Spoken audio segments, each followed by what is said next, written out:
Houston integrity stowage question. Good morning, integrity. We're ready to take your question.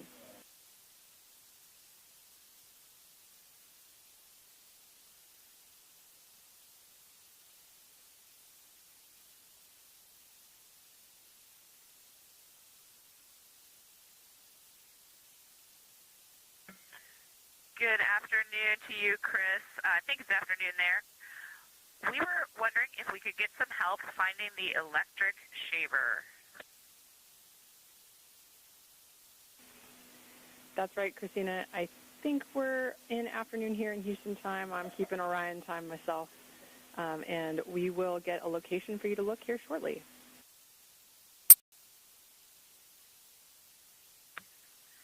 Thank you.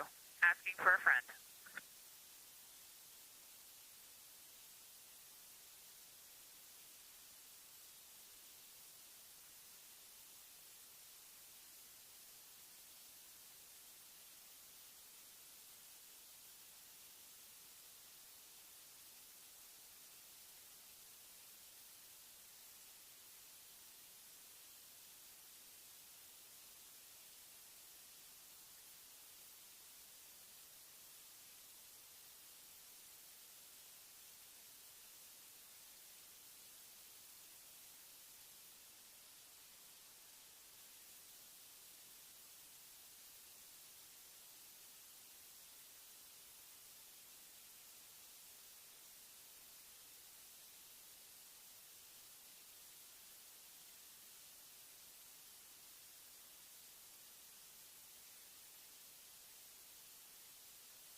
Integrity, Houston, with a possible razor location.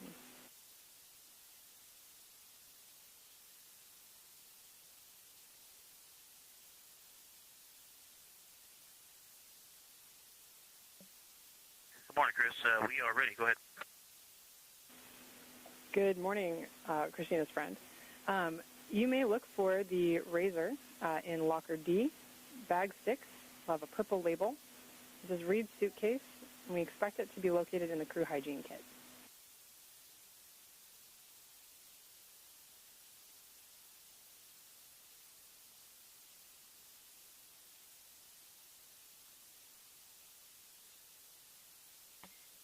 Okay, we copy that. Thank you, Locker D, bag 6, and we will find you. Appreciate the help.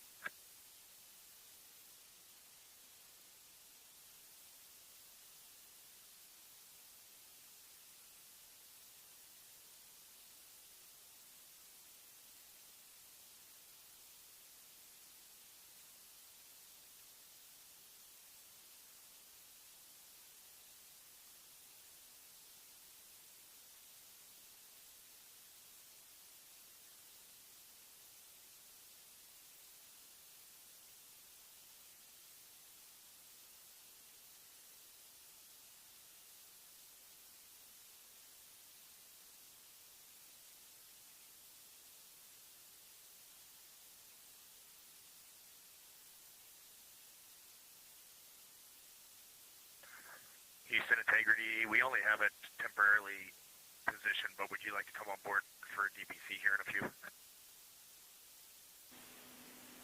Good morning. Yes, absolutely. We would love that.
Integrity crew, we are now on board. It's great to see you guys.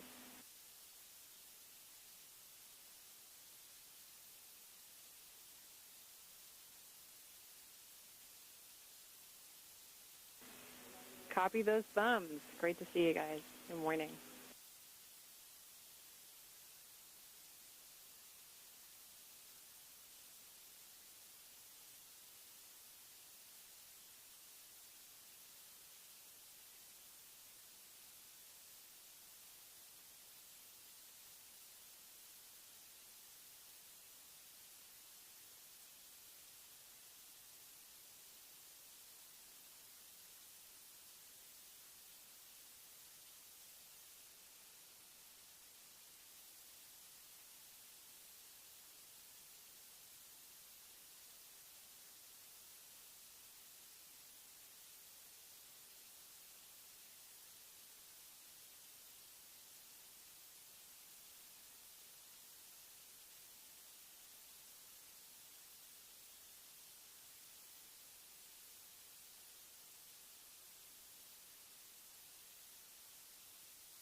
Integrity, small request. If you could tilt the camera down slightly towards the lockers. We have a great view of Christina and some of the boxes up above. Thanks.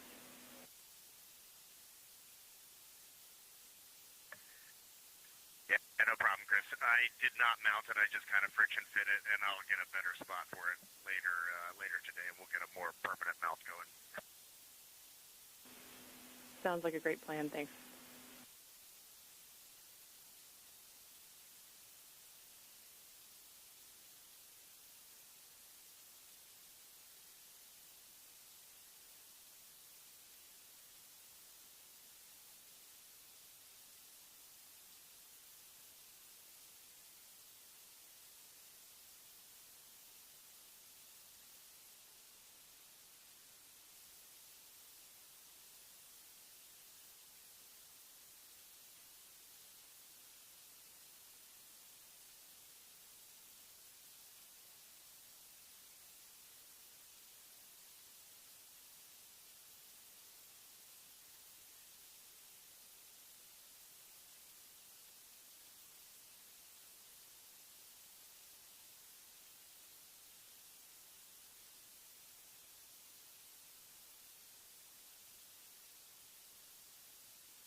Good morning, Integrity. We are so happy to be on board with you today. You guys look great. That cabin config looks amazing. We would love to be on board as much as possible today. We'll stop streaming for the family conferences, but would request to come back on board afterwards to share your mission with the world. I have quite a number of topics for you today. I'll start with trajectory. We are actually going to continue evaluating the need for OTC-1 based on the small magnitude of the burn. We'll have an update for you later. A couple of vehicle statuses. In order to address what we saw last night with the small increase in ox tank pressure accompanied by a small decrease in the ox helium tank pressure, we did to do some troubleshooting. We closed the valve ox helium ISO 1. You can see this on the top left of your prop ohms plus X page. We're continuing to look at that. Don't have a full story for you yet.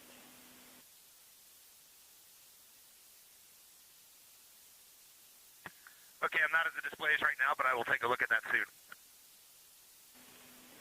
Great. And then just a reminder for the memorized response for the manifold run box, plus X manifold run box fail message we saw last night.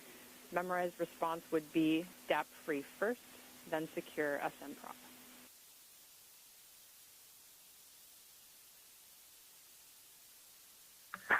Yeah, 100%. And I elected not to take that action last night because it was coming in and out of alarm. But if you tell us you want us to take action immediately, let us know. Copy, read, will do. All right, continuing on. We're planning to manage our wastewater tank to a lower quantity, so we'll expect some real-time coordination. Basically, we'll be adding some wastewater dumps that are not captured on the timeline. So we'll let you know when those are going to occur. And then regarding those wastewater dumps, when we perform those or have performed those in the past, do you guys hear any sounds in the cabin? We want to know if we need to deconflict those activities from other activities on your timeline.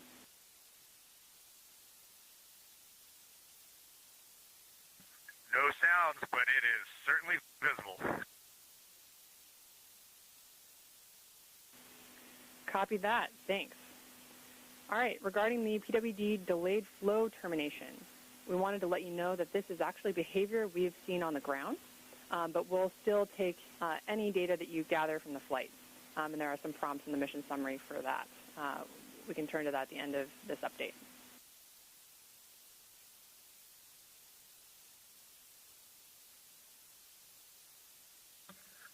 Okay, sounds good. We did figure it was just inherent in the design of the system and the tubing, and it's an efficiency hit and a bit of a cleanliness hit for us, but primarily an efficiency hit. Copy. Good report. All right, moving on to PCDs. This is just a reminder that PCD 3 will need to be hardlined for the family conference. And then sometime today, at your convenience, we need to power cycle each PCD in turn to clear out any hard drive errors.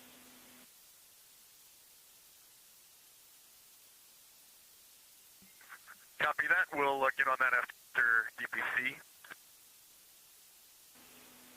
Great. And then finally, some feedback on science collection. This is the first time you performed saliva collections. Any feedback or concerns you want to pass along?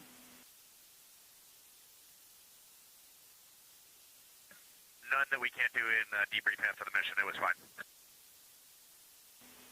Okay, copy all. Now we are ready to take any answers you have from the mission summary and answer your questions.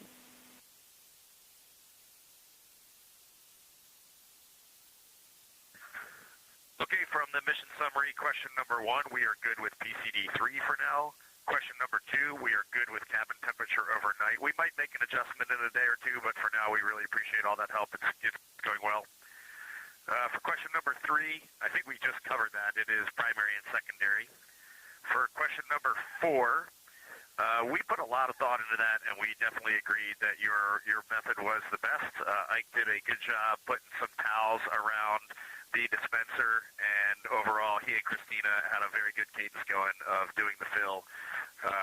So that was about the ideal way to do it. It was not very messy once I got it going. And then for question number 5, We would like to just have Christina call you later when she's got some gray space. All right, copy out. Good plan. And one go back on number 3 for the PWD. I think we're all synced up, but that has been since day one. That didn't just start happening. It's just due to the design of the tubing. Yep, copy that clarification.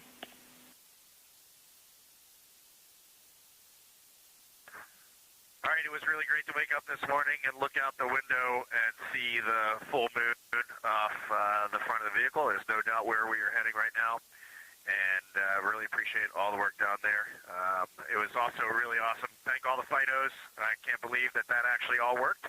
And when I saw that OTC-1 was like a 0.8 meter per second burn this morning on targeting, I thought we might skip it, and that is pretty impressive. All right, signing off. Thanks, and copy all integrity.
Integrity, we copy that successful wastewater dump.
Integrity, we are all configured for the family conference.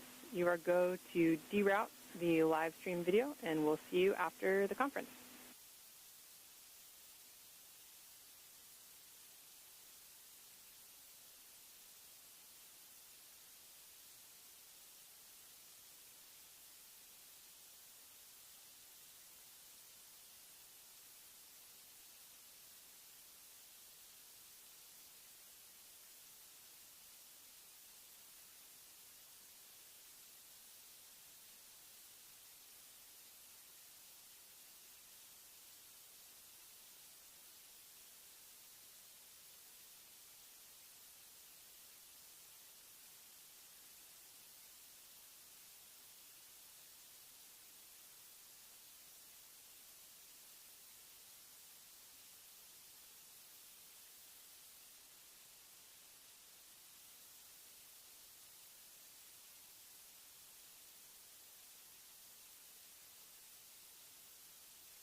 This is Artemis Mission Control. We are getting live views from the Orion spacecraft looking at the moon, the destination of the 4 astronauts living and working aboard the spacecraft. Again, the crew woke up at about 12 p.m. Central Time today. They entered their post-sleep period, conducted their cabin configurations and hygiene before moving into the daily planning conference, which just wrapped up about 10 minutes ago. We do intend to see great views of the crew throughout the day while working aboard Orion. However, one of the crew members is enjoying a daily family conference right now. So while they are speaking with their family, we do appreciate the opportunity to give them some privacy, and you are getting this great view of the moon, currently 156,440 miles away.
Houston integrity question on grab sample container.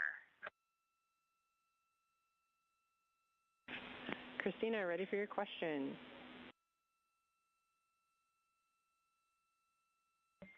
Thank you. Do you need me to use a specific serial number or just either? Either is fine. Thanks for checking.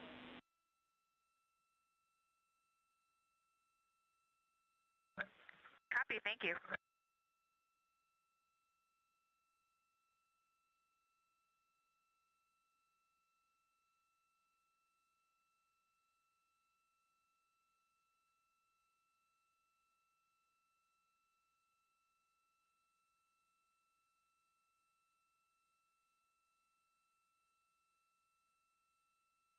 This is Artemis Mission Control. I am NASA PAO Leah Cheshire, joined here by Canadian Space Agency astronaut, Artemis II backup crew member, and a Capcom, Jenny Givens. Thanks for joining us.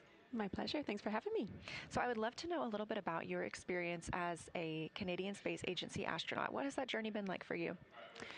It has been overwhelmingly positive. I mean, I feel very lucky to be in the role that I'm in, but it's just really the honor of my life to work missions like this. Like seeing one of my very dear Canadian colleagues and my other dear friends in space has been pretty phenomenal. So the past few days have been exceptional, but also just to be embedded here at NASA as a Canadian astronaut. We have an excellent partnership and we're boots on the ground here at NASA. And I see every day really the results of what you get when you have a shared mission and you work together, and we just have a really bright future. I feel very positive about being here. I agree. It's very exciting. So you've been training as an Artemis II backup crew member alongside the crew very closely. Can you tell us what that's been like? Yeah, absolutely. It's been a long road. So backup crew members, we're kind of in an interesting spot because we do all of the crew training, and it's a very developmental mission. It's very nascent, so we're still learning. We do a lot of developmental work and contribution. Right there alongside with the crew, there were 6 of us assigned to this mission, and 4 of us are up there now. So that's a joy to see. And as we approach the mission, my work really transitioned to support. So what can I do to get these guys safely off the ground? Andre and I both worked as astronaut support people. You saw Dre strap our crew into the capsule, which was very cool. And now I have the pleasure of sitting the Capcom console. So supporting them with my training and knowing what they know. And I have a lot of joy every day I see them up there. So it's been great. Fantastic. And you mentioned the Capcom console, so you are going to be our Capcom, our capsule communicator during Lunar flyby.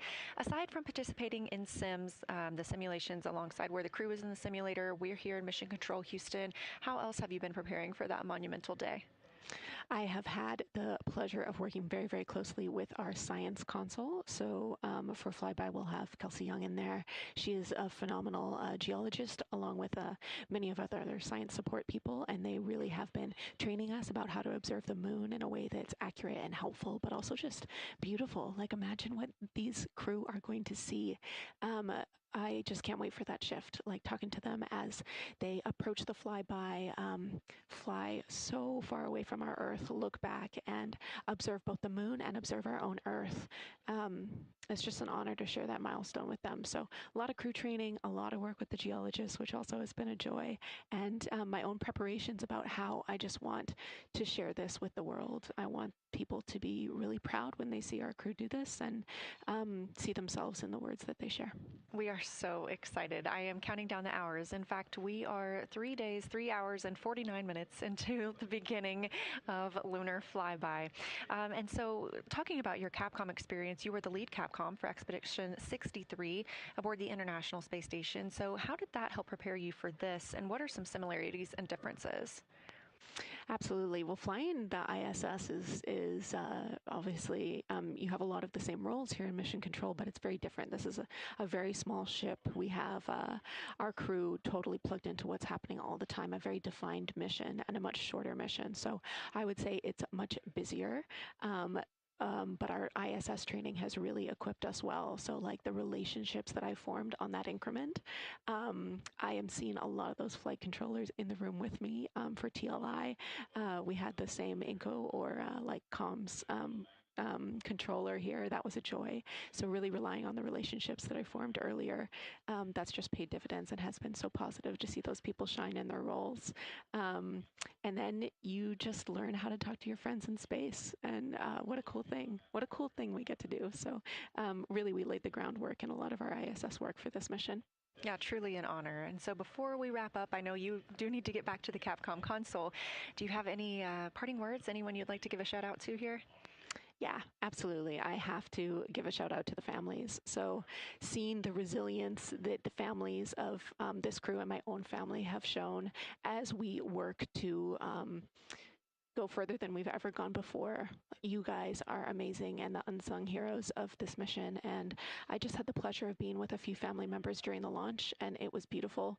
We had a few words, many smiles, many tears, and it was just a joy to see these people experience their crew members achieve their dream.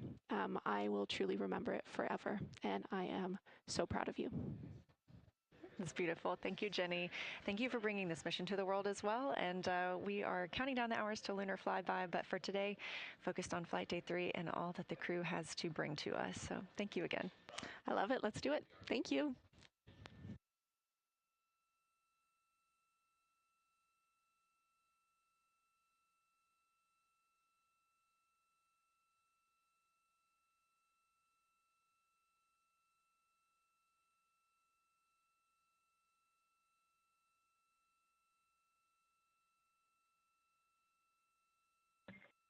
Houston Integrity, we had a great PFC on board, and we are ready for the bird conference.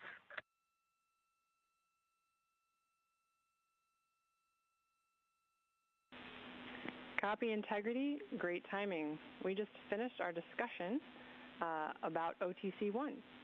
And with such a low magnitude OTC-1 and with a low magnitude OTC-2 with a no perform of OTC-1, we are not going to perform OTC-1. Ground is going to proceed through the OpNav calibration, and then ground will cancel the burn at MET 1 day, 21 hours, 50 minutes after the OpNav pass. How copy?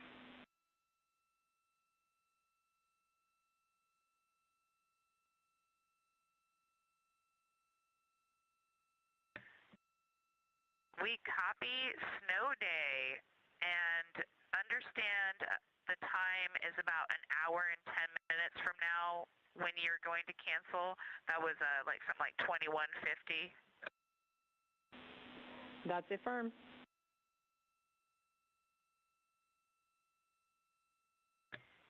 Great. Would you like us to follow along or do any steps before then?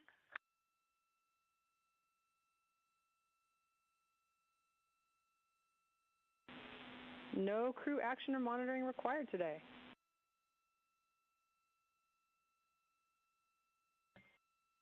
Okay, we will take the time to get this cabin looking good, and I think you can come back on board in the HHP camera. Sounds great. And Christina, thank you. We'll take you up on it, and we'll be coming on board.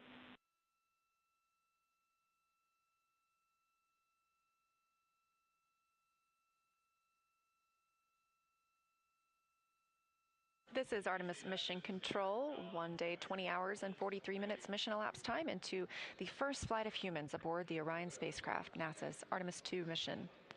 As you heard that call from the ground to the crew living and working aboard Orion, we will not be executing the outbound trajectory correction burn today. The burn was so small and our trajectory is so precise after the translunar injection burn yesterday at 6:49 p.m. Central Time, there is simply not a need for that OTC-1 burn today. We were targeting 5:49 p.m. Central this afternoon for that burn, but as you heard from the ground, they will be the ones sending that cancellation, and therefore the crew will not need to take an action, and as Christina Cook calls it, have a snow day.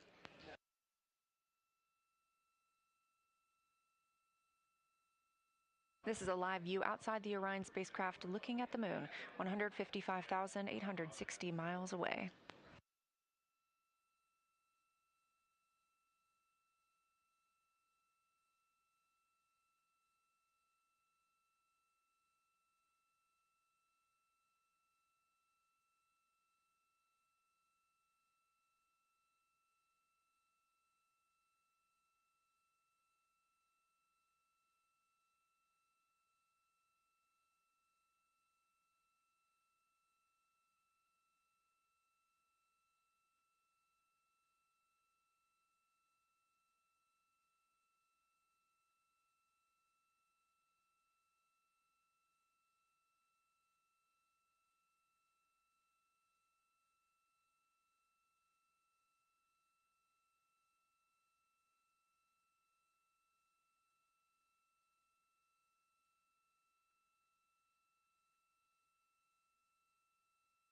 We are about 10 minutes away from a mission briefing here at Johnson Space Center in Houston, not with the astronauts, but instead with NASA leadership. If you are watching on the NASA integrity timeline. Go ahead.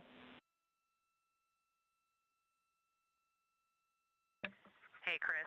Reed is complete with his EMER mask deploy for the spare mask. And we have a question about the PCD-4 when convenient. I'd also be ready to do the trash mini conference when convenient. And before we act on either of those, Reed has something for you regarding his PWD activity. Copy all. We're ready. For the PWD video, do you want that on an iPhone, on an HHP camera, or just whatever? Are you going to download that later? You're not looking to download it today?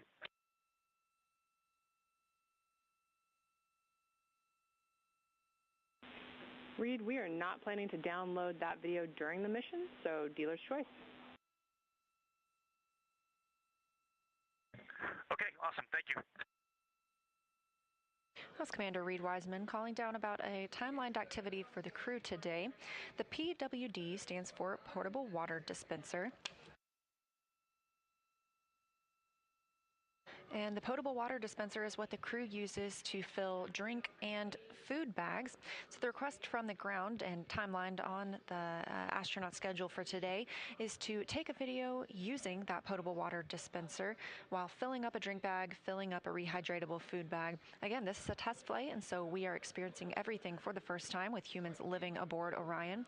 So this video will be reviewed by the teams on the ground after the mission.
Again, we are about 7 minutes away from a news conference here at Johnson Space Center in Houston, Texas.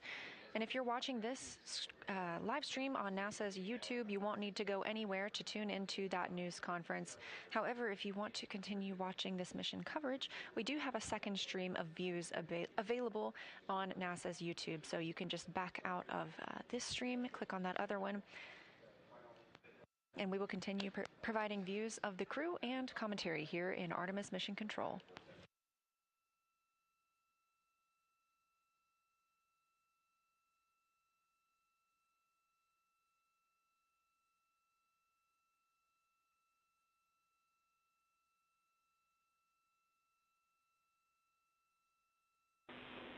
Integrity, Houston, just let us know, Christina, when you are ready for PCD-4 talk and the mini trash conference. We'll just be here standing by.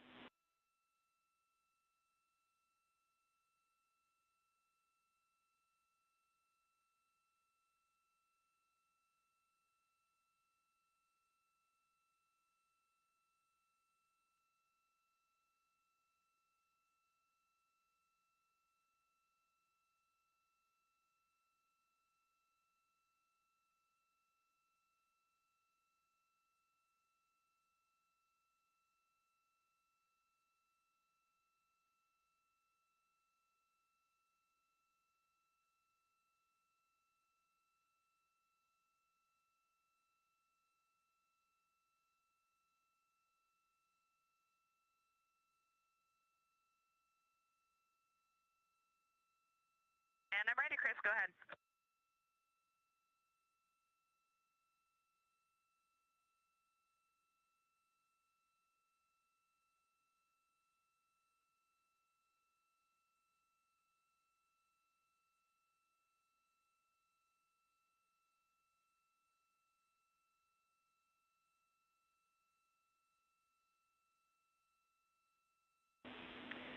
All right, Christina, this might be it.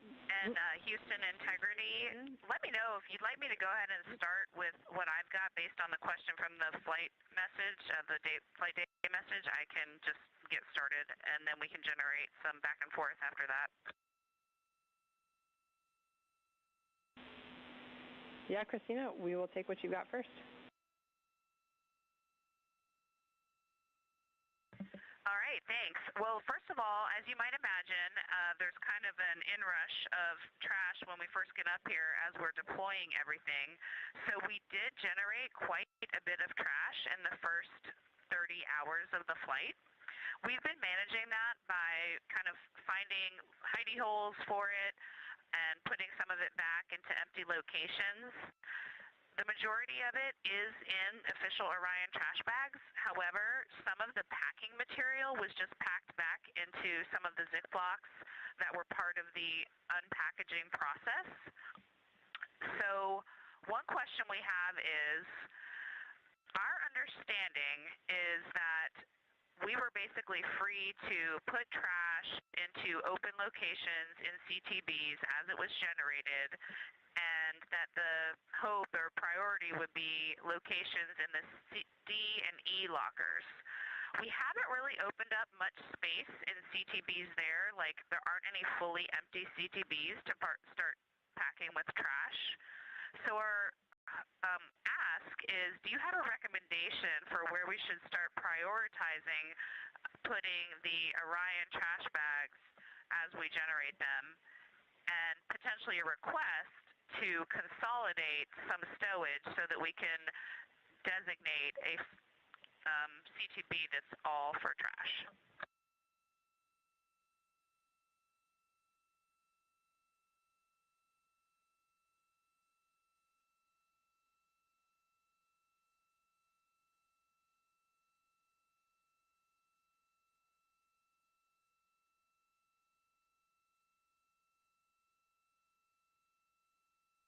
A desired location for this trash, and recognize that I'm directing you towards a place we said we haven't deployed much already, but we have some items for you to take out. The location will be locker D, bag 1, yellow label. We'll pull out a couple of items. I'll get those to you shortly, but that should alleviate enough space to put about 3 trash bags in that location.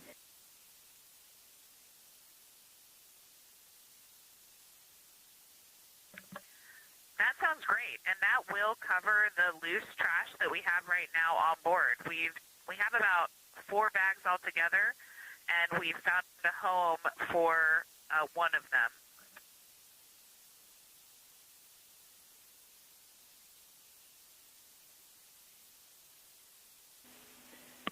Christina, that sounds good. And I have a couple comments about the uphill garment trash that we have when you're ready. Yeah, Christina, sounds good. We'll take that uphill garment trash info, and also would be looking for the location of that 4th trash bag, just so we know where to restow things.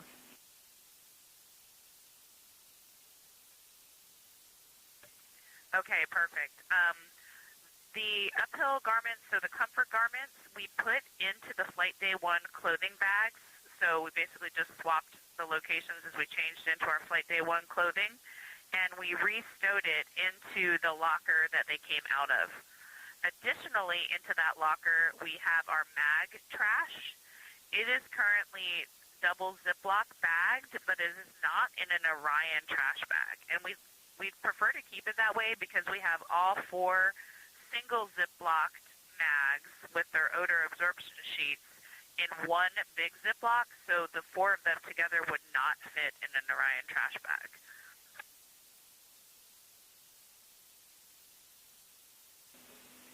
Christina, we copy that location and that request. We're going to assess and let you know if anything needs to change.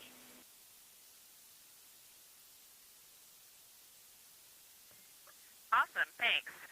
I don't know off the top of my head the location of the fourth trash bag, but as I'm putting away the others, I'll come across it and I'll update you with that. Copy. Sounds good. Another question when you're ready. Go.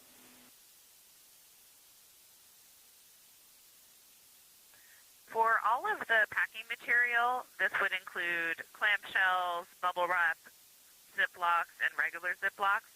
We basically feel like our training was that we didn't necessarily need to keep the regular Ziplocs, but that it would be good to keep clamshells or any designated unique Ziplocs that are padded for restow. So wanted to double check this understanding and get any guidance if we should do it differently. But again, what we're doing is keeping clamshells, keeping any unique bubble wrap Ziplocs. We're keeping them where Apologies we pulled to the item interrupt from, the crew aboard the and we're Orion trashing spacecraft, the but if you are single watching on Ziplocs for NASA's cables YouTube, or stay tuned. nested We are Ziplocs, expecting etc. our news conference to begin momentarily.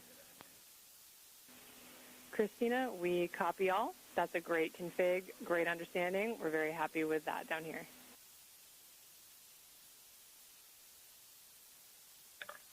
Great, thank you.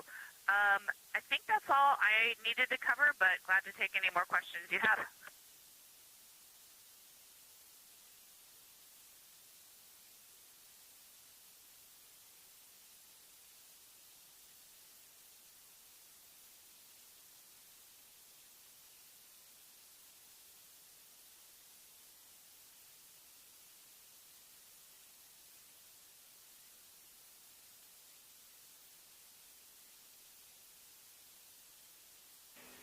Christina, the only other things I'd like to pass up to you, if now is a good time, would be the items you need to remove from bag 1 in order to make room for that trash. I'm just going to grab a couple of more locations, and I'll be back with you. Copy thumbs. Great, I'll be ready.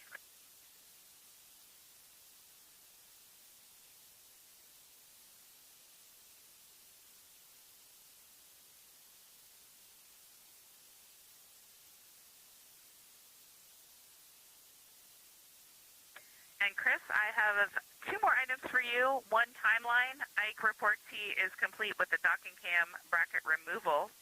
And second is a PCD question that I had on tap when convenient. Copy the timeline update, and we will take the PCD question now. First off, I wanted to say thank you for preemptively loading my email onto PCD3. It was wonderful to check that this morning. And idea came up in the cabin that perhaps to encourage my PCD to lose all of its battery for a Hail Mary full restart, would we be able to make that happen faster by charging something off of the USB port? The PCD is completely cold and dark, so I'm thinking that it's not actually discharging. Checking.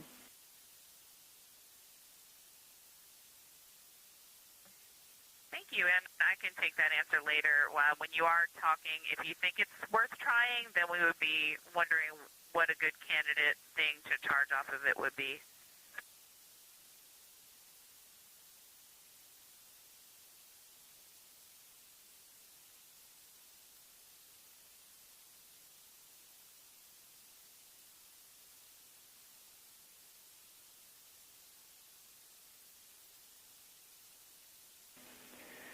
Okay, Christina, thank you for that.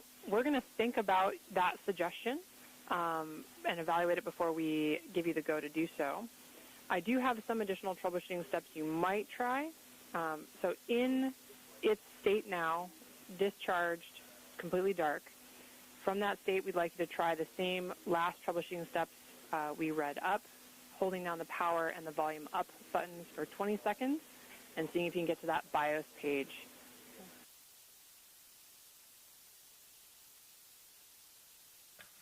All right, I will give it a go. I think the concern I had was it's not discharged. There hasn't been any draw from its power. So that's a great call. We'll definitely try it again, and I will let you know.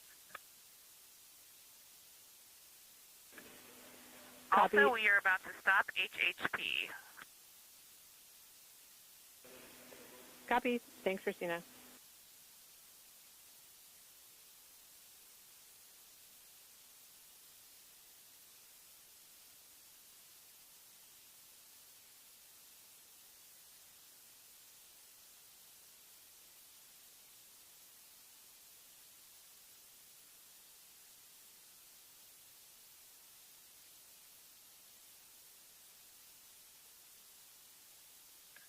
Houston integrity stowage question.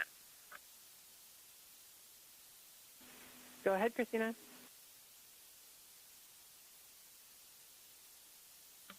Yes, ma'am. For some of our cleanup we're going to do on our snow day, we were wondering if you could help us locate the pantry of Velcro cable ties. These are the ones that are kind of thin and long and black, and they're Velcro on either side, and you wrap cables with them.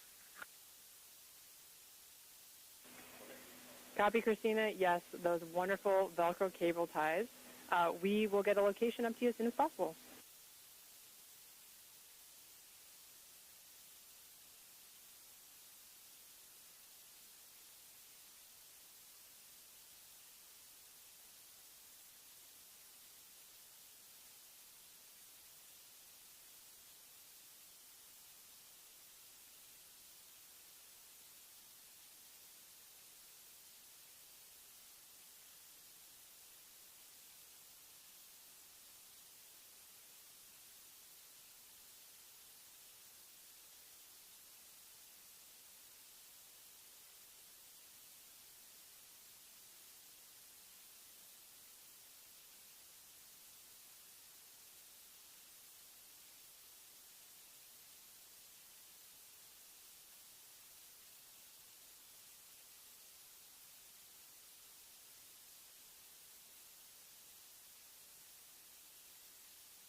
Integrity Houston with some stowage location information and also a note for crew exercise.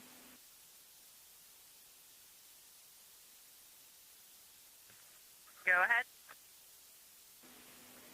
All right, first off, specifically for Reed and a little bit of an impact for Victor, we'd ask Reed to not start exercise until after 2200 MET. This will allow us to complete our op-nav maneuvering and reposition the saws after that. The impact will also be to slide Victor's exercise to the right, but we now have some gray space for that to move into. Now copy.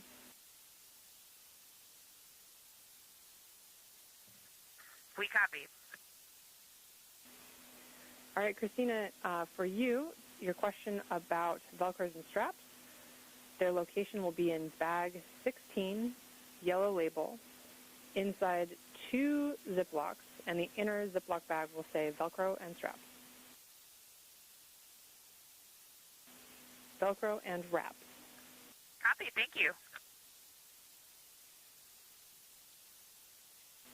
All right, and finally... the magic word was wraps. Thank you.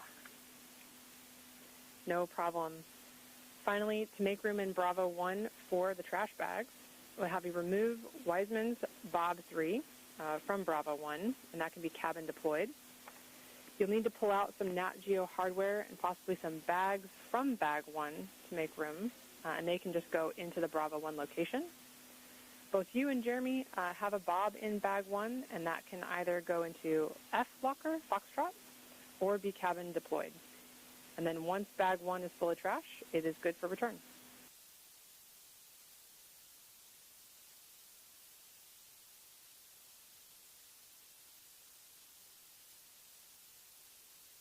Okay, you mentioned restowing in Foxtrot locker. There are several of those.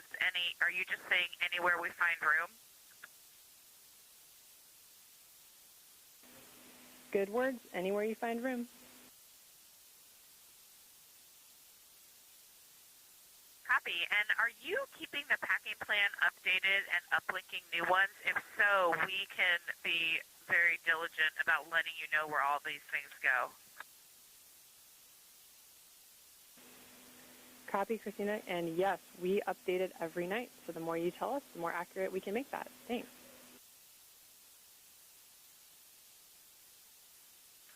Sounds great. Thanks. Wilco.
This is Artemis Mission Control, 1 day, 21 hours, 13 minutes mission elapsed time into the Artemis II mission, the first flight of humans aboard Orion.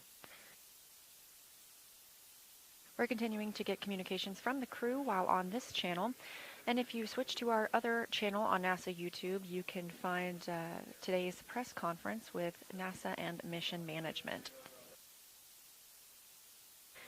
Here on the ground, the teams are working with the cruise timeline. They are also entering the optical navigation processes and therefore shifting the cruise exercise a little bit today. Crew reported they were fine with that, especially because we have canceled the OTC-1 burn today. That's the outbound trajectory correction 1 burn. This was going to be an 8-second burn, very small. And it was determined it really isn't needed because the translunar injection burn was so accurate yesterday that we do not need an outbound trajectory correction.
use and integrity for stowage when convenient.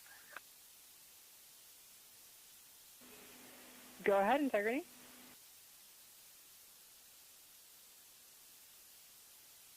Okay, bag 1 in the D locker has been emptied and repurposed for trash. There are 2 trash bags in there as of now. I'll let you know as we add them. 2 things were moved out of there to make room. One was Wiseman's Day 3 of 3 Bob. That was put along with all of the Day 3 of 3 Bobs behind the standby.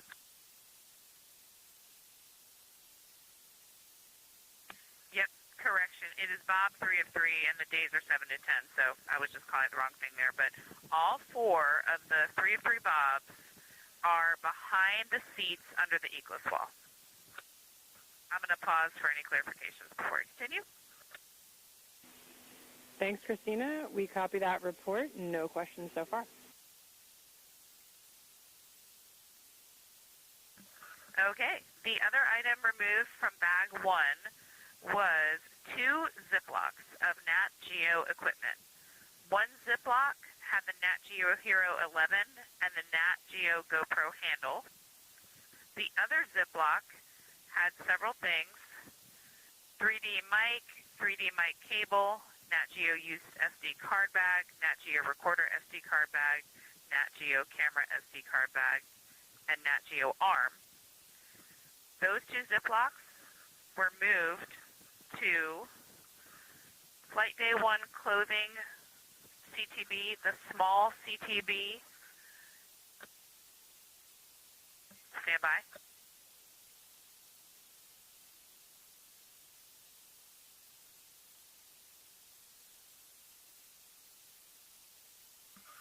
In locker F Foxtrot 2 in the small CTB, which is Flight Day 1 clothing Peltors, and a purple label. Thanks, Christina. We copy all.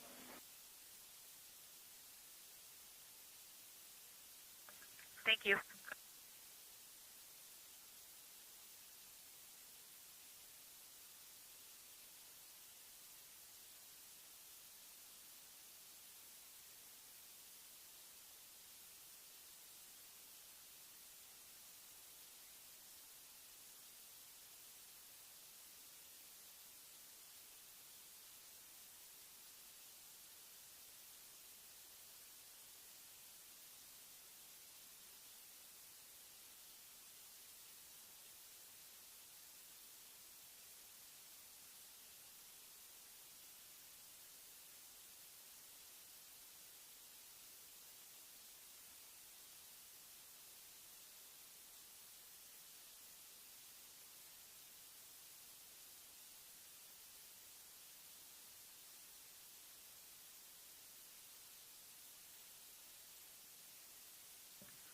Okay, I have a couple more items when you're ready. We're ready.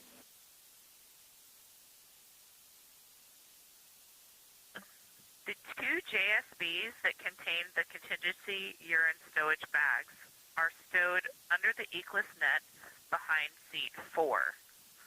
One of those bags that was repurposed for water stowage is currently floating above the E locker, E as an echo locker, under seat 1. We copy all.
This is Artemis Mission Control, MET, mission elapsed time 1 day, 21 hours, and 40 minutes into the flight of Artemis II, the first flight of humans aboard the Orion spacecraft.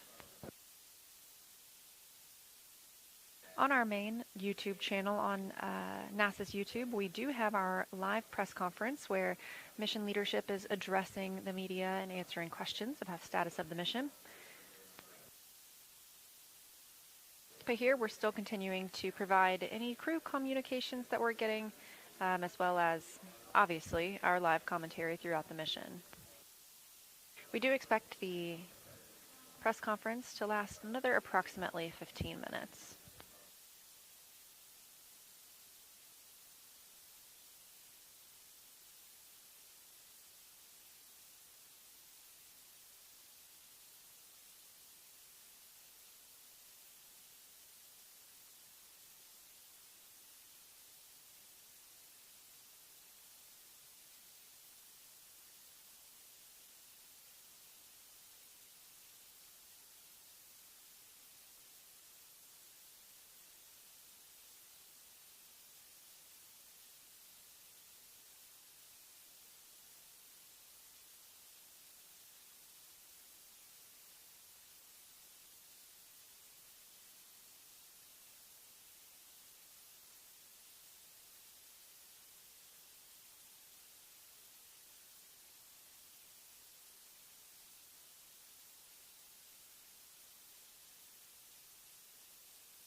Houston, integrity for stowage.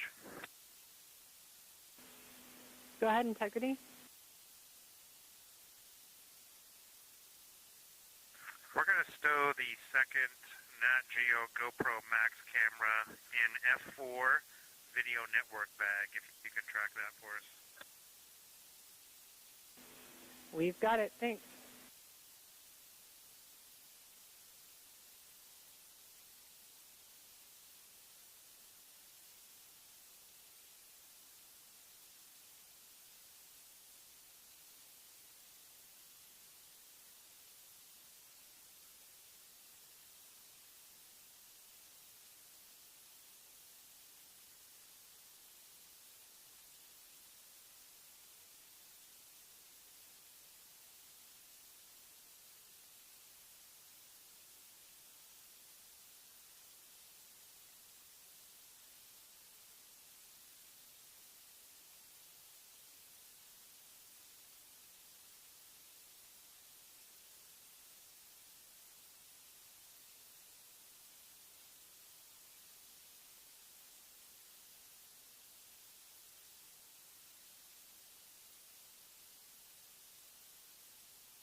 Integrity, Houston, with a status and a timeline, Delta.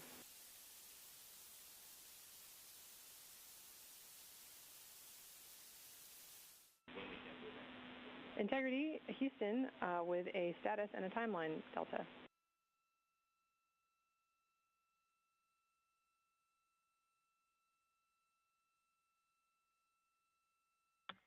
Go ahead, Chris. All right, we wanted to let you know that we are stepping into our burn cancellation procedure here from the ground. We have attempted to suppress any expected caution and warnings associated with that. Just want to give you a heads up. And then we'll let you know when we have a new active burn plan. The other piece is we'd like you to give us a call prior to the CPR demo. Consider that a hard scheduled activity for now so that we can position the saws. How copy?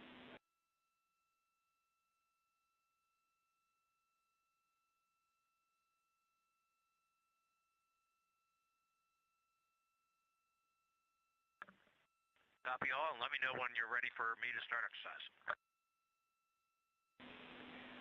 All right, Reed, I will let you know.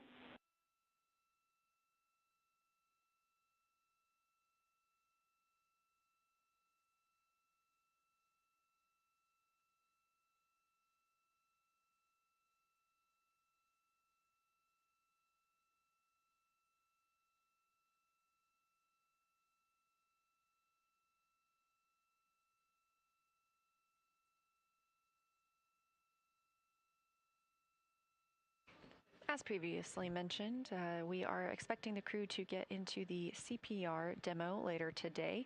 That won't be until just before 7 p.m. Central Time, but the team on the ground has asked the crew to let them know before they start that demo so they can park the solar arrays. Reed Wiseman also called down that he is standing by to begin exercise. That's another opportunity for the team to park the solar arrays, and by doing so, it keeps any movement that happens inside the spacecraft from damaging those arrays. We did see some movement yesterday while Commander Reed Wiseman was exercising. The crew uses a small flywheel device. It only weighs about 30 pounds in comparison to over 4,000 pounds of equipment on the space station. And the crew is timelined to exercise for 30 minutes a day to help maintain their bone and muscle strength. This, a live view of the Artemis Flight Control Room here at Johnson Space Center. Down toward the bottom of your screen, Capcom Chris Birch, NASA astronaut who you've been hearing speaking with the crew, and next to her, Capcom and Canadian Space Agency astronaut Jenny Gibbons, also a backup flight crew member for Artemis II. Near the top of the screen, Flight Director Jeff Radigan, and to his left, Flight Director Diana Trujillo.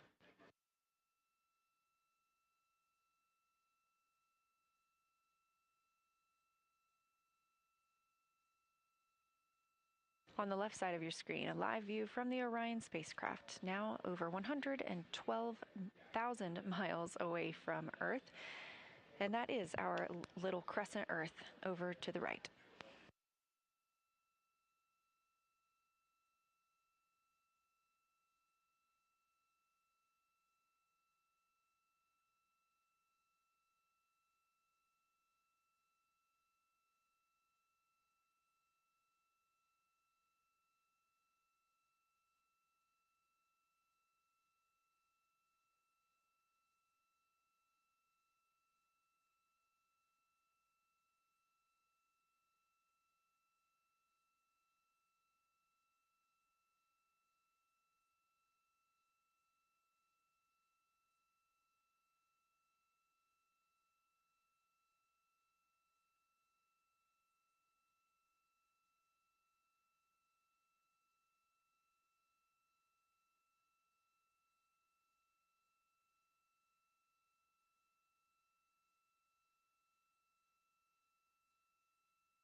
Integrity with a mag stowage follow-up for Christina.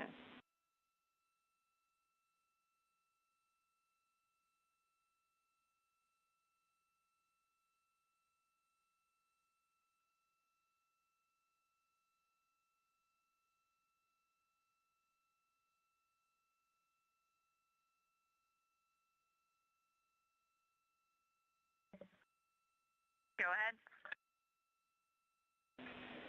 Christina, in your last report, we copied 2 levels of containment for those mags, and we need 3.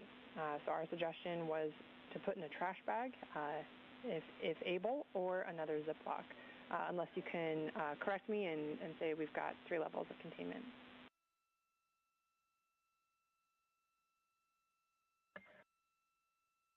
We'll go. Thank you. Thank you much.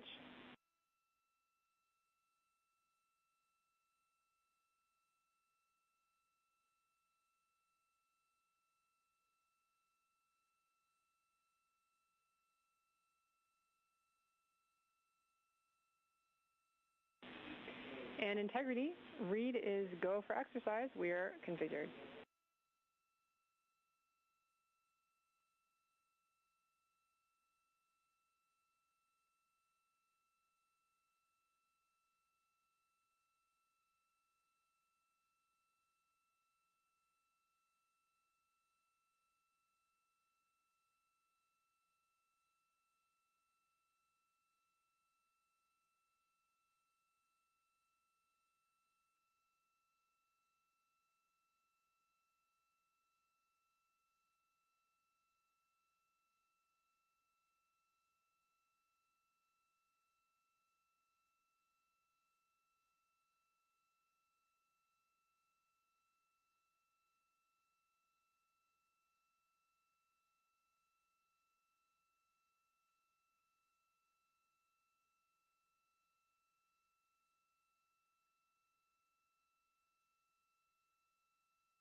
Just as everything is properly and precisely tracked aboard Orion, there are procedures for everything as well. So whenever disposing waste, the crew is calling down, they need to track exactly where that is stowed and how. Even for Commander Reed Wiseman cleaning the windows last night, there are specific ways to take care of all systems aboard the spacecraft, and so it's important that the crew checks with the ground to make sure that they are properly caring for Orion.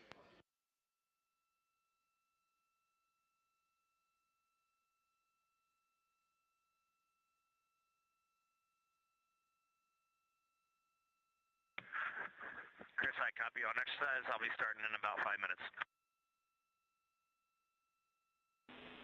Copy, sounds good.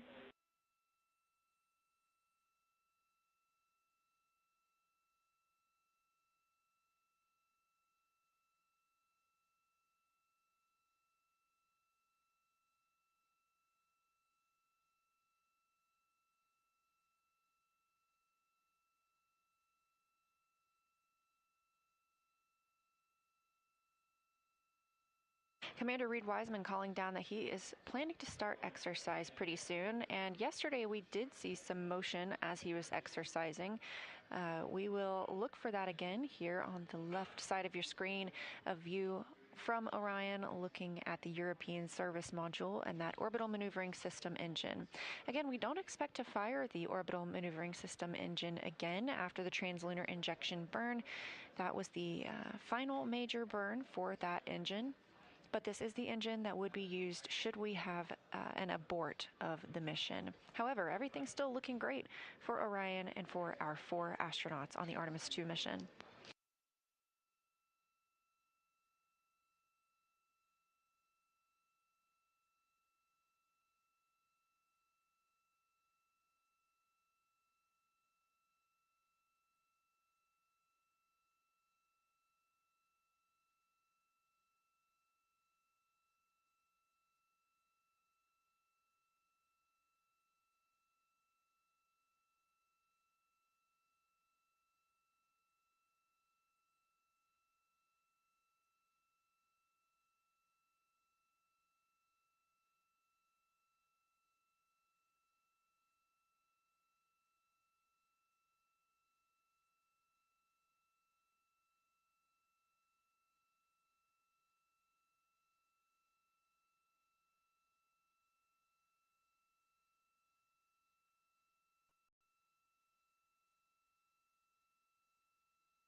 integrity regarding the enabled caution ORD guide unconverged. Unexpected from us down here, probably related to our recent burn plan uplinking. No crew action.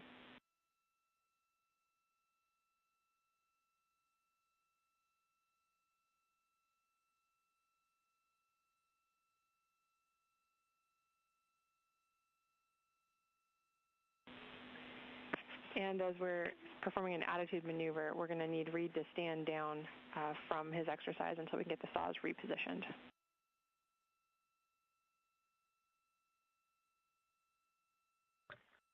We copy standing down from exercise and copy your words about the caution as well.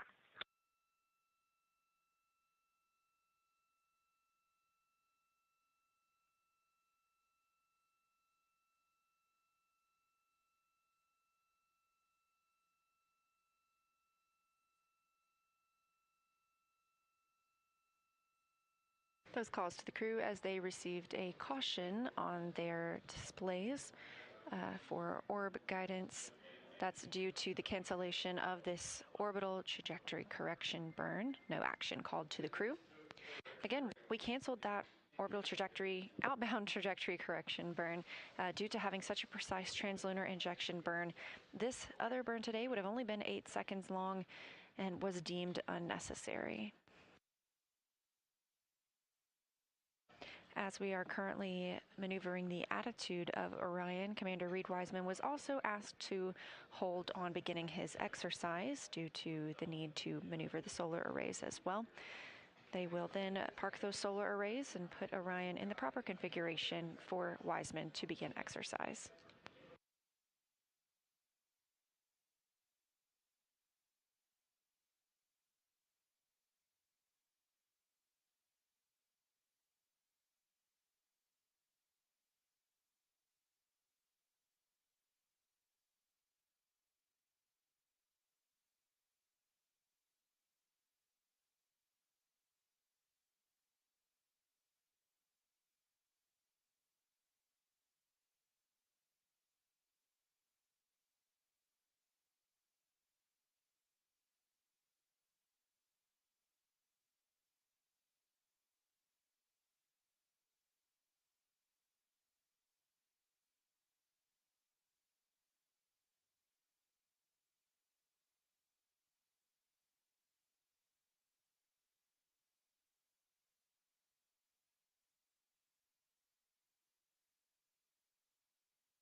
Mission Planning Officer here in Artemis Flight Control in Houston, Texas, reports that the crew is go for exercise as the solar arrays are now in place. We'll be looking to see if there's any movement while Commander Reed Wiseman begins his exercise portion. Orion is currently 113,922 miles away from our home planet, 152,000 miles away from the moon. Capcom Chris Birch also called up confirmation about that caution that the crew received about orb guide that was due to the cancellation of the outbound trajectory 1 burn. And of course, no action for the crew.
Canadian Space Agency astronaut Jeremy Hansen answering Capcom Chris Birch's call to conduct an AGA reading. That's an anomaly gas analyzer reading. That device must be powered on 5 minutes prior to taking a reading, and they request that the crew does so before exercising. Obviously, this is the first flight of humans on this spacecraft, and therefore it's also the first flight of an ECLIS system, environmental control and life support system. By taking these readings inside the cabin, teams on the ground are able to determine how that ECLIS system is functioning and what amount of gases are inside the cabin. The numbers you heard Hansen reporting are in parts per million.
This is Artemis Mission Control. As you can see, some motion on your screen from this camera on the solar array wing looking back at Orion.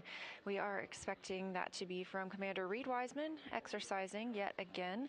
The crew is timelined to exercise 30 minutes each during this mission. This keeps their bones and muscles strong while in the microgravity environment.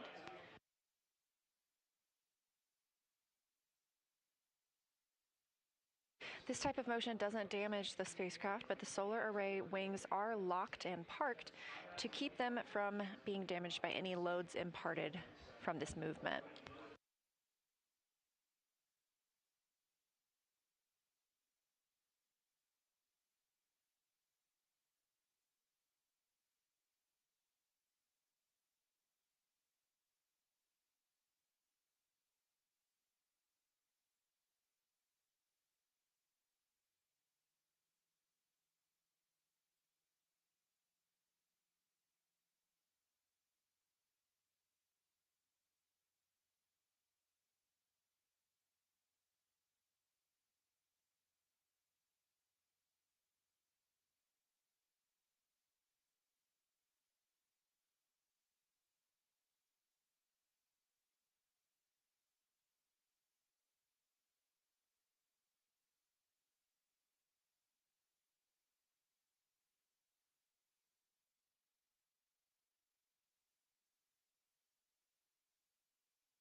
This is Artemis Mission Control, 1 day, 22 hours, and 37 minutes into the flight of Orion and the Artemis II crew. NASA astronaut and commander of the mission, Reed Wiseman, continues to exercise on the flywheel device inside Orion. That's why you're seeing some of that motion right there. And earlier today, the team decided to cancel the outbound trajectory correction 1 burn. This was going to be a small burn to keep Orion on the path to fly around the moon.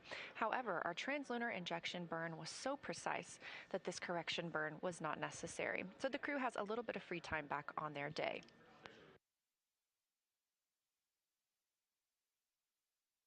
Coming up in just a couple of hours, the crew will get into their midday meal. The food the astronauts eat plays a key role in maintaining their health and ensuring they can perform their mission objectives to the best of their abilities, and it's also something they enjoy sharing together. Long before launch, our teams here at Johnson Space Center start preparing, so this crew has everything they need to enjoy their meals. Let's take a look. Around the moon meal. Around the moon meal. What would you eat? Cheese? You think? Oh my gosh. That's clever. What do you think? All right, go ahead. My name is Christina Cook. And I'm Jeremy Hansen. We're crew members on the Artemis II mission flying around the moon. And when we fly around the moon, of course, we're going to be taking some food with us. That's right. This is how to eat in space.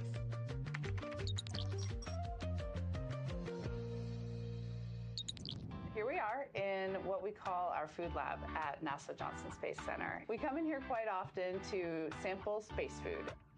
The neat thing about the food selection is it is so diverse. Different entrees that you wouldn't imagine can be rehydrated and actually good in space are completely fair game. And it's pretty awesome. We came in for Artemis to do this. We got about halfway through the first session and we're like, we're not really sure we're going to have time on board to warm this stuff up. We talked a lot about day 1. It's a long day. It's hours before we even leave the launch pad on our way to space. And then when we get to space, we have a lot of important events that day.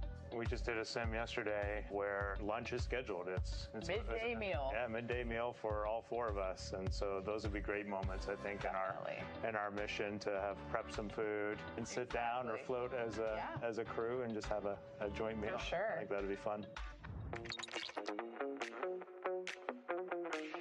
My name is Shulei Wu. I'm the food system manager for ISS and Artemis. The food lab at Johnson Space Center, that's where we make and package most of the space food, and also where we will be making all the food for the Artemis missions. Food is a big part for our crew members. They provide the nutrition, the calorie, micronutrient for crew members, but also boosting crew morale. It's very important. There is always a lot of steps, very strict steps for us to follow to making sure the food we provide are consistent and meet all the food safety, nutritional requirements, and most important, also need to taste good. The other strategy is always promote the variety, because everybody's food preference can be very different. Therefore, the more variety we can have, the better to meet the needs of the astronaut group. They bring out these little tiny samples of each food, and you're like, oh my gosh, I thought we were having lunch. And then by the end, there's so many space foods, and every time you leave, you're like, I am so full. I'm so full, I'm in pain. And you just rate them like, I love this, I don't want to eat it, I'd eat it if you tell me I need it. Because what the food lab does is they take all your preferences, but they're also like good parents and they're like, you need a well-balanced diet. Exactly. They were like, no, you can't have mac and cheese every day, Christina. Sorry.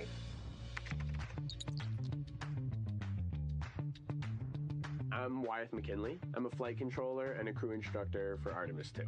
We're here at the Space Vehicle Mock-Up Facility at Johnson Space Center. We're inside the Orion mock-up where we perform crew training for the Artemis II mission. On the Orion vehicle, crew is able to heat up their food using our briefcase-style food warmer. The food is held in contact with the central heater plate by these springs so they can warm up and they can have a delicious meal. Much of the food and drink that's on Orion is rehydratable. And so crew at our potable water dispenser will fill up their food and drink, and then at that point, you go ahead and pop it into your food warmer. I'm kind of envisioning there's maybe one person putting the stuff in and out, kind of tossing it out to everyone as it's done. Or maybe if we're not scheduled together, you're just on your own over there, popping some things in, or maybe just in your 2 minutes of free time between things, you're kind of getting it ready so it has time to warm up. We'll see.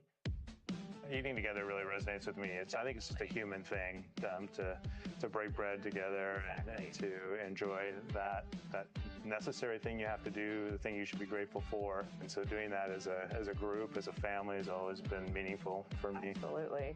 It represents togetherness and something a little out of the ordinary. You don't necessarily get to have those meals with everybody in your life, but if you are sharing a meal, especially if you're sharing breakfast, lunch, and dinner with a group of people, that means something. It's like a camping trip.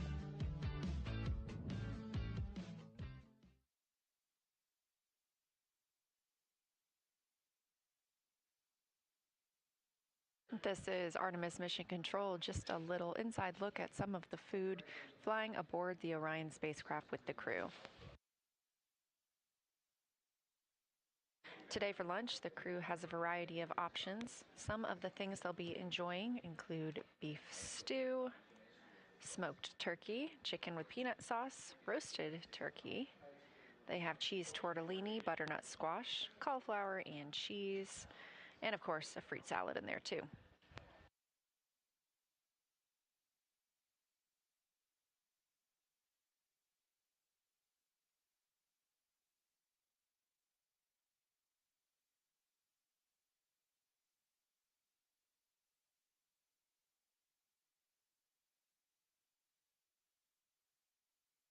The motion you see of Orion on your screen is due to the exercise from NASA astronaut and Artemis II commander Reed Wiseman. He continues to use the flywheel device inside the spacecraft. Again, we have each of the astronauts timelined to exercise for 30 minutes each day.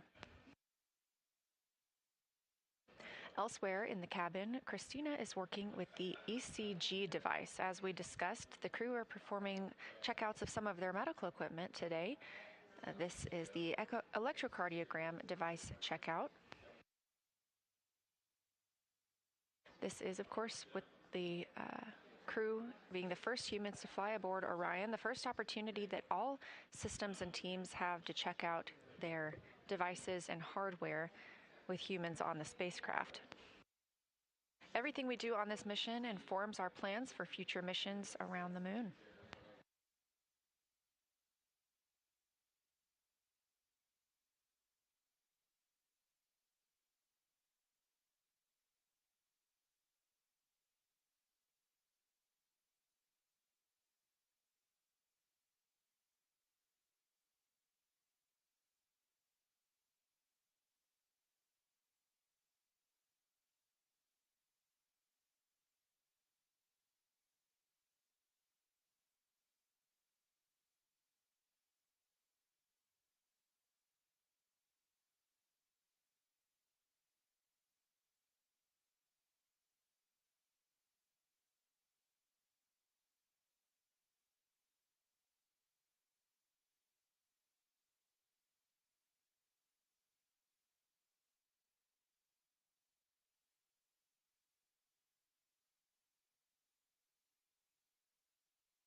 This is Artemis Mission Control.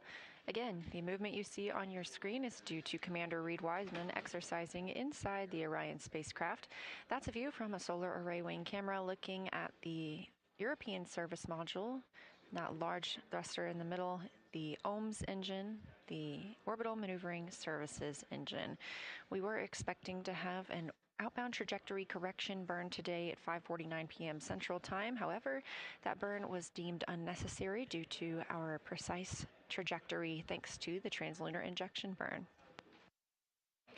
Earlier this morning, during the daily planning conference, Wiseman called down his thanks to the FIDOs, the Flight Dynamics Officers, for their excellence in that burn.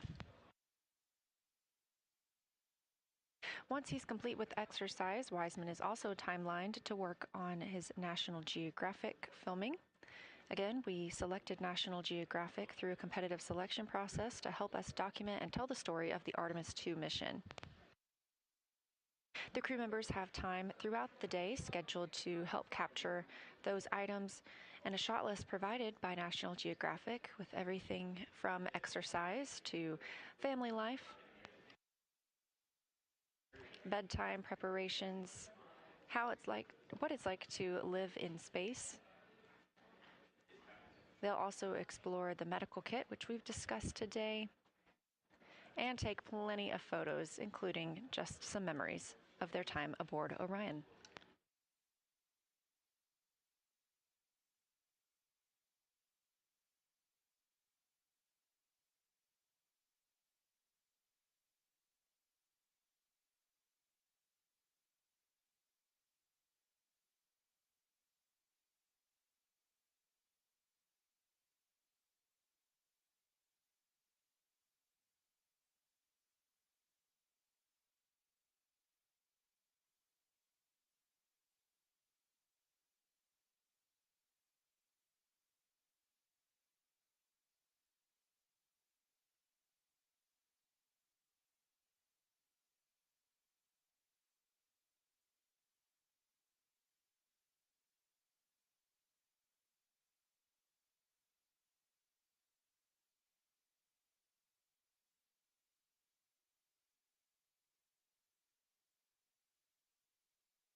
This is a live view of the Orion spacecraft, and we were seeing some motion due to Commander Reed Wiseman exercising on the spacecraft. We have seen that cease for the time being, so we may be anticipating a call that is completed.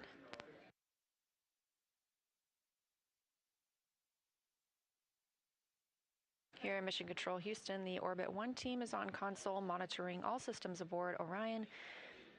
It's been a relatively quiet day here in Mission Control Houston due to the cancellation of that outbound trajectory 1 burn. Just decidedly not needed due to our already precise trajectory thanks to the translunar injection burn.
That call from NASA astronaut and mission specialist for the Artemis II mission, Christina Cook.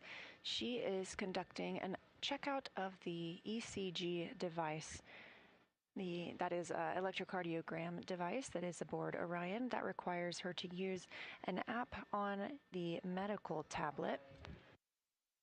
She's running through some troubleshooting with teams here on the ground, but this does call for the crew to take an ECG reading as they test out all of the systems and the tools they have on this flight.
As we continue to monitor the Artemis II mission, now mission elapsed time of 1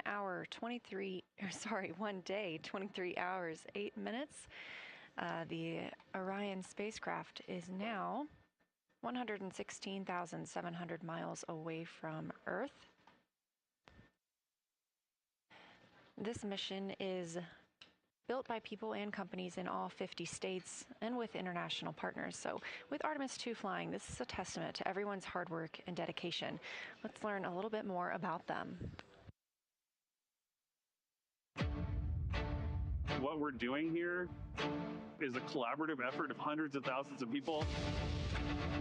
This is about the parts, the hardware, the software, the services, all coming together to make that mission possible. My dream for this space program is that we would not just push the boundaries, but that we push them together. And liftoff of Artemis I. We rise together, back to the moon and beyond. It takes a team to do great things. And Artemis has an incredible team. We have international partners. We have commercial partners and industry partners. It takes unity to accomplish great things, and that's what this mission's all about. We're not sending our money to the moon and lighting it on fire. We're putting that money right back into the economy in ways that benefit everybody. So every dollar that comes out of the Treasury that goes to support this mission goes back into the Treasury 3 times. What is very important to me is that we do it the right way, and that we do it with our values, that our industries grow, that our communities grow, that our families are healthy and safe and have amazing things to work on. Then we're going to build machines to go even further onto Mars. That is our generation, the Artemis generation, that defines the starting point of our exploration future. I just want to say thank you to all of the hands that have touched a part of this program and the hearts that have moved everyone to this goal, because we're going to the moon and we're going beyond. One team. One team. One team. One dream.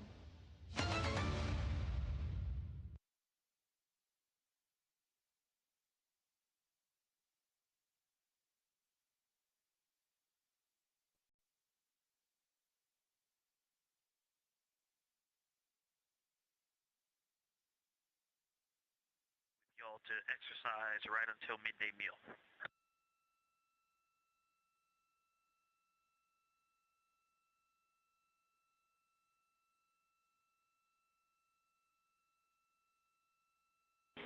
My apologies, Victor. We're checking.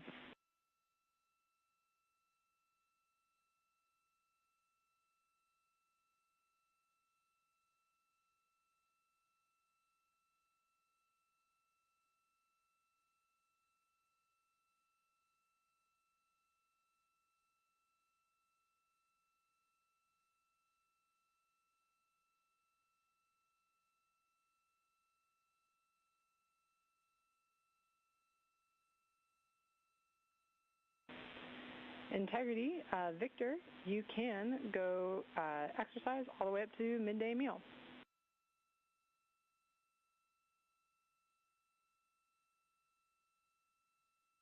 Copy, I'm getting started. Thank you. No problem.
This is Mission Control Houston, specifically the Artemis Flight Control Room.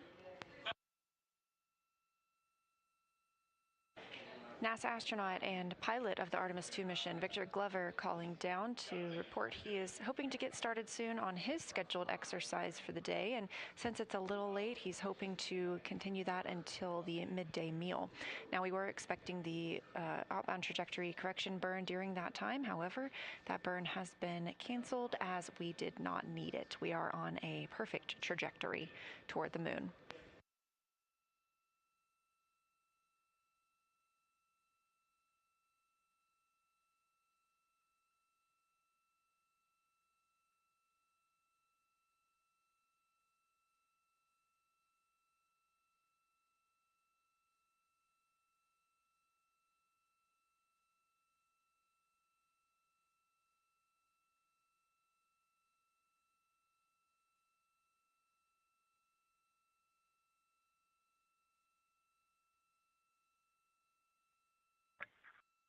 Houston, integrity on 1 for HHP.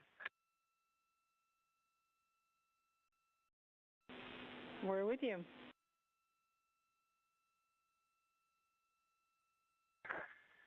Hey, Chris, Victor's about to start exercise, but he's encouraging video downlink, so if you want to come on the HHP, I'll start the stream. Thanks, Reed. We would absolutely love that, and thanks, Victor, for his willingness to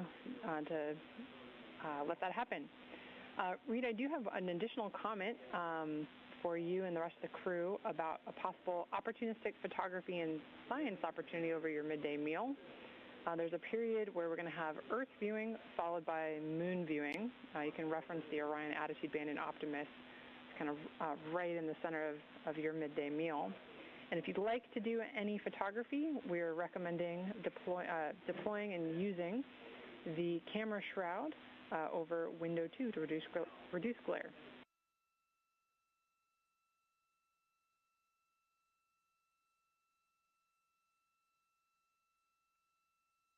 Okay, we love those little opportunities. Thanks for sharing them. Keep them coming.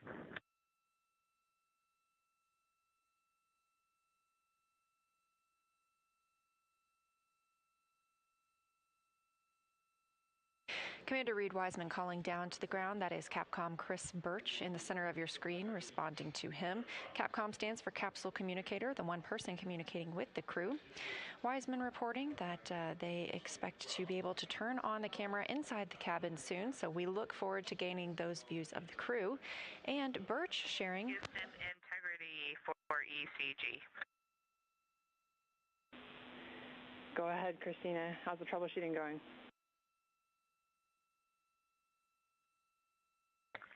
Hey, Chris. We are connected and charging on the little tablet. However, no joy getting a signal on myself nor Jeremy. Two things I can think of to try. One would be to let it continue to charge. It did just reach 20%. I checked and it does not seem to be in any battery saver mode. In fact, it says battery saver unavailable. I also checked the Bluetooth devices. The ECG is showing up as a device. However, it is giving me the option to connect in the Bluetooth area, and nothing happens when I do it.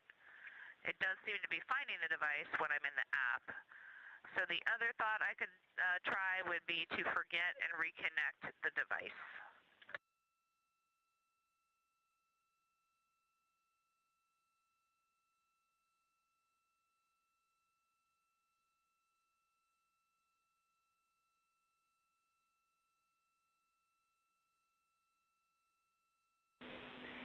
Christina, that is an excellent idea. Good troubleshooting so far. Yes, we definitely want you to try the forget the device and then try and reconnect. And then another piece of data that might be useful for us is whether you see a battery symbol at the top of the medical tablet right-hand corner.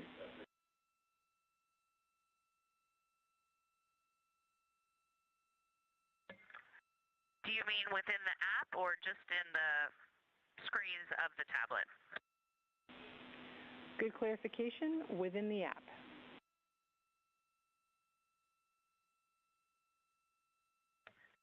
Okay, within the app, when the screen instructing to touch the electrodes to start is up, I do have a battery icon in the upper right. However, it is gray with a question mark inside.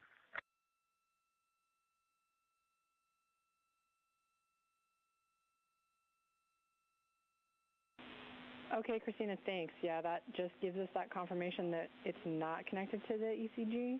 Let's go ahead and continue with that Bluetooth troubleshooting steps for getting and reconnecting.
You're getting a live view inside the Orion spacecraft during some general daily activities that the crew is conducting. You heard communications with Christina Hansen. Christina calling down to Chris Birch here, our Capcom in Mission Control Houston. She continues to troubleshoot the ECG device that they are testing out. In the foreground, in the blue shirt, Commander Reed Wiseman, and next to him in the black shirt, Canadian Space Agency astronaut and mission specialist Jeremy Hansen. In the background, you're getting a look at NASA astronaut Victor Glover, pilot for the Artemis II mission, preparing to exercise. And what he is using is the flywheel device. We've discussed this a few times.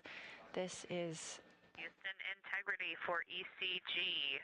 No joy seeing the device in the list of available devices when I attempt to repair it after doing the Bluetooth forget.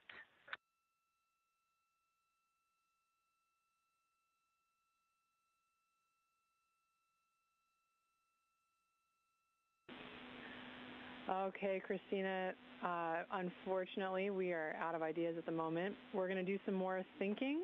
We really appreciate all of your troubleshooting steps and actions you've taken. Great data for us, but we'll move on from this activity for the day. Thank you.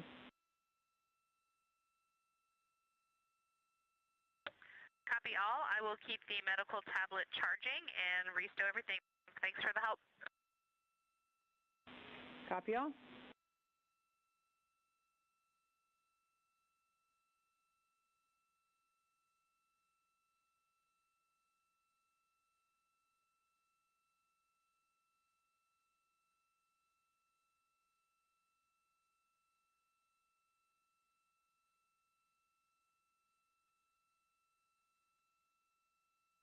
Again, those calls from Christina down to the ground as she troubleshoots that ECG device, the BME, or biomedical engineer, here in Mission Control Houston, working with their teams to continue developing procedures to help the crew troubleshoot. Back inside Orion, Victor Glover is in his timelined exercise for the day. On the flywheel device, this is a small device installed directly below the side hatch, so if you look above where his feet are, that is the side hatch of Orion.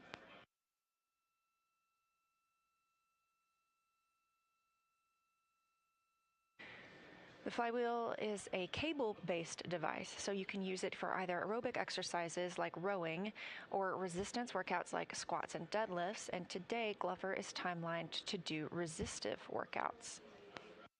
It can max out at 400 pounds of resistance.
This view really gives a great look inside Orion and at the size and space available.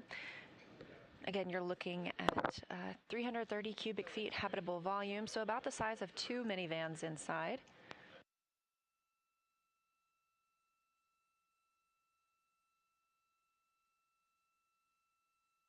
The crew obviously did not launch in Orion in this configuration. They have since been able to stow quite a lot of the hardware that was used during the launch portion.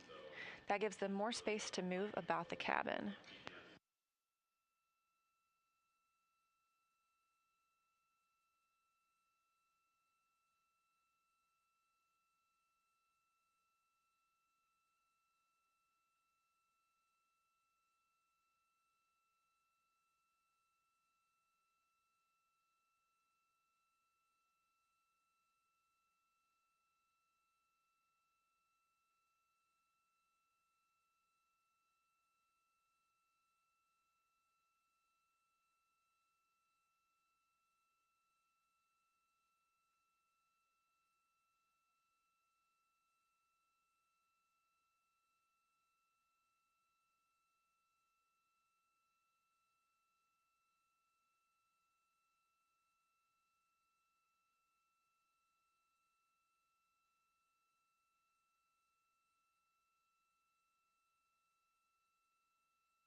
As pilot Victor Glover continues exercising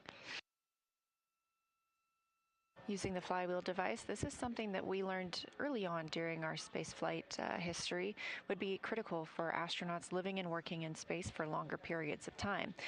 On the International Space Station, astronauts are timelined to work out for approximately 2 hours a day to help maintain their bone and muscle health.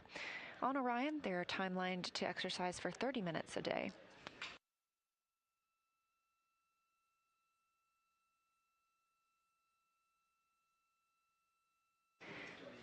Not only does this exercise help benefit the crew members and keep them strong, but it also helps inform how we treat things like osteoporosis on Earth.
This is Artemis Mission Control, the spacecraft traveling 3,400 miles per hour, now over 118,000 miles away from Earth and 148,000 miles away from the Moon. You can track those stats for yourself anytime at nasa.gov/trackartemis. We also got some beautiful images from the crew this morning. Their first look back at Earth after the translunar injection burn. You can also see those images as well as the ones we intend to release as they come down on NASA's social media accounts at NASA and at NASA Artemis.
In this live view from inside the Orion capsule, you can see Canadian Space Agency astronaut Jeremy Hansen there in the black t-shirt.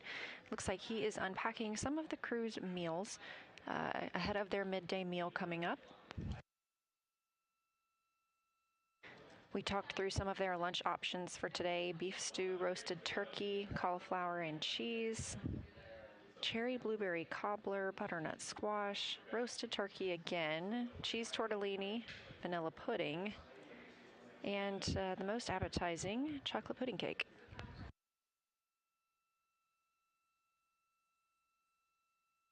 And if you're a sauce fan like me, you'll like to know there is maple syrup, chocolate spread, peanut butter, hot sauce, spicy mustard, strawberry jam, honey, cinnamon, and almond butter, all flying around the moon as well.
If you look closely at Canadian space astronaut Jeremy Hansen, it appears that he is wearing 2 watches, but one of those is Archer.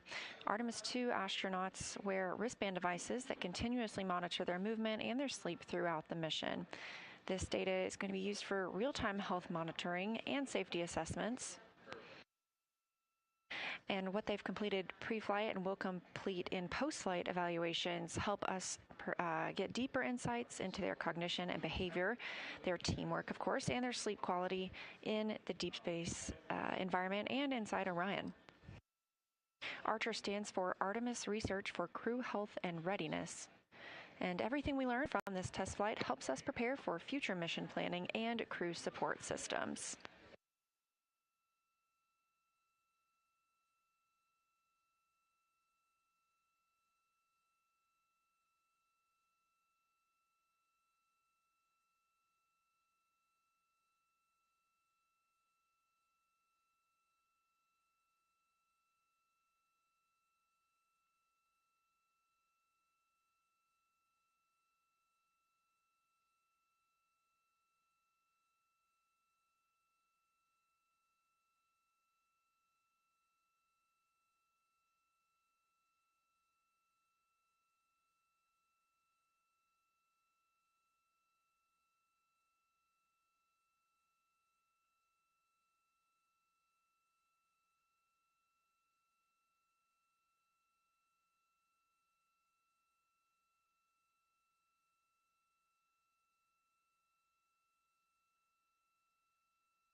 Use and integrity exercise complete. Thank you.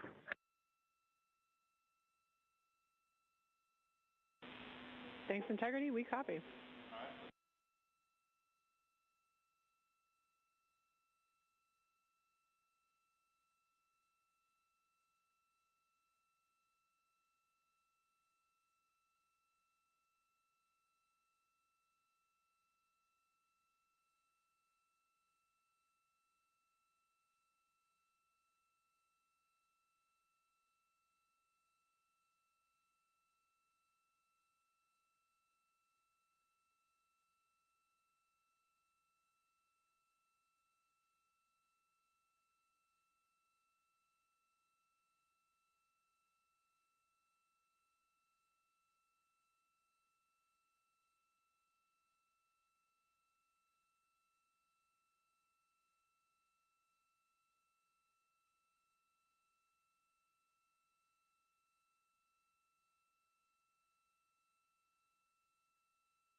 As you heard the call from pilot Victor Glover, he has completed exercise and was very kind enough to give us a view inside the cabin while he was exercising. We previously have seen the views from outside the cabin while the crew is exercising and how that imparts movement on the spacecraft. Now the crew is getting into their midday meal. Again, we were expecting to have a burn in 10 minutes, so if you are tuned in and looking for the outbound trajectory correction burn, that has been canceled for today. It was deemed unnecessary because our targeting was so accurate for the translunar injection burn. Again, that translunar injection burn came last night at 6:49 p.m. Central Time, 5 minutes and 50 seconds, using the Orbital Maneuvering Systems engine on the Orion spacecraft. And when you hear the crew call down and discuss their PCDs, that portable computing device, it's exactly what you see Hansen and Glover using right now, those tablets that allow them to track what they've been up to in the spacecraft, monitor their timelines, and communicate through email.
Houston Integrity AGA readings when ready.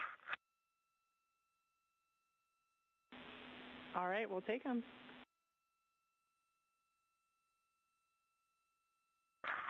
CO2 1.0, O2 20.1, temperature 75.7, cabin pressure 14.2 psi.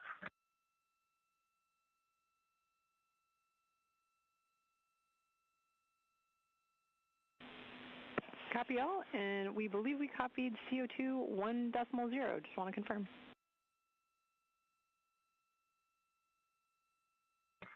One decimal zero, 1.0, that's correct.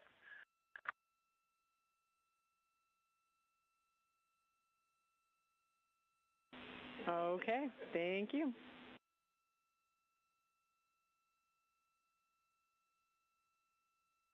You're welcome. And a question, do you guys always want these called down, or is a crew note enough?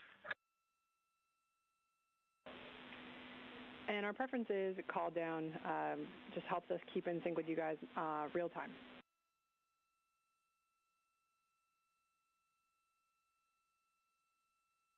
Copy.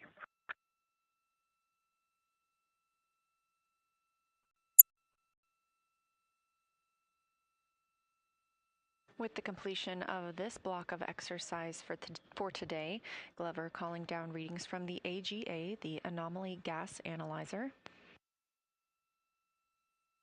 Those readings are requested before and after exercise, so they leave the device on throughout the time period that they are using that flywheel device.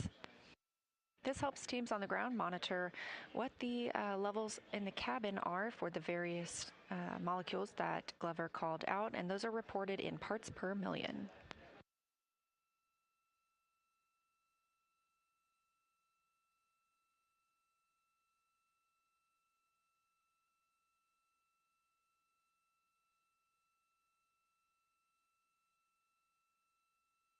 And we have just passed 2 days mission elapsed time.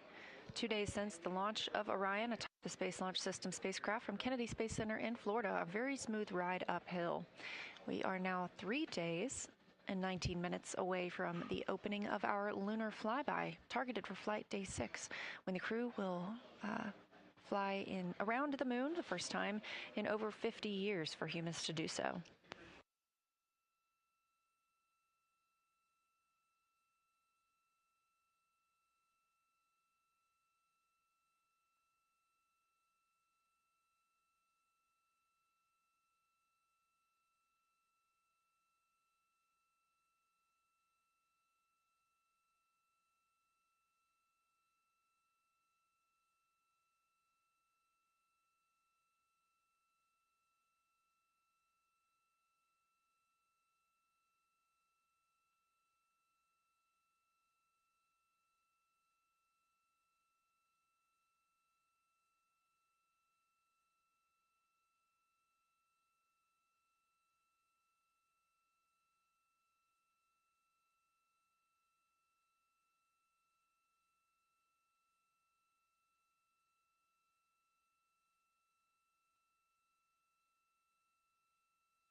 This is Artemis Mission Control, 2 days and 14 minutes mission elapsed time for the first flight of humans aboard Orion. And I am joined here by Paul Boehm, Orion Crew Support and Thermal Systems Manager. Thank you for joining us, Paul. Oh, thank you very much for having me, Leah. Appreciate it. Yeah, absolutely. Well, tell us a little bit about your role. You just came from the Orion Mission Evaluation Room, is that right? Yeah, actually, I just did. I was just checking our systems to see how things were going, and I am really pleased. So my role is I manage the hardware related to crew and all the crew systems on the vehicle, the ECLA system, the thermal systems, the suits, the flight crew equipment that are on the vehicle, and so been doing that for almost 14 years now. Wow, that's impressive. And when we're talking about the ECLA system, that stands for Environmental Control and Life Support System.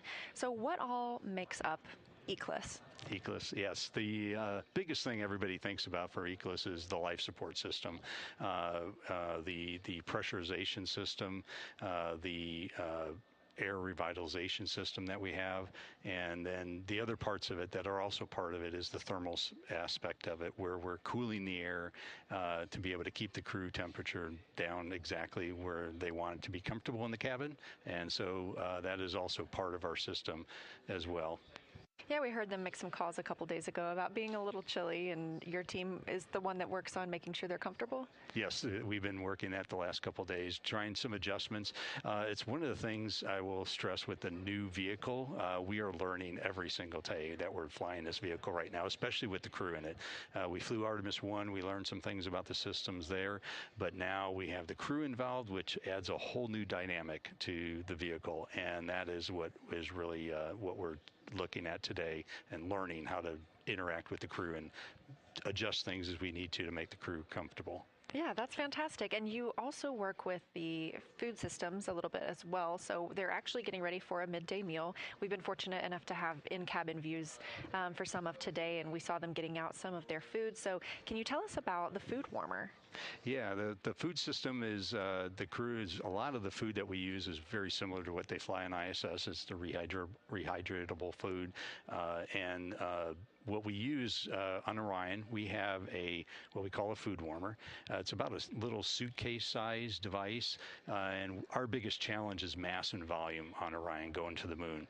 And so we had to reduce the size of a galley. We would love to fly a galley, but we just can't because of the mass and volume challenge. So we have a suitcase that basically the crew inserts their food into the suitcase. It's a warming plate and heats it up to about 155 degrees. Oh my goodness, that's much warmer than I expected you to say. That's really impressive. It's what they use for doing the hot drinks, warming up the food that needs to be warmed up so that it tastes better when it's warmer. So they can put about 12 packages in there to be able to heat up those and be able to have some hot food during the flight. I'm impressed. I used to be a taste tester here, and so I always enjoyed trying the food. I found it to be really good, and so it is amazing what they can do. Yes, it really is. So tell us more about the ECLIS system and how it's performed so far now, 3 days in. Yeah, I'll be honest, I am extremely excited how it's performing right now because it is actually better than our predictions, which is really great. The carbon dioxide removal system that we are flying for the first time on a human spacecraft, relying on it, this particular system has been outperforming what we thought it was going to do. It's been awesome. So really low levels, and the crew's so far been pretty complimentary of it. That's incredible news. So you were talking a little bit about, the temperature and how this is the first flight with crew, and so everything you're doing is learning. So what is your team hoping to learn on this mission? So the biggest thing we're doing, number one right now, as I mentioned earlier, was because it is a flight test and it's the first time we're doing it, we're learning how to tweak things, we have heaters and we have the systems like the CO2 system I mentioned earlier. We're learning how to balance all those things as we work with the crew because each crew member is different metabolically. We have different met rates that the crews have as they're doing different exercises, like you saw them exercising earlier today. Versus when you're doing a meal, you're pretty calm and therefore you have a very low metabolic rate. So those variables really change how we interact with the crew, with our system. And so that's really what we're learning today is how our system interacts with the human. Integrity. We need a few minutes. We'll call you when it's a good time. Copy, sounds good. We'll wait for your call. That call from the crew about performing a wastewater dump. We actually had great views earlier from inside the cabin while they did so. It was fascinating. Talking about, preparing for the future, but we've also had similar hardware on the space station for the past 25 years. So what are some differences in the hardware that we have now on Orion and versus what, we have on the International Space Station? Yeah, our biggest difference between Orion, because we are a deep space vehicle, you have that very long return, and there's no coming back until when you do that translunar injection burn that we did yesterday. And so it's going to be many days before we can actually get back. So when we designed Orion, we really looked at the ecosystem to try to figure out how can we make it simpler. And then some of the systems that we have, as I mentioned, the CO2 removal system that we have, we needed a regenerable system such that you weren't flying consumables that you had to use up every day and replace. That's a lot of things. I think I calculated one time, it's about 143 basketballs worth of lithium hydroxide canisters we would need to do a 21-day mission with Orion versus our current system, which takes about 16, the volume of about 16 basketballs to be able to go do that. And so it's a regenerable system. It essentially removes the carbon dioxide from the cabin air, dumps it overboard, and those items are recyclable every time you expose them to vacuum. They regenerate, and now you can expose it back to the cabin air again and remove more CO2. So it's those regenerable type systems. We flew some test examples of this on ISS to see how that went, but this is the first time we're actually flying with this type of system on a human spacecraft and completely relying on it. Wow, amazing. And we've also heard some calls about the anomaly gas analyzer and taking those readings and the calls down from the crew about what they have gas-wise in the cabin. So how does your team take that data and interpret it? So the biggest thing we have is certain limits on CO2 levels that we try to maintain without getting too specific, but I will. It's 4 millimeters of mercury is the level that we rely on. And basically we use those AGA measurements to basically bounce against that level that we're at. And so I believe, if I remember correctly, it's about 0.4 millimeters here on the ground that we're normally breathing. And so we try to stay as low as possible with carbon dioxide in the cabin. So, and the readings that we're seeing right now are actually kind of phenomenal for a human spacecraft. So it's great. Wow, that is great. Well, congratulations to you and your team on a great mission so far, and we will be keeping an eye on everything as we move forward. But Paul, thank you again for joining us here. Oh, thank you very much for having me. It's been a great flight so far.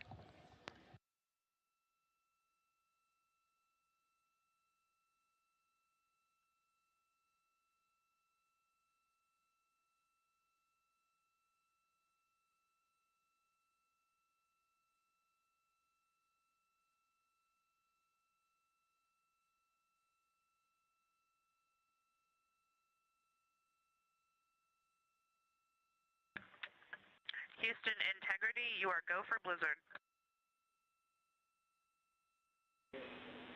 Copy, go for Blizzard.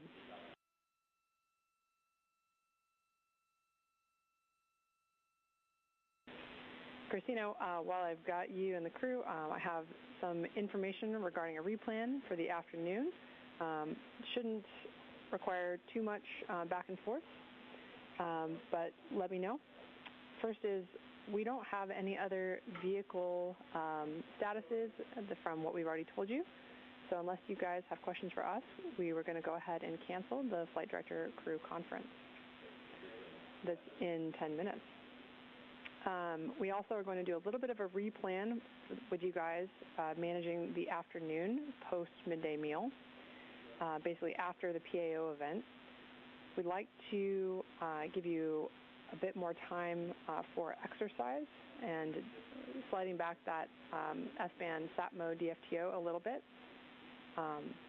And then exercise after that. This means that you'll have to manage some of that pre-lunar flyby cabin config and other activities just amongst yourselves. But this should allow us to get in all exercise and have enough time post-PAO event for that S-band SAT mode DFTO. The DSN EMERCOM DFTO needs to stay where it is because there's some vehicle maneuvers that have to happen with that.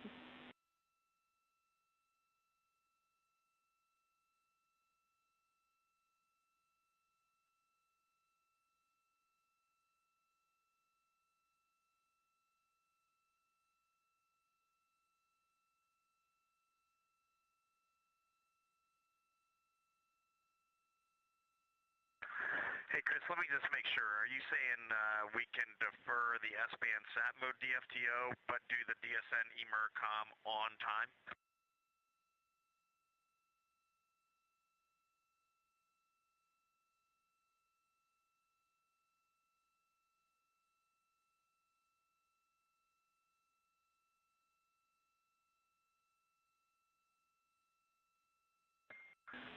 And Chris, if it helps you, Victor and I have both exercised, so he is more than happy to do the S-band SAT mode DFTO on time.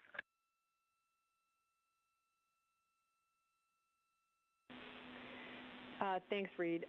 Just talking down here with the team to make sure I got the right words to give you. We'd like that S-band SAT mode DFTO to slide 30 minutes to the right for some ground config, but then the emercom DFTO will stay where it is.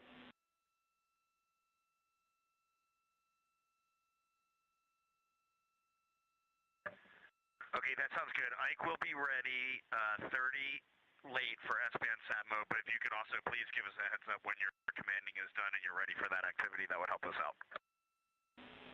Absolutely, Wilco. The other thing we want to remind you is that in your midday meal, we have about a 1 hour forward DSN LOS, but for most of that, we've got return. And kind of in the middle of your midday meal period, you'll notice there's, like I mentioned, this good Earth and Moon viewing positions. It's also roughly when you're going to pass close to the halfway point between the Earth and the Moon, and you can reference your altitude on the PFD for that midway point. Yeah, crazy that we're seeing 105,205 miles, and it's still going up pretty quick. Thanks for all that, Chris. Great. Thank you guys so much. Enjoy your lunch.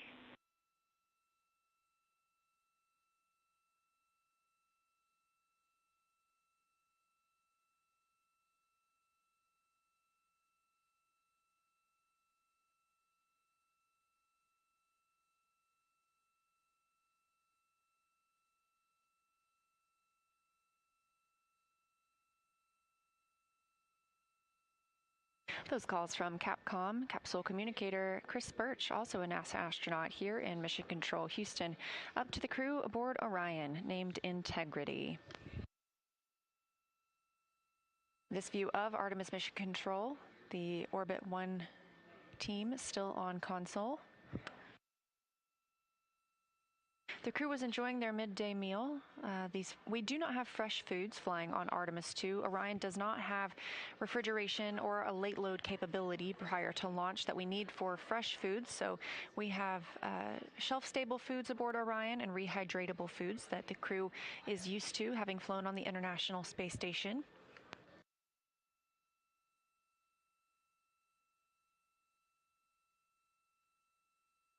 As we saw in the earlier video, the Artemis II crew had direct input into the food that they have available during the flight. They were able to sample and rate all of the foods on the menu, and their preferences were balanced with the nutritional requirements needed and what Orion can accommodate.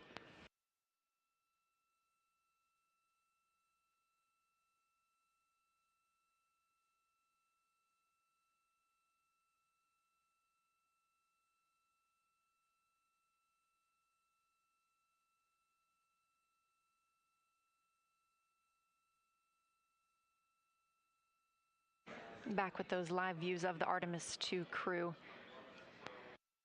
We just spoke with Paul Boehm, Orion Crew Support and Thermal Systems Manager, telling us a little bit more about the food warmer on Orion. So if the crew needed to heat up any of the foods that they are eating today, they were able to do so with a approximately briefcase-sized food warmer to heat the meals as needed.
Integrity Houston, sorry to interrupt your lunch, but we have a commanding request prior to CPR demo during the forward LOS.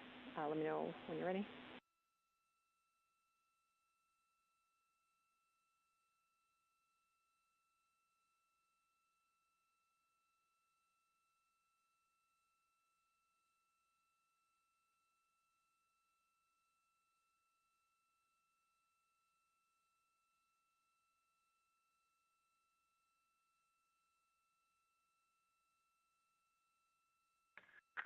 Go ahead, Chris. All right, because you'll be starting the CPR demo activity while we're in that LOS, we would like you to first confirm we are in coast to default 4100, and then please put all 4 saws into Safe Harbor A, then start the CPR demo. I'll copy.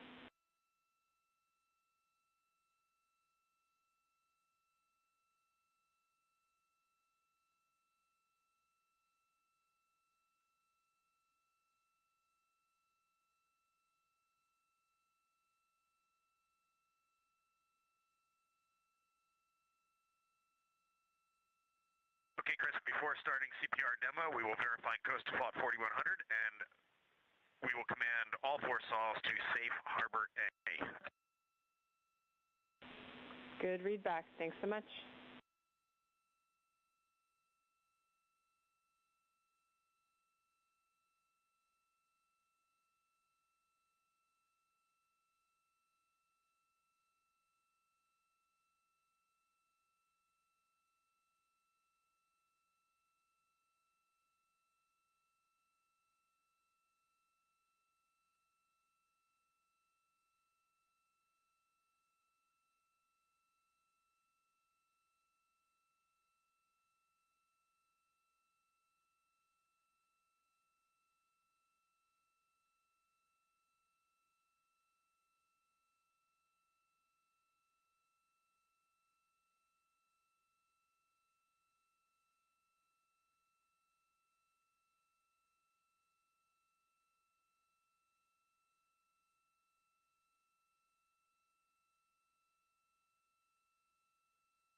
Integrity courtesy call, not knowing your preference.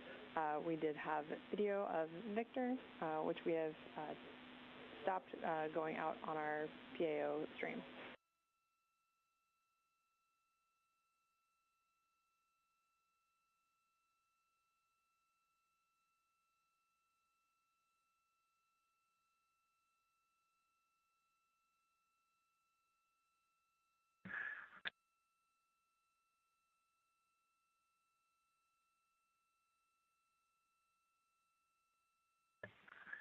We appreciate that, Chris. We were definitely good with it going out, but we also understand if you want to restrict, no problem either way. Okay. Copy all. I will update our now growing crew preferences sheet. Thank you.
Back with views aboard Orion as the crew continues their midday meal.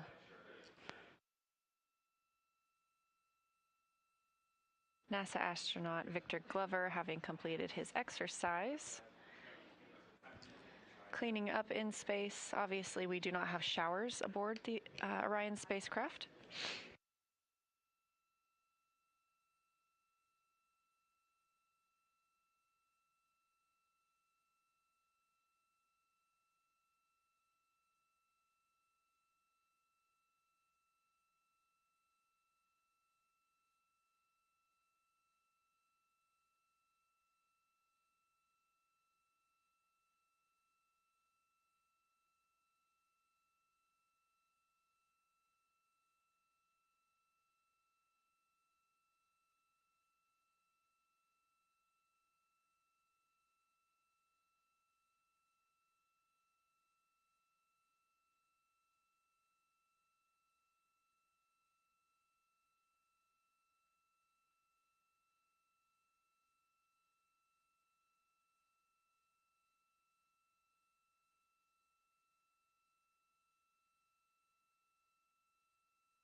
This is Artemis Mission Control here at Johnson Space Center in Houston, Texas. Getting a live look inside the Orion spacecraft. They are still... Integrity, toilet will be available throughout the LOS.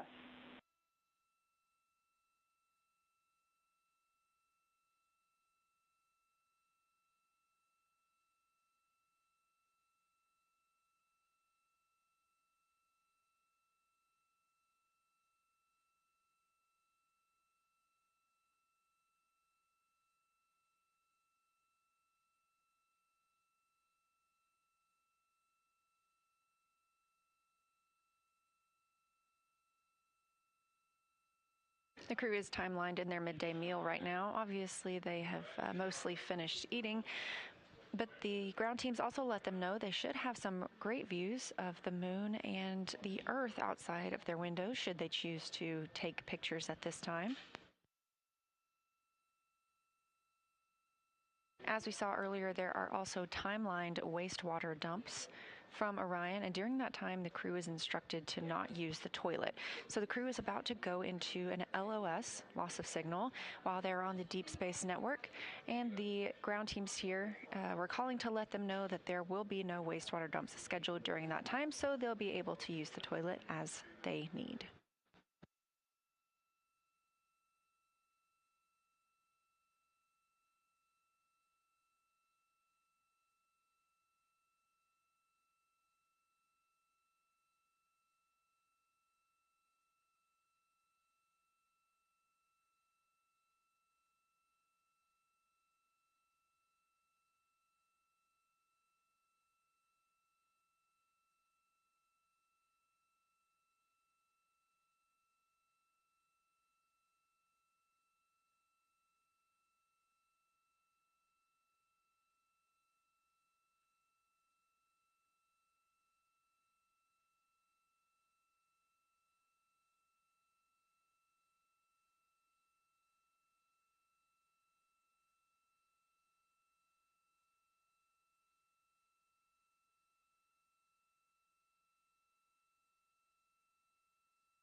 This view outside the Orion spacecraft, you can see those solar arrays positioning. And a reminder, you can keep up with where Orion is at any time by visiting nasa.gov/track-Artemis.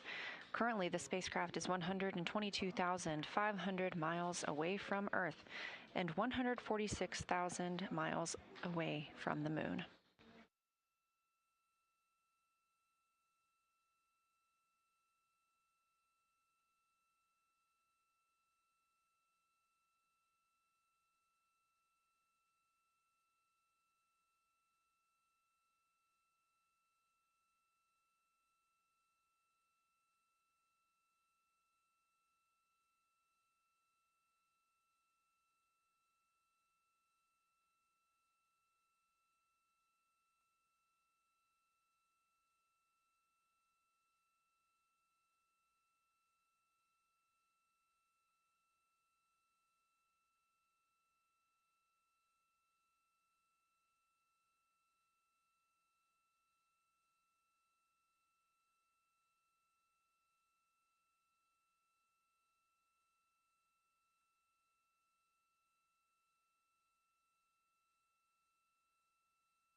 Up next on the Artemis II cruise timeline today will be the CPR demo.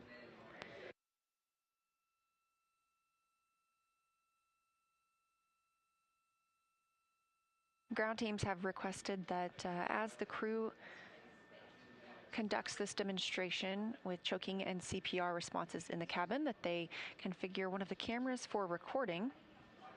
They'll be able to use the footage captured for this for future training use.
We are 2 days, 1 hour, 3 minutes into the flight of Artemis II, the first flight of crew aboard Orion. Spacecraft now 123,000 miles away from Earth. You're getting a live look inside the capsule as our 4 crew members, Reed Wiseman, Victor Glover, Jeremy Hansen, and Christina Cook, are wrapping up their midday meal, getting the opportunity to take photos out the window of Earth and the Moon. We are in an LOS period, loss of signal from the ground side. This was tracked and communicated to the crew.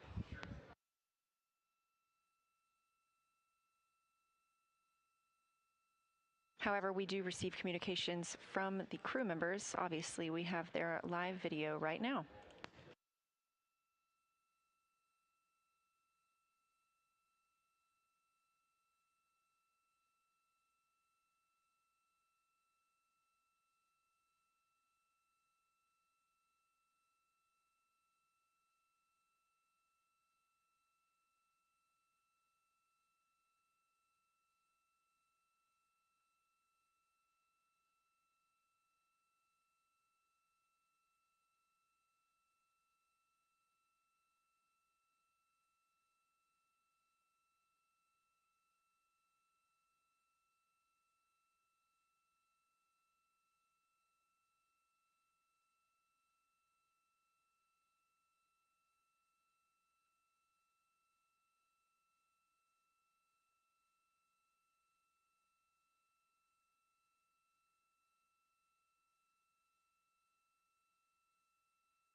Inside Orion, you see they have dimmed the cabin lights. They have this option to allow them to get better views outside the window so there aren't any reflections from that lighting onto the windows.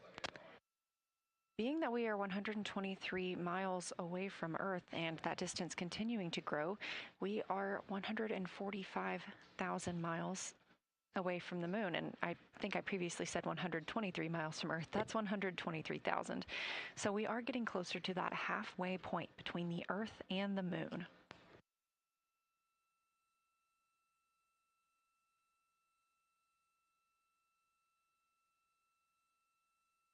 We look forward to the opportunity to share some of these pictures that they are taking today, along with everything else during the mission.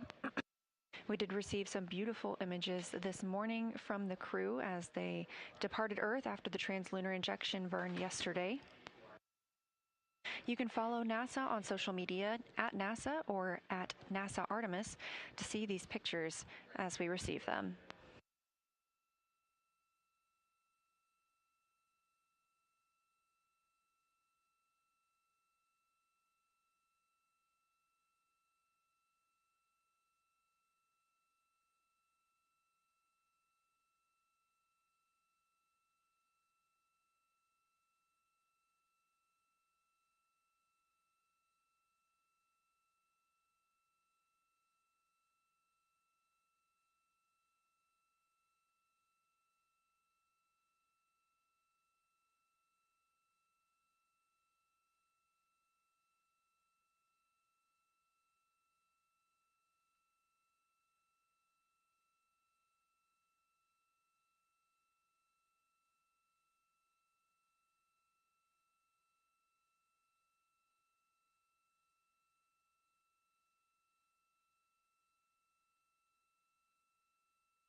This is Artemis Mission Control. Clearly, what you have on your screen is a visualization. We are in a loss of signal with the Artemis II crew and the Orion spacecraft. This was a tracked LOS while we are on the Deep Space Network. We expect to regain communications shortly. In the meantime, the crew using some of their lunch break to photograph Earth and the Moon outside of the cabin windows.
This is Artemis Mission Control here at Johnson Space Center in Houston, Texas. Mission elapsed time of 2 days, 1 hour, 26 minutes of the flight of Artemis II.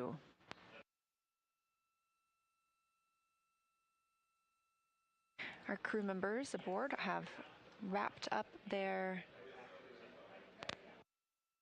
midday meals. They are now moving into the CPR demo. This allows the crew to practice how they would practice CPR should they ever have the need aboard the Orion spacecraft. They will record this for the flight teams here on Earth to analyze and use as future training. You also just saw some movement on the camera. They were moving the solar array wings into the safe harbor position. This is what we do when we expect any movement inside the spacecraft, whether that be exercise or something like this CPR demo. We won't have inside views during the CPR demo. Houston integrity in the blind. We are in 4100 coast default. 4 arrays are safe. Beginning the CPR demo now.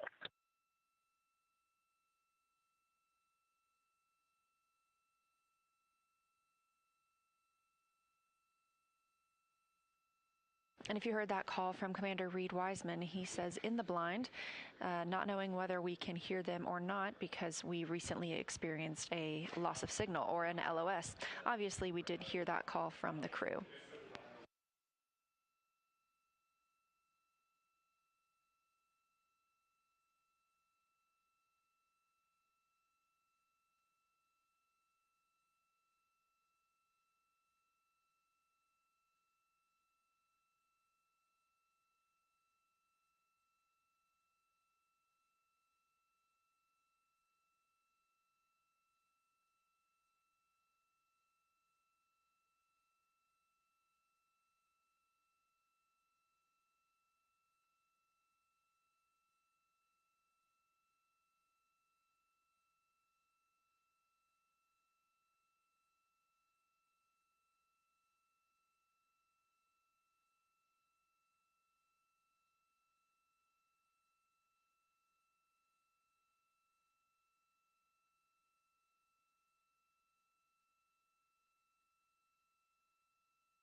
This is Artemis Mission Control here at Johnson Space Center in Houston, Texas. The crew aboard Orion conducting their CPR demo, learning how they would offer CPR to a crew member in need if the need ever arose on the spacecraft. Of course, this is just a demonstration and it will be used for future training for future flyers.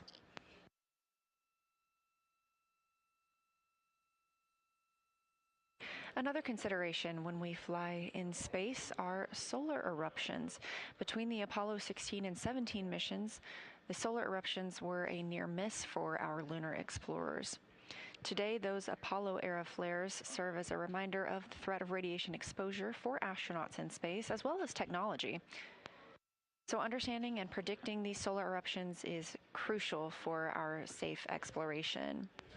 We now have data, technology, and resources available that have improved, which enable advancements towards space weather forecasts and astronaut protection. These are all key to NASA's Artemis program to return human astronauts to the moon.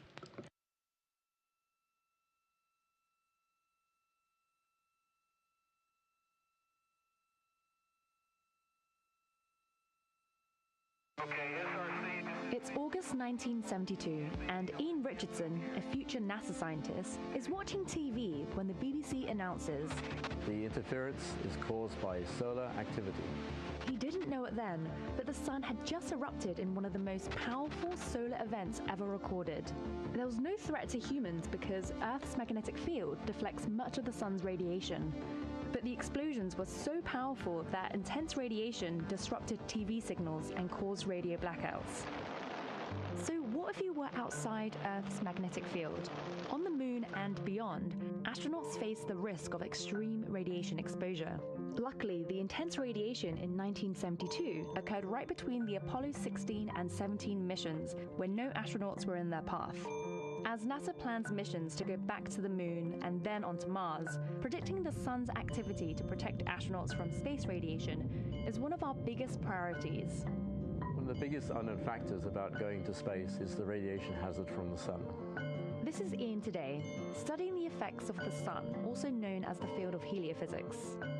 The sun is always emitting radiation like the light we see, but certain energetic particles, like from the August 1972 events, can be far more harmful.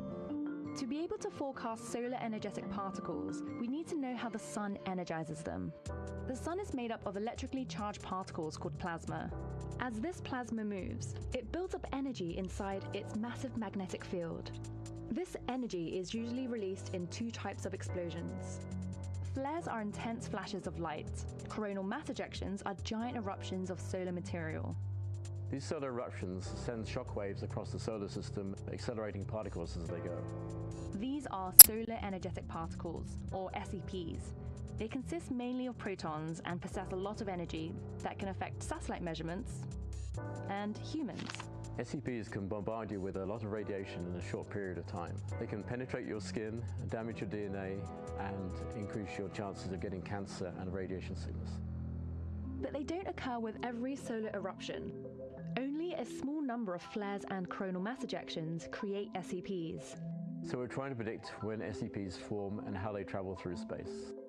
At NASA's Goddard Space Flight Center, the Community Coordinated Modeling Center, or CCMC, is dedicated to testing prediction models.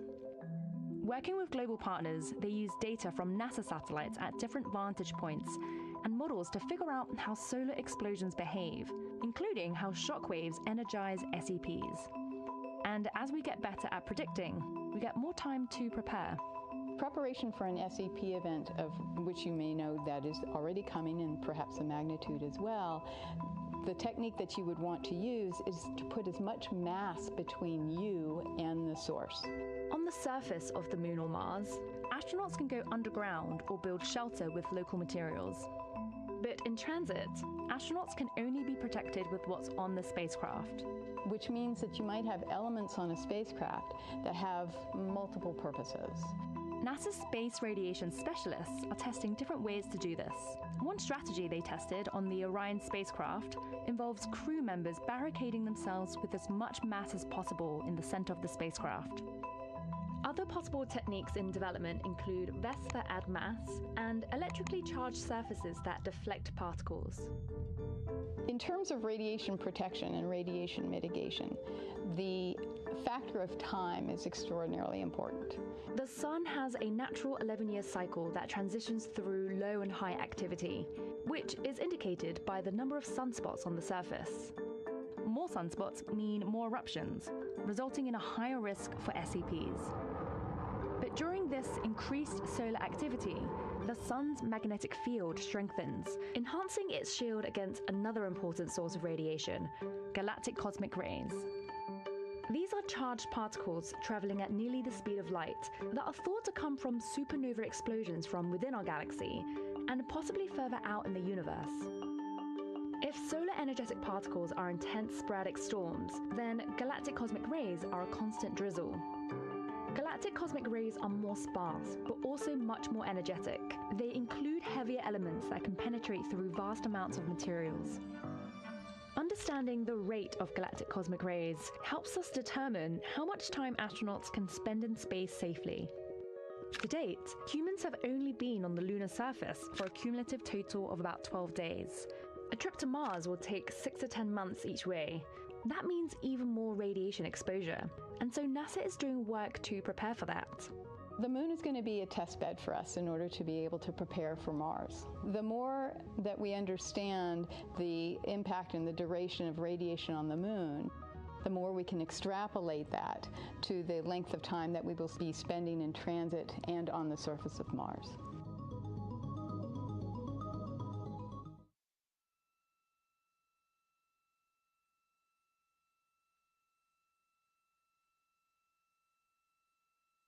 You're looking at a live view of the outside of the Orion spacecraft.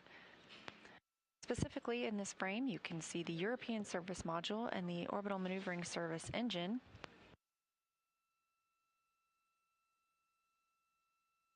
And in the video we just watched about deep space radiation, you saw some team members demonstrating how they could use cargo transfer bags to help protect a crew from radiation exposure. That is something that this crew will test out as well. On Flight Day 8, they have a radiation shelter demo timeline. During that time, the crew will build a makeshift radiation shelter within the cabin and prepare the lockers on the spacecraft for ingress. Of course, this is just a demonstration and practice in case it were to be needed for a future mission.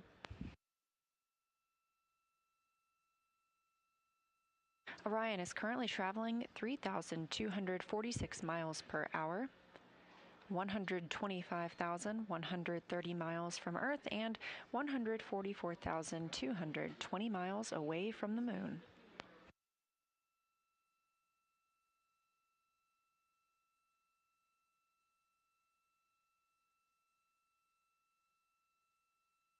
If you're just tuning in with us today, we were expecting to have the outbound trajectory correction burn this afternoon. However, that burn was canceled as it was deemed unnecessary following such a precise translunar injection burn yesterday. Teams confirmed we are on the proper trajectory to send us around the moon and bring the crew home on Flight Day 10 with a splashdown in the Pacific Ocean. So they were able to cancel the outbound trajectory correction burn. And according to Christina Cook, the crew was able to enjoy a snow day.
This is Artemis Mission Control at NASA's Johnson Space Center in Houston, Texas. The Orbit 1 team is currently on console, but you'll see a lot of activity happening in the room as the Orbit 2 team comes in to begin their shift.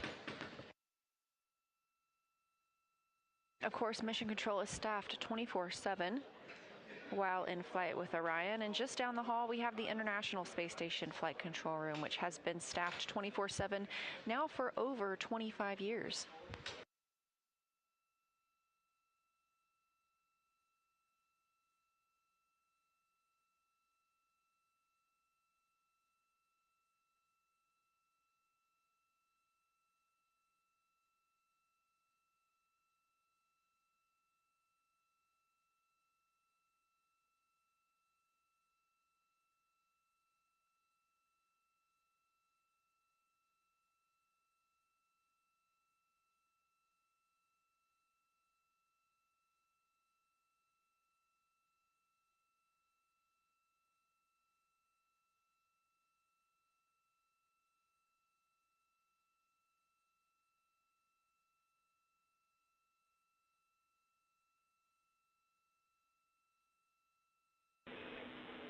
Integrity Houston, comm check, back with you on DSN.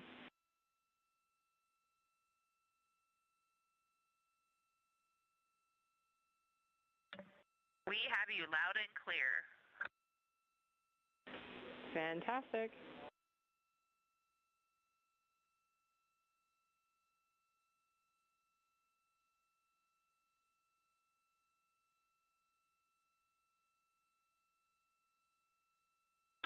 And Houston, we are complete with CPR demo if you want to get everything back to normal after that.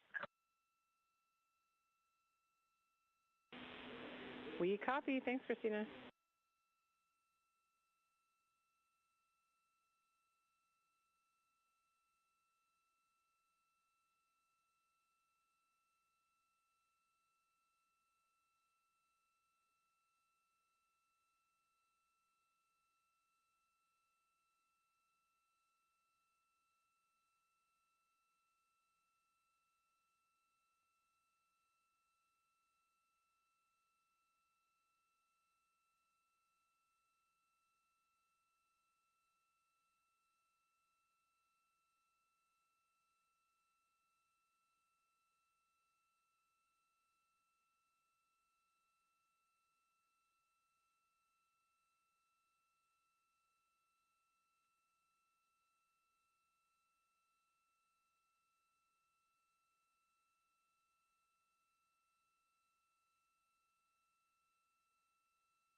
This is Artemis Mission Control here at Johnson Space Center in Houston, Texas. We have reestablished communications with the crew after an expected loss of communication through the Deep Space Network. We are now back in full communication with them. The crew reported they just completed their CPR demo. Again, just a practice of how they would execute CPR in the Orion cabin if need be. They were able to film this and will share it with the ground after their flight.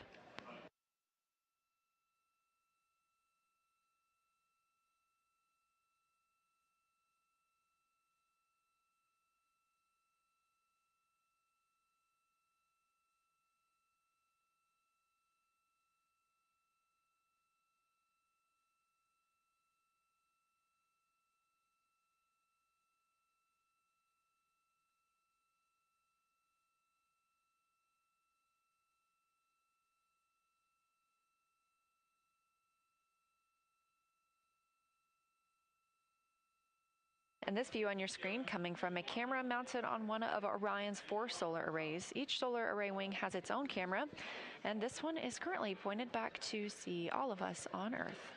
Wave hello, you look great today.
And Houston, we're just curious about toilet. Is it off, hands off right now?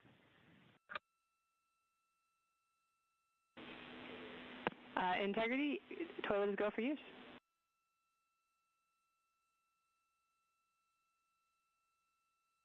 Okay, integrity copies.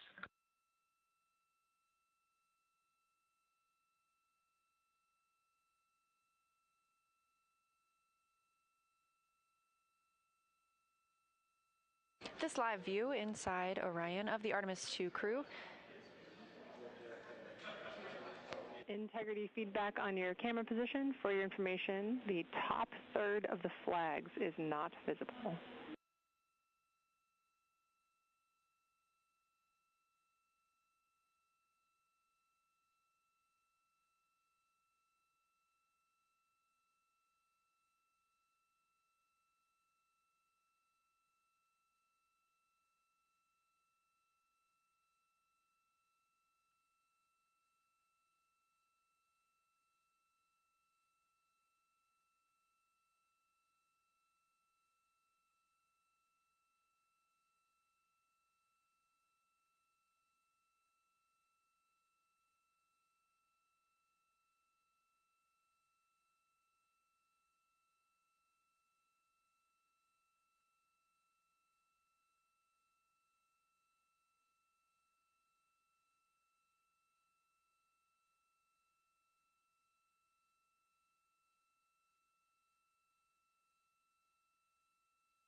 And now where you're placing the flags, I can see all of them.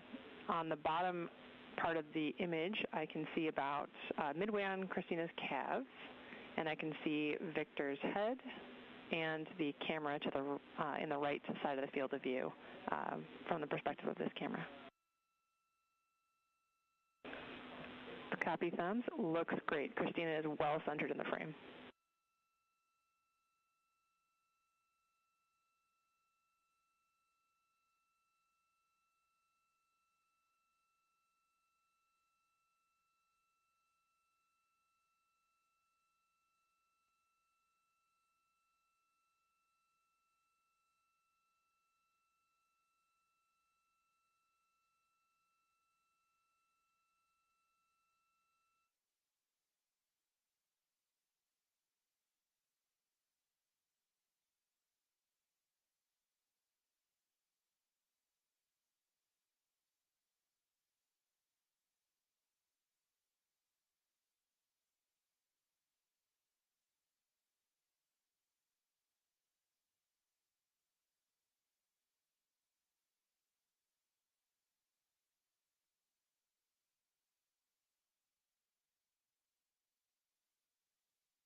This is Artemis Mission Control.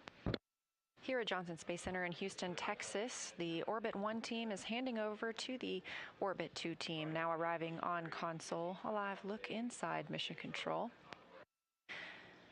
We are now 2 days, 2 hours, and 35 minutes mission elapsed time since Orion launched atop the Space Launch System from Kennedy Space Center in Florida. Our Artemis II crew is well on their way to the moon, now 127,840 miles from Earth and continuing to grow as the distance to the moon shrinks, currently 142,294 miles away.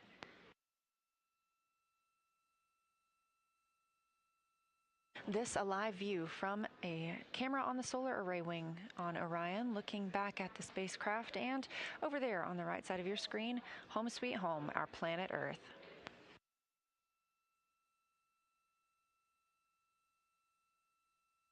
Earlier today, we were expecting to conduct the outbound trajectory correction burn.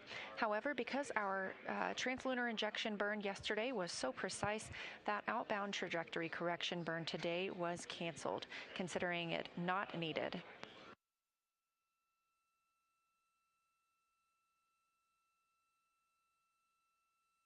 As the Orbit 1 and Orbit 2 teams hand over, I am also handing over the Public Affairs console to my friend and colleague, Anna Schneider. She'll be continuing our live coverage.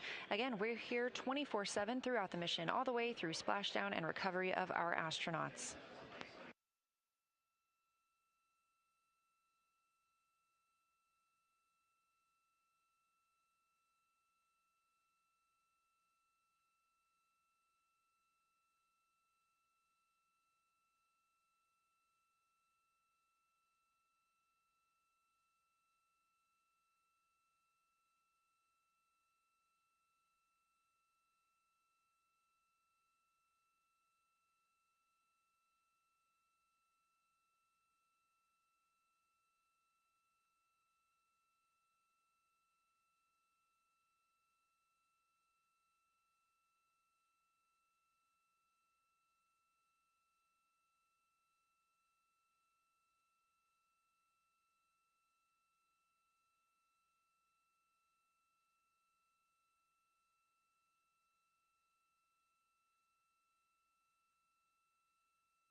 Houston Integrity, can you please verify toilet is available?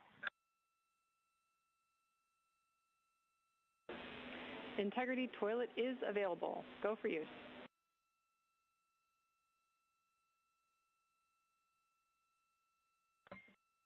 Thank you.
Integrity Houston, just wanting to let you know that we are going through our flight control room handover. I am bidding you farewell and appreciate getting the opportunity to support you thus far. And I'm leaving you in the amazing, capable hands of your favorite CTO. Have a good night.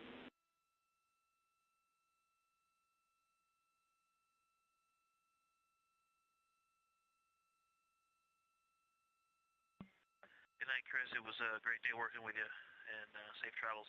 Enjoy training.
Integrity Houston, voice check on 1. We're setting up for S-band DFQ.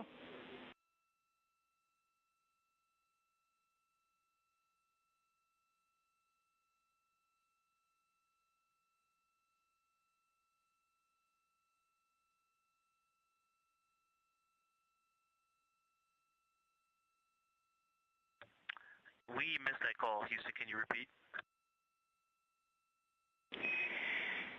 Yeah, we were doing some setup in prep for the sat mode DFTO and needed to do a quick voice check, and we had you loud and clear.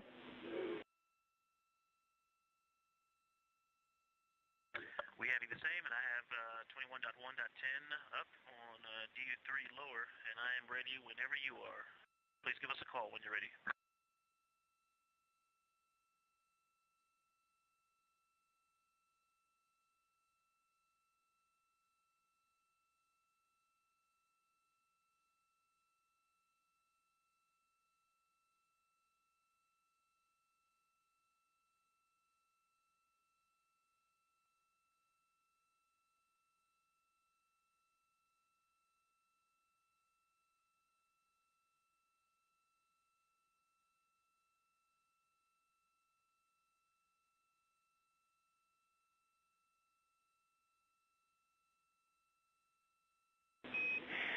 And Victor, we copy you are ready for the DFTO. As we mentioned earlier, we'll delay it about 30 minutes from the start. So 20 minutes from now, you can expect a call up that we're ready to get going.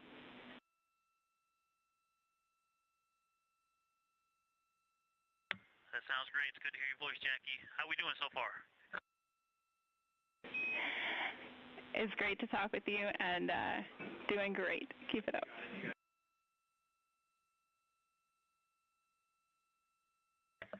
Hey there, Jackie. Hey, Jackie, it's so good to hear your voice. Mojave.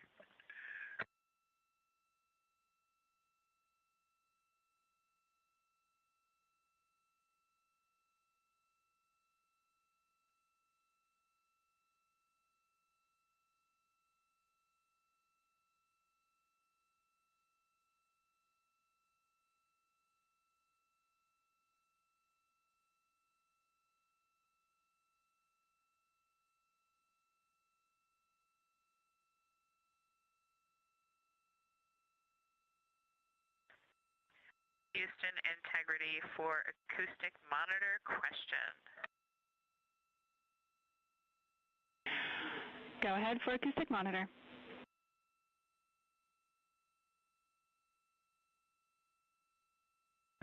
Hey, Jackie, I am doing my activity for the DFTO of the toilet acoustic monitoring. It's from earlier today, and the acoustic monitor is acting strangely. The battery was not indicating low. It was a yellow outline with a green interior. However, the acoustic monitor turns itself off often. It's hard to get past even the first menu or into the recording. I think I'll go ahead and try changing out the batteries just in case, but I wanted to let you know in case you have any ideas.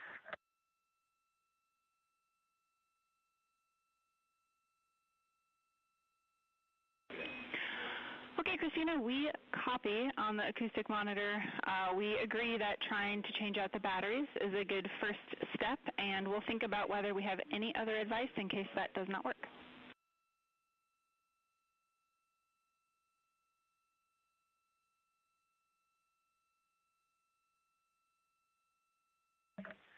Copy, thanks.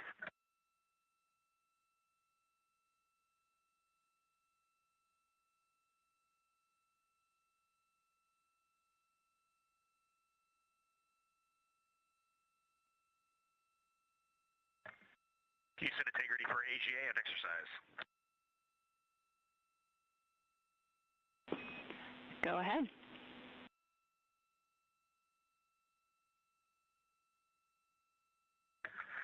Hey, Jackie, confirm you all are ready for Jeremy to start his exercise block.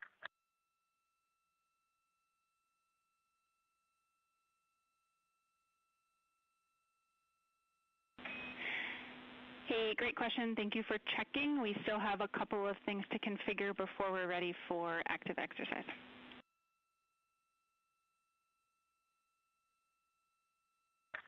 Okay, if you're ready, I'll give you AGA readings, and then you can call us when it's time for exercise. Send it.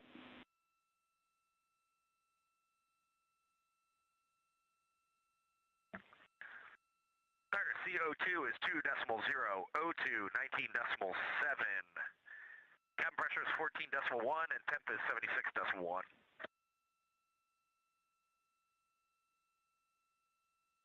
Houston copies.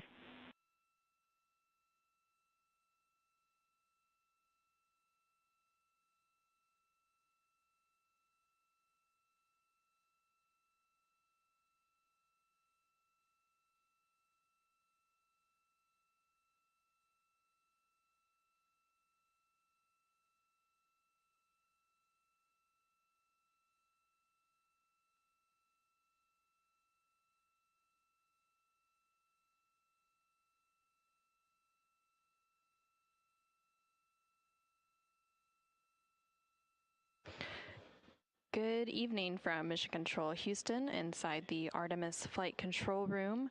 I'm Anna Schneider with NASA Communications, and the Orbit 2 team of flight controllers has recently come on console and have completed their handover with the Orbit 1 team. The Orbit 2 team on console is being led by Flight Director Paul Kanya. And next to the flight director there on your screen, you can see the Capcom or capsule communicator, who is Jackie Mahaffey, and she is the individual that is communicating directly with the crew on board the Orion spacecraft as it makes its way to the moon as part of the Artemis II mission. Jackie Mahaffey also served as the Artemis II training lead, so she has worked pretty closely with both the crew and the flight control teams as they prepared for this Artemis II mission. We are now 2 days, 2 hours, and 54 minutes into the Artemis II mission, following a launch at 5:35 p.m. Central, 6:35 p.m. Eastern on April 1st. The Orion spacecraft, which was named Integrity by its crew, is currently about 128,000 miles away from Earth and has about 141,000 miles between it and the moon. HHP views Jeremy is about to start exercise. He's okay with that. Up to you, though.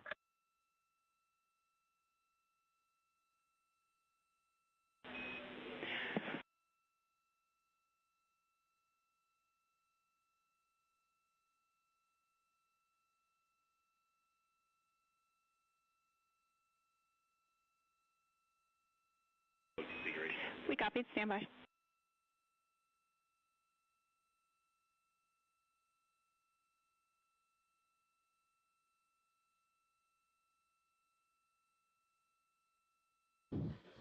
And you just heard some communication there from NASA astronaut Reed Wiseman, who is the commander of the Orion spacecraft, down to the team here in Mission Control Houston. They have been discussing some upcoming exercise activities. So on the timeline, CSA, or Canadian Space Agency astronaut Jeremy Hansen, is scheduled to complete his daily exercise, and then Christina will complete her exercise as well.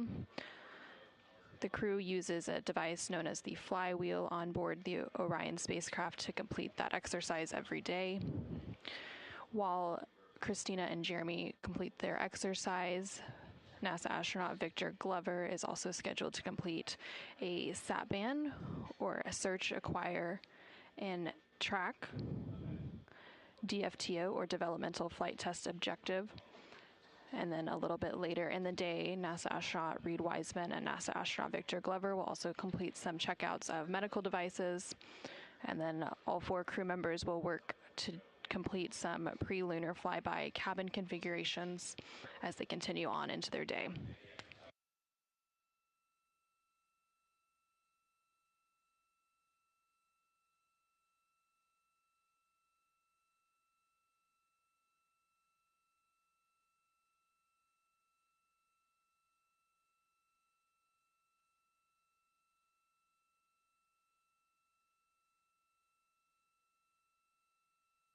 And currently on your screen, you are seeing a look at the Artemis Real-Time Orbit website, or AROW, AROW.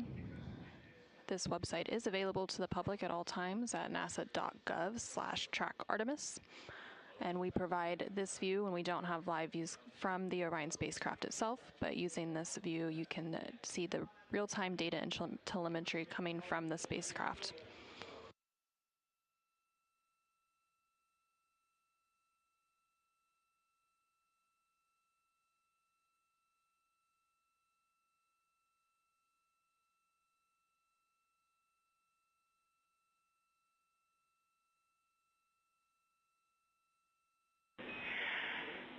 Integrity Houston for timeline, big picture this afternoon.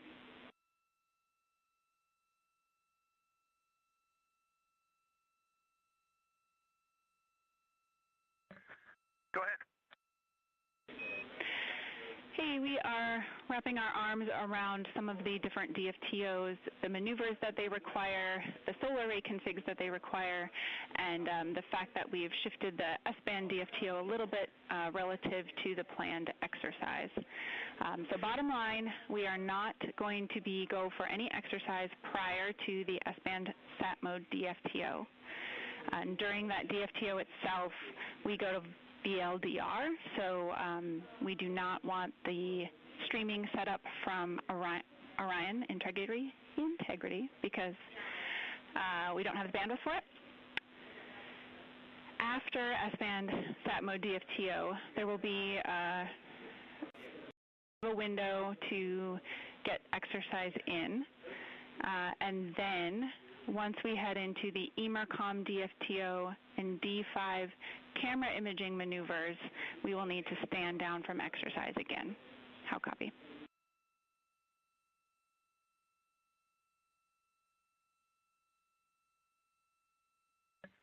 Copy all.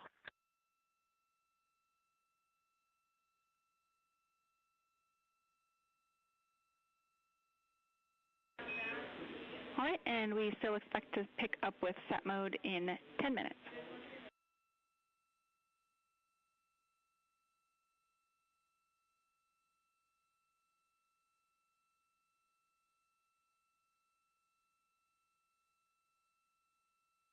Okay, we copy. Standing by for sat pointing mode DFTO in 10 minutes.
Integrity Houston for Victor and the SAT mode DFTO.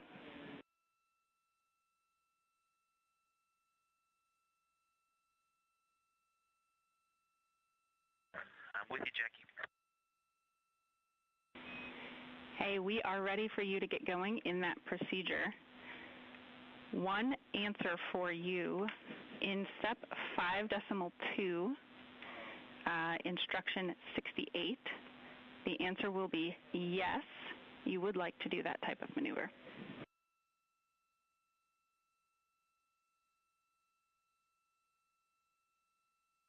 Yeah, Jackie, I'm sorry. We're sharing PCDs up here, and so I currently don't have one. I'm operating off of DU3 only. But Weed has one and a pencil out now. Can you just repeat that whole transmission? Yep, and I think this is one we should have comms so we could also remind you right beforehand. But in instruction 68, the question is, will maneuver be a rotation around the biased tail to sun vector? And the answer is yes.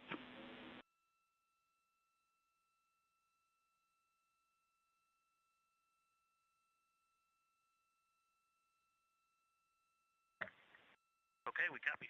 Thank you. Any other data I need before I get started with this procedure? Nope, that's it, and we're ready for you to begin.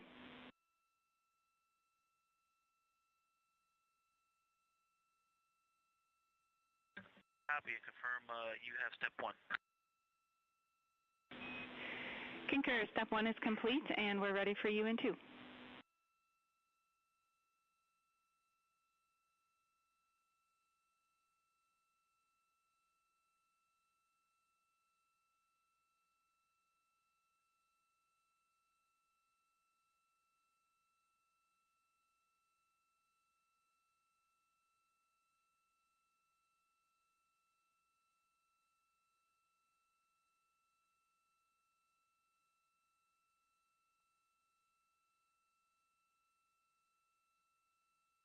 This is Artemis Mission Control in Houston, Texas. You have been hearing some communications between NASA astronaut Victor Glover, who is serving as the pilot on board the Orion spacecraft, and the Capcom or capsule communicator here in Mission Control, who is currently Jackie Mahaffey, which you can see there in the center of your screen. Victor is currently working through a SAT mode DFTO, or a search, acquire, and tracking mode developmental flight test objective. During this DFTO, Victor is working to reconfigure the S-band communication system on board the Orion spacecraft.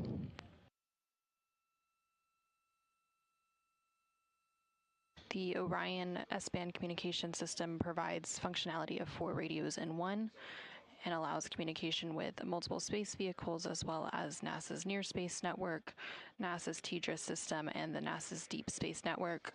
Currently, the Orion spacecraft is working off of the Deep Space Network. Houston Integrity commanding S-band to SAT encrypted pointing mode. Houston copies, we're ready.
instruction 46, ping, good. Baseband processor frame is locked. It was 2 minutes 45 seconds. Checking with you to proceed to step 4.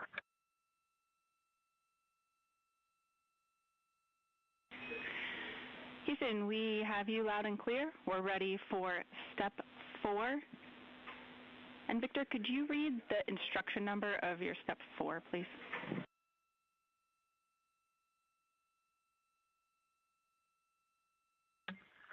Step 4, titled Test 1, Testing SAT Mode Receive Link Recovery Capability, is instruction 43.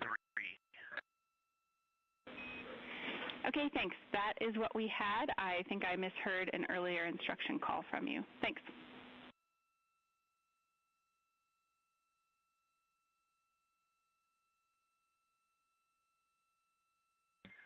That may have been just me telling you I was on the instruction that said to check with MCC, and that was a couple of instructions back.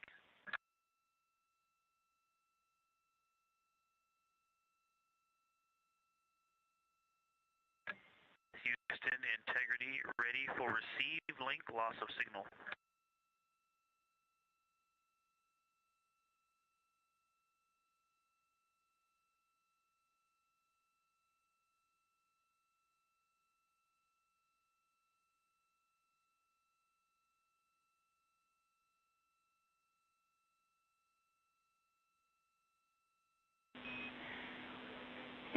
Integrity, we copy from the ground. We will implement the loss of signal. You can expect a 5 to 10 minute LOS and expect you may see your antennas cycling through looking for the signal.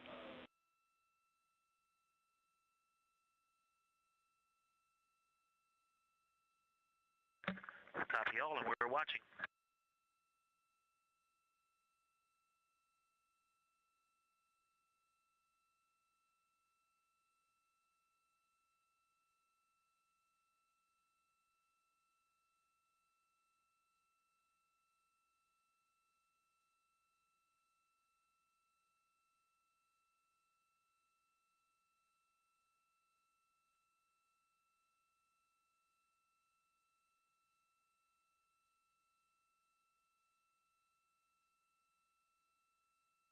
This is Artemis Mission Control in Houston, Texas.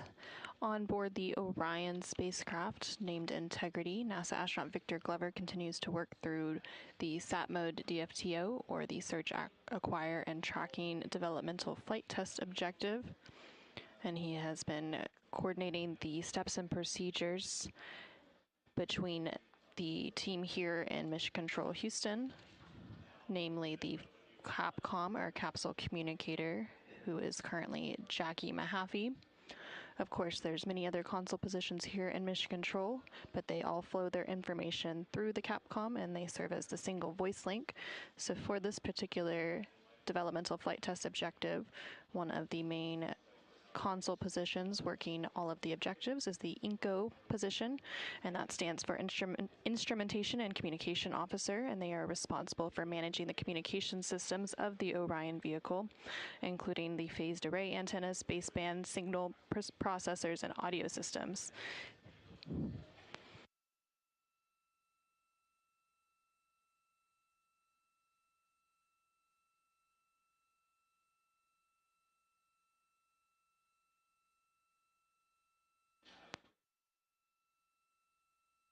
Working alongside the INCO console position for this developmental flight test objective is the GC, or Ground Control Officer.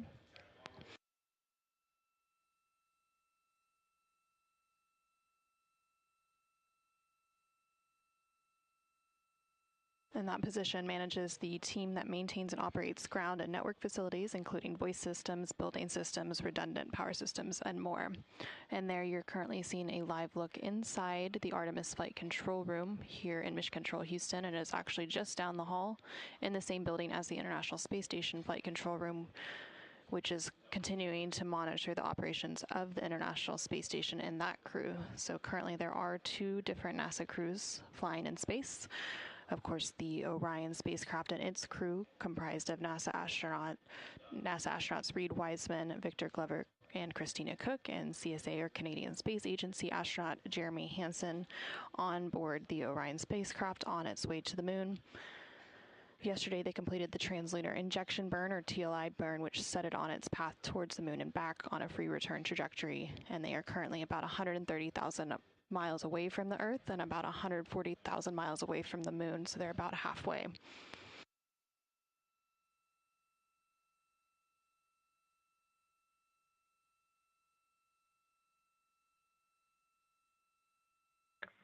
Houston Integrity, I am holding in instruction 59, checking with you to proceed to step 5. We are good and locked at about 2 minutes 30 seconds.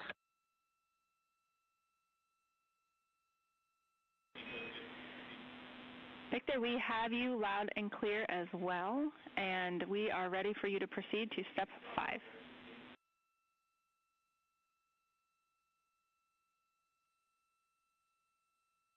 Copy, picking up step 5, instruction 62, test 2, testing sat mode, tracking through maneuver.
Jersey 1 West 107 to go to step 595.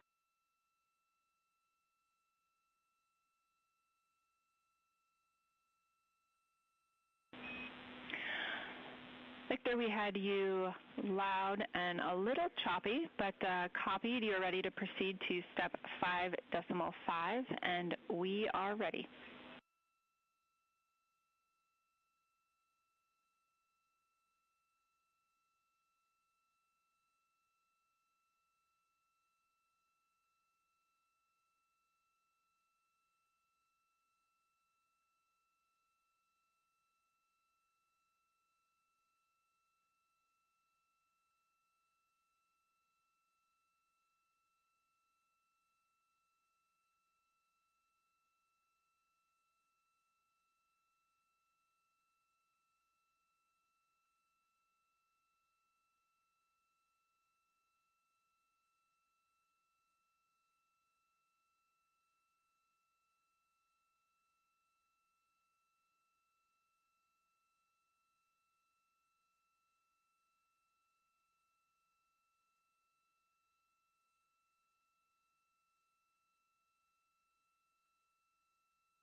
Houston Integrity comm check. Integrity Houston, we have you a little quiet, but clear.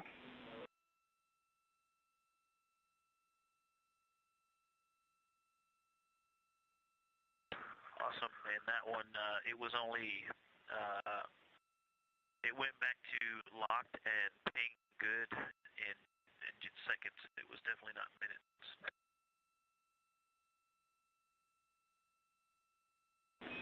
Houston copies.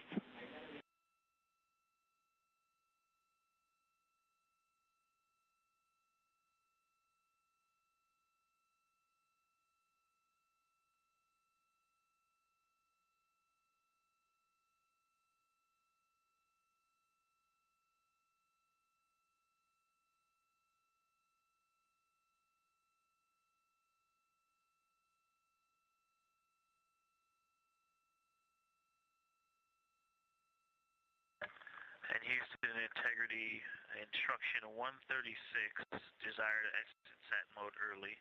How would you like me to answer that question? Yep, we would like you to answer yes. We'll go ahead and try to buy back a little bit of time by not waiting for those bailouts.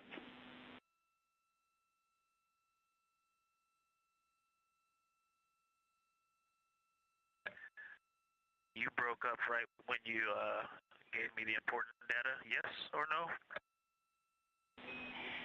Yes, yes.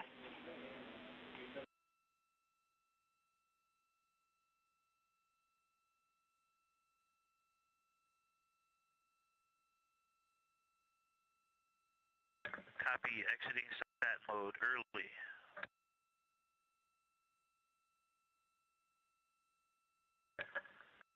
Houston Integrity, commanding SD pointing. Houston copies. You're commanding S-band to GNC pointing.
Houston integrity, sat pointing mode DFTO is complete. Houston copies. We have a little cleanup from the ground, but that was an excellent test of that system. Things went very well. And we will work to get things in a config that supports exercise and let you know when that's the case.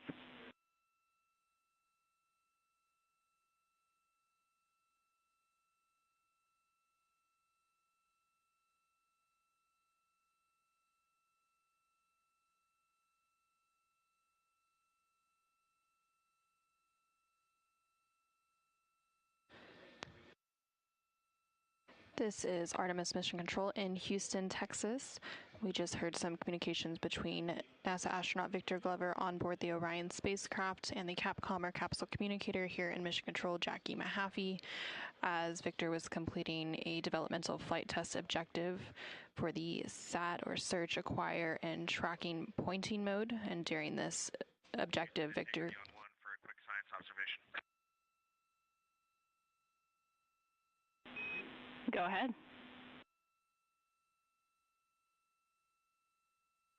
Hey, Jackie, while Ike was busy doing that DFTO, he inadvertently put the moon directly in the center of the docking hatch, and we took some long lens photos, and we can see all of Oriental and maybe even a bit of the annular ring. So we know we aren't in Earth orbit, low Earth orbit anymore.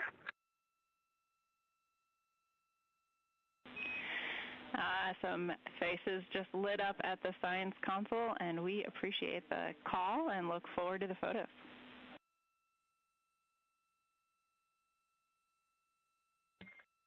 We'll put them in the PAO now, Linky. Thanks.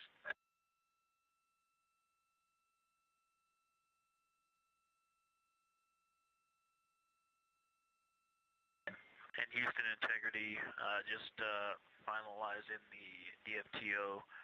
Something that was not cleaned up in the procedure. Maybe it's a part of your ground cleanup, but we put seats 1 through 4 in listen on OE2. Just wanted to know if you're going to clean that up or if I should command them back to the way the procedure started.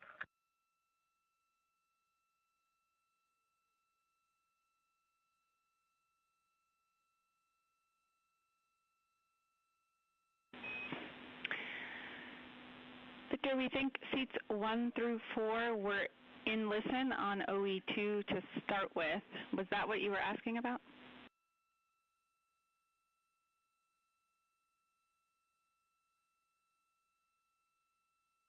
Hey, firm. Yeah, the procedure commanded them to listen. I actually don't remember what they started. I thought I saw them in something other than listen. I thought they were in off, but I'm not sure. If you're happy with them the way they're configured now, I will leave it alone.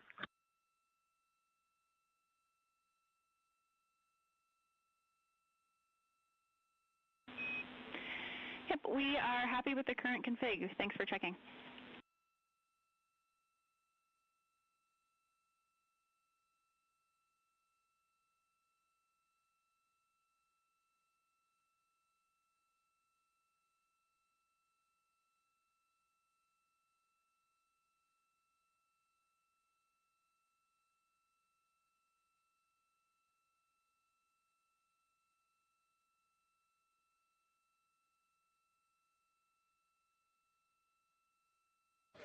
Again, this is Artemis Mission Control in Houston, Texas. NASA astronaut Victor Glover just completed the SAT mode or search, acquire, and tracking pointing mode developmental flight test objective and was cleaning up some of the tasks associated with that activity. During that, we also heard a call down from NASA astronaut Reed Wiseman, who is the commander of the Orion spacecraft for the Artemis II mission. He noted that they were getting a good view of the moon, and he was able to capture some still imagery of that. So hopefully in the next day or so, we'll be able to see some of that imagery and share it with the world.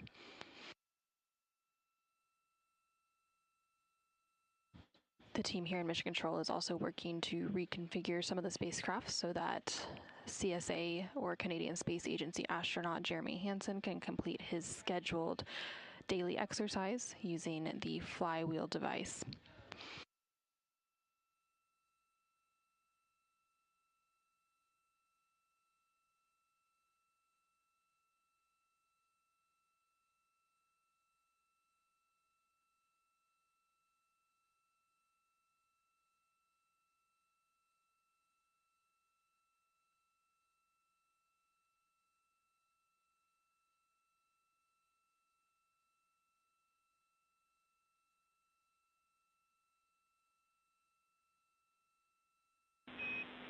Integrity Houston for Christina and acoustic monitor.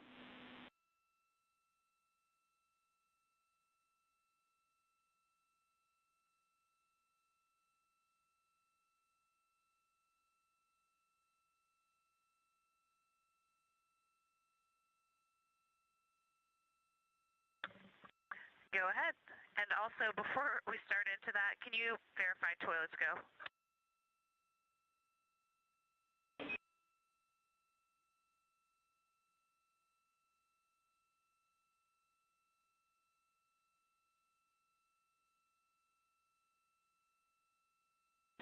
Checking.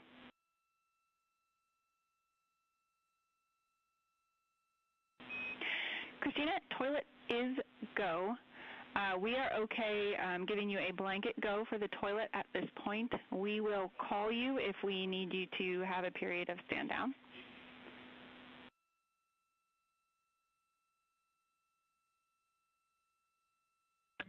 Okay, thank you. We copy that. And so does that mean we can disregard any no-use bans that are on Optimus? And I actually haven't checked Optimus, but we are going to completely go on the operating principle of we are good unless you have told us not?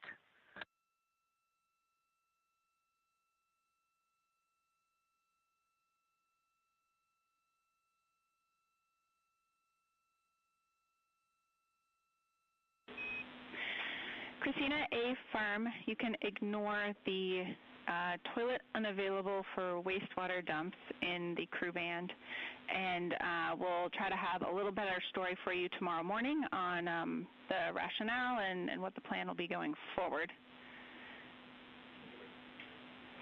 For acoustic monitor, we were checking on if the battery change helped, and if not, we had a couple other ideas.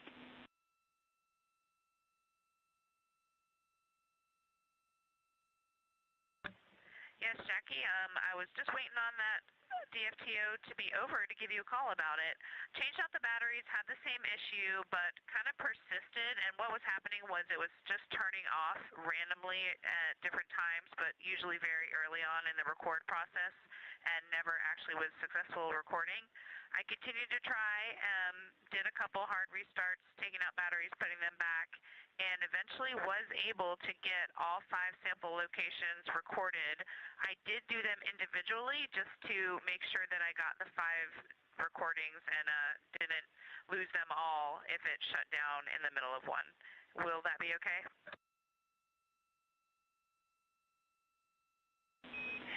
Christina, that sounds great. Thank you for wrangling the batteries.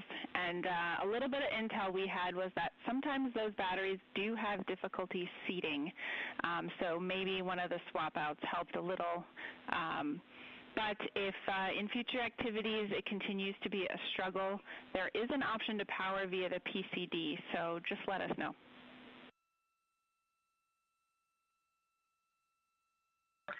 Perfect. I had noticed that connector, and I was going to ask about that as well. At the time I put it away, it was acting pretty good. So maybe that battery reseat was the magic answer. Thanks for the insight, and I think we can call this one good.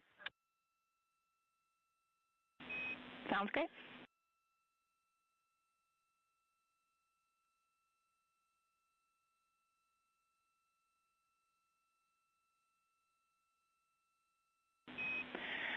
Christina, one more follow-up on the acoustic monitor. When you recorded the toilet, did you do it by opening the lid or pulling the funnel off?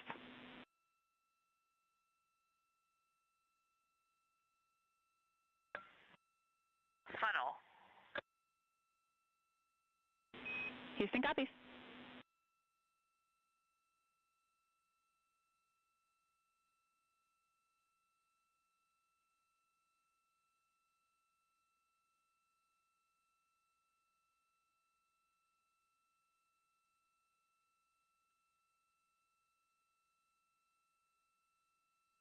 This is Artemis Mission Control in Houston, Texas.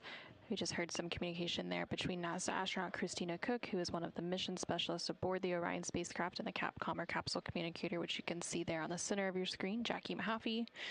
Christina is currently working through another developmental flight test objective related to the toilet acoustics.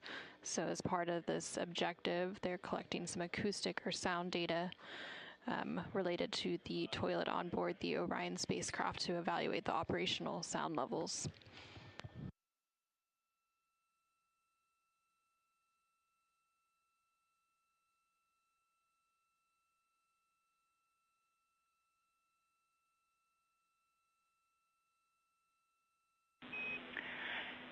Integrity Houston, for exercise, arrays and ARS are configured. You are go for exercise.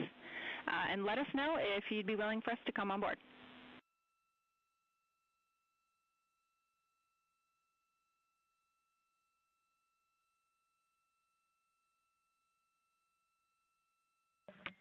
Okay, Jackie. Yeah, you're welcome on board. We did go ahead and set up the Z9 for the T-shirt shroud activity, but I think we can put something back together for you.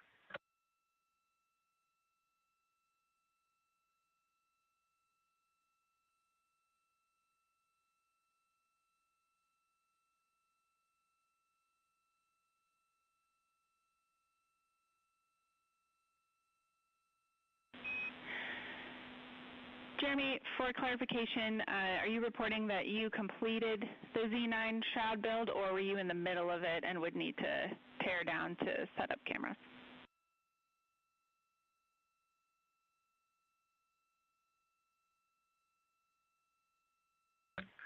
No, it's just that I took down the HHP camera to use the articulating arm for the Z9, and I wasn't sure, that wasn't a pink activity, a flexible activity, so I wasn't sure if we were going to have something in that window during that period to test this out or not.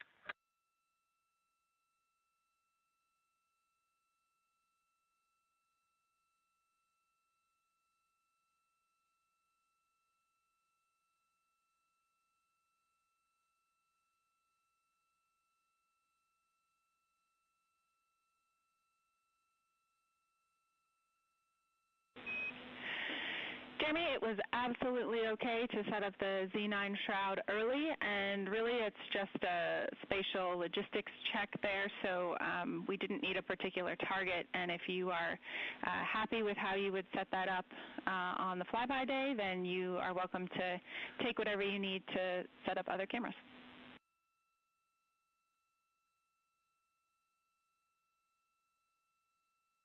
Okay, understood. It's a little bit hard to test how effective the shroud is, and if the shroud gets in the way of the lens, that's a short lens, the 35 millimeter lens, and so until we have a target to take a picture or two of, it's going to be a bit tricky to know.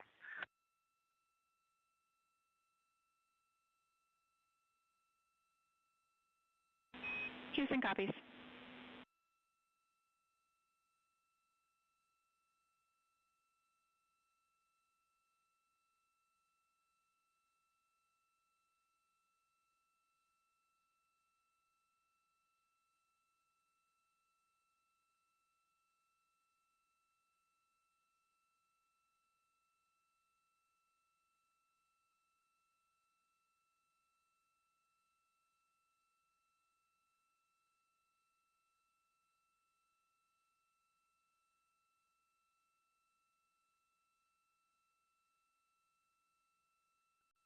And this is Artemis Mission Control in Houston, Texas.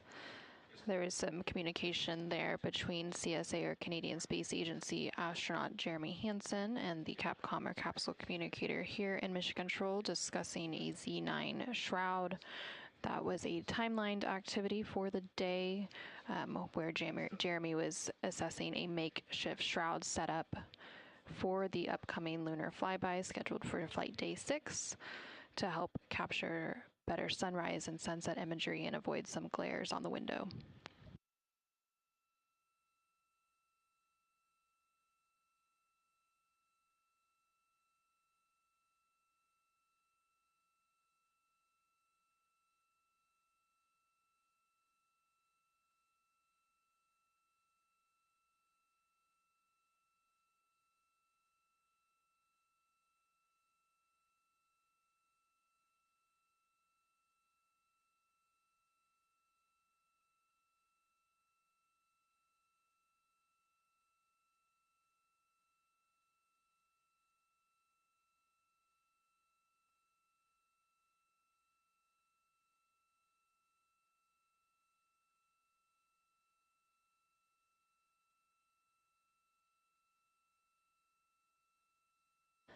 This is Artemis Mission Control. We're currently 2 days, 3 hours, and 52 minutes into the Artemis II mission, following a liftoff from NASA's Kennedy Space Center on April 1st at 5:35 p.m. Central, 6:35 p.m. Eastern.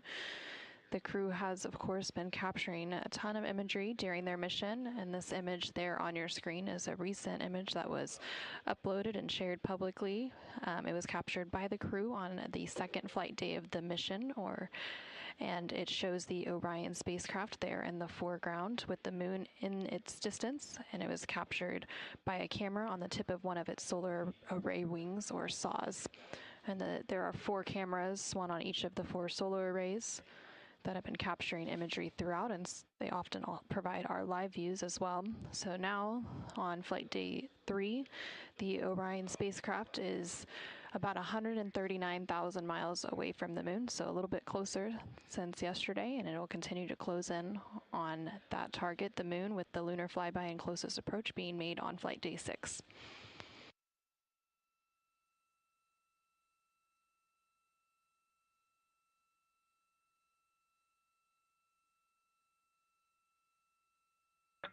Houston, please confirm good video.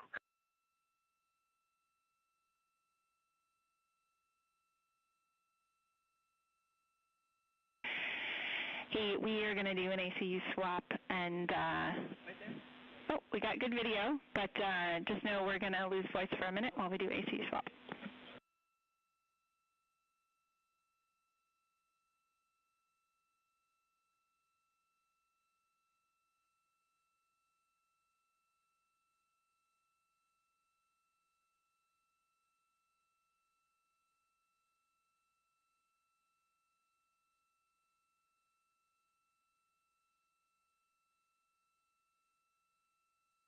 And there on your screen, you're now seeing a live look inside the cabin of the Orion spacecraft. Again, that spacecraft was named Integrity by its crew.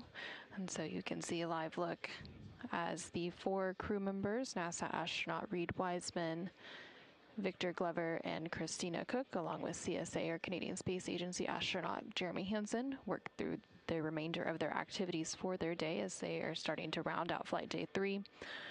On the left-hand side of your screen, you can see NASA astronaut Victor Glover there. Integrity, Houston, voice check after ACU config.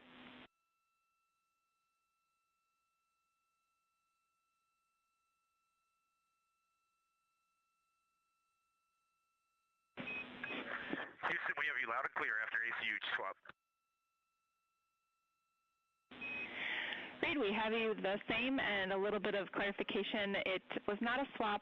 That was my mistake on words, but it was some reconfiguration after the DFTO.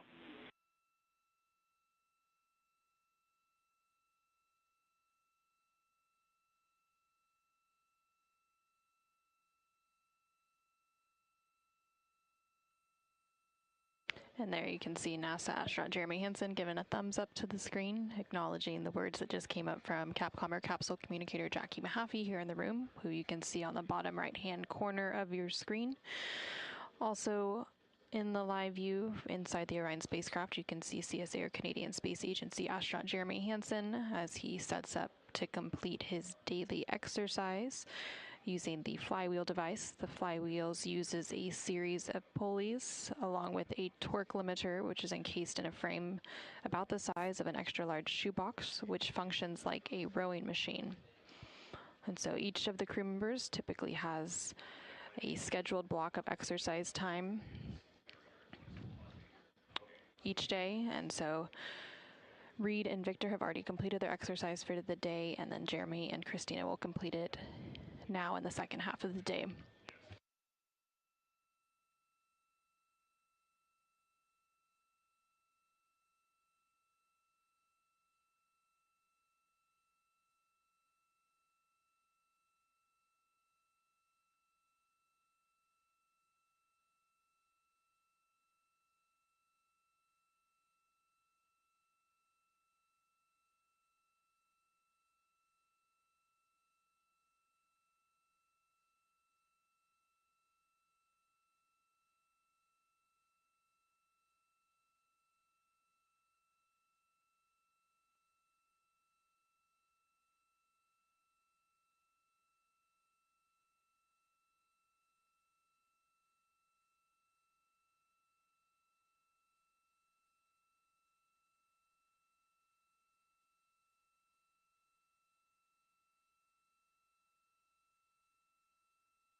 Houston, from Integrity, just since it's been a while, the CO2 reading is 1.2 at the start of exercise.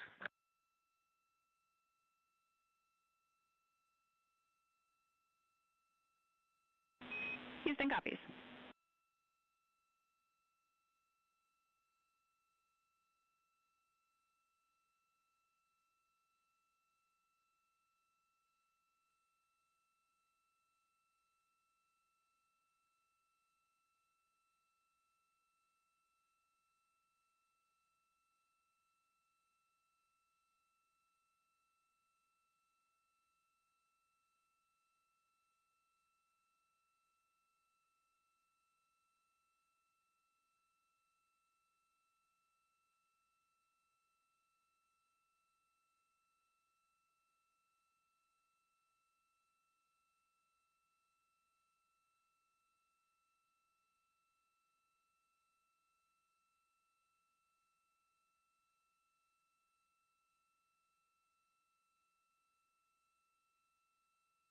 And this is Artemis Mission Control. There on your screen, you can see NASA astronaut Christina Cook floating into view and now disappearing out of view again. And then on the bottom right-hand corner of your screen, you can also see a view inside Mission Control here in Houston, and that is the Capcom console. And next to that is the flight director console. So the flight director for the Orbit 2 ship, which is currently on console, is Flight Director Paul Kanya. The Capcom or capsule communicator is Jackie Mahaffey. And then also joining Jackie on the Capcom console is NASA astronaut Tracy Dyson.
There on the center of your screen, you can see Canadian Space Agency astronaut Jeremy Hansen as he uses the flywheel exercise device. To use this device, the crew places a strap between their feet, and then they pull on the strap, which allows them to perform different types of exercises, including aerobic, resistive, and rowing exercises. By strapping their feet against the footplate of the device, they can also use the bar to perform exercises such as bicep curls, bent over rows, and deadlifts. And then using a harness, the crew can also perform exercises such as squats and calf raises.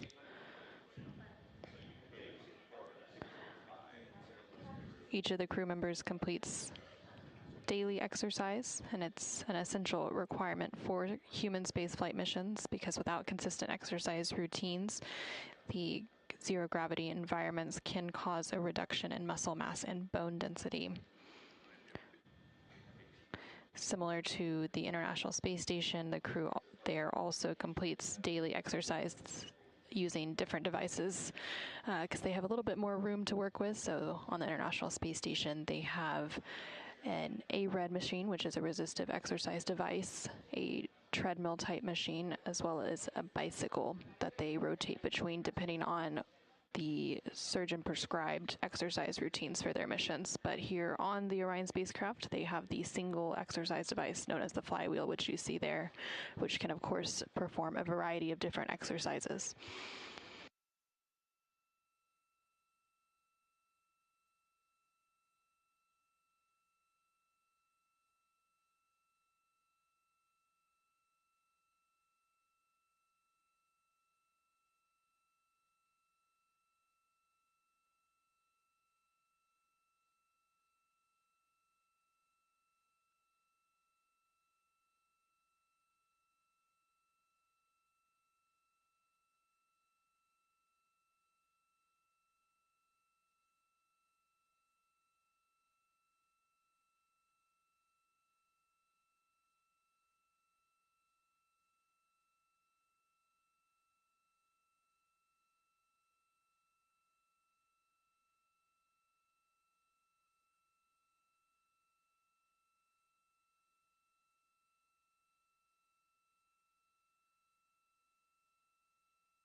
What was your flight number? Integrity Houston. We are going to put in work a wastewater dump. Toilet is no-go. We'll take a thumbs up if you copy.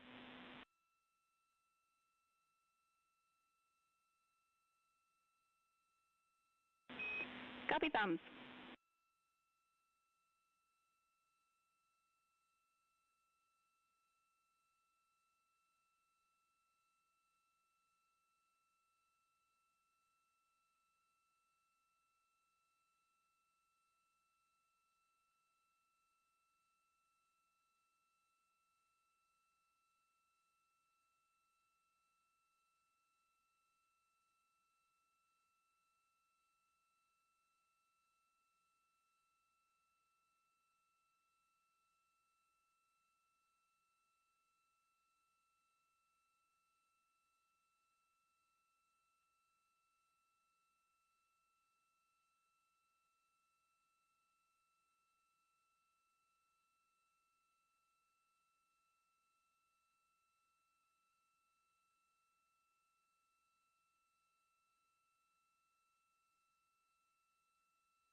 This is Artemis Mission Control in Houston, Texas. We are currently 2 days, 4 hours, and 23 minutes into the Artemis II mission, following a liftoff at 5:35 p.m. Central, 6:35 p.m. Eastern from NASA's Kennedy Space Center in Florida.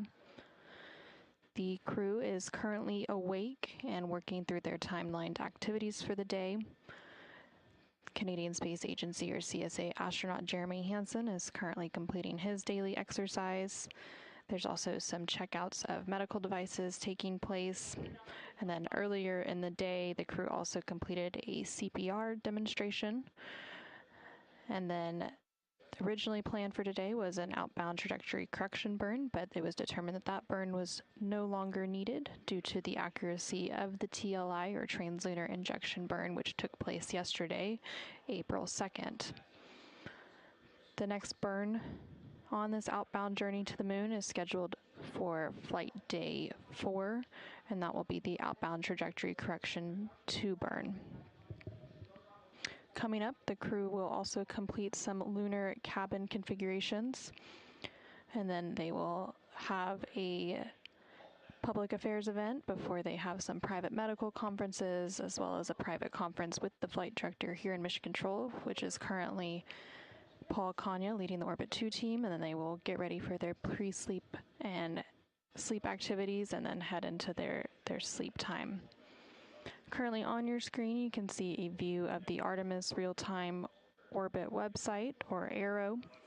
This website is available at nasa.gov/trackartemis, and you can continuously monitor Orion's data and telemetry on its way to the moon. So the Orion spacecraft is currently about 133,000 miles away from Earth and about 138,000 miles away from the moon, so about halfway between both.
Integrity on 1 for hygiene towel quantities.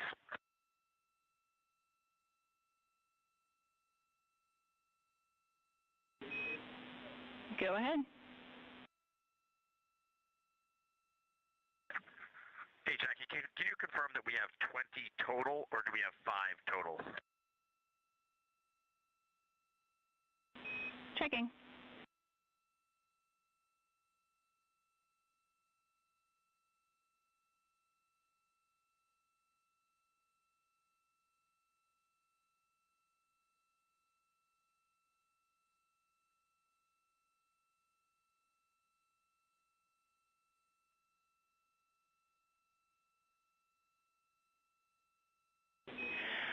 Integrity Houston, no action on the enabled ECLIS caution related to the wastewater dump, and we'll look at it from the ground.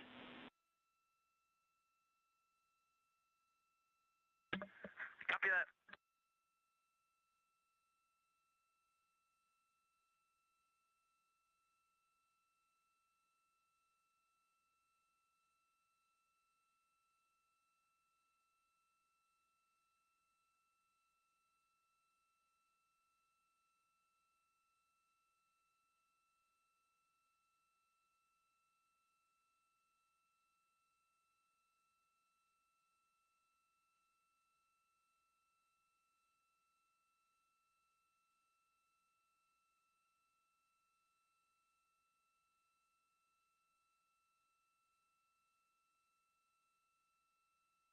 This is Artemis Mission Control. You're currently seeing a live look again inside the Orion spacecraft. In the center of the screen is NASA astronaut Christina Cook, who is serving as one of the 2 mission specialists on the Artemis II mission. She's currently completing her planned daily exercise using the flywheel exercise device, which operates similar to a rowing machine but can complete different types of exercises, including resistive and aerobic exercises.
Integrity Houston for a hygiene towel answer.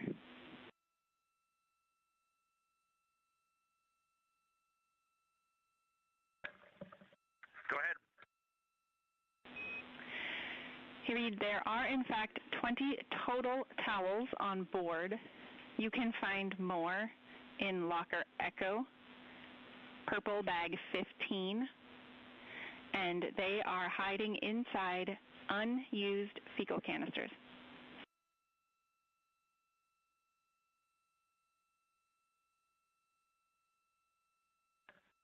Okay, outstanding. Thanks, Jackie.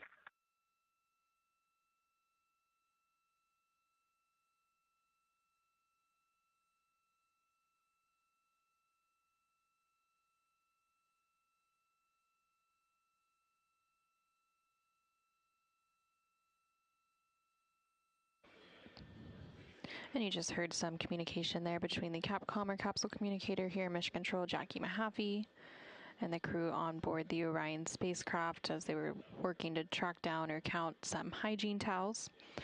Here in Mission Control, the console responsible for some of those items is known as IVA, or the Intravehicular Activity Console, and they are responsible for supporting the astronauts and their activities inside the Orion spacecraft. And this flight controller monitors the crew's well-being, and they also provide suit support, hygiene, and internal crew support tasks throughout the mission.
Houston integrity timeline question for Lunar cabin config.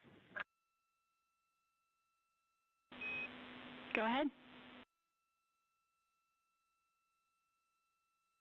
Hey, with the delays to exercise, curious if you have thoughts on how we handle the pre-lunar flyby cabin config, or we can make a suggestion if you need one.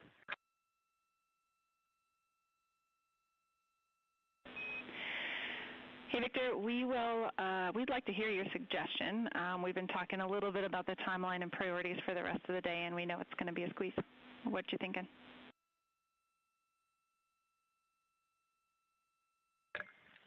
Finish the exercise and delay starting that cabin config if that's okay with the science team.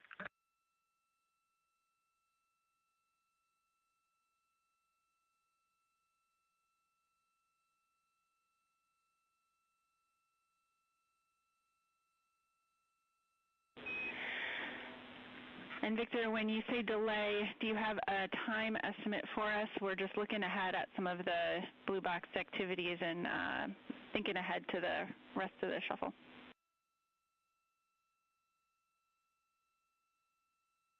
Yeah, we were thinking 10 minutes, but that's why if you have a recommendation, we will take your recommendation.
Integrity Houston, for timeline, we are okay with sliding the lunar flyby cabin config about 10 minutes to the right. We do want to aim to give you that full duration of that activity, but we'd like it to be complete by the start of the DSN EMERCOM DFTO. It's going to be most useful to do that activity together.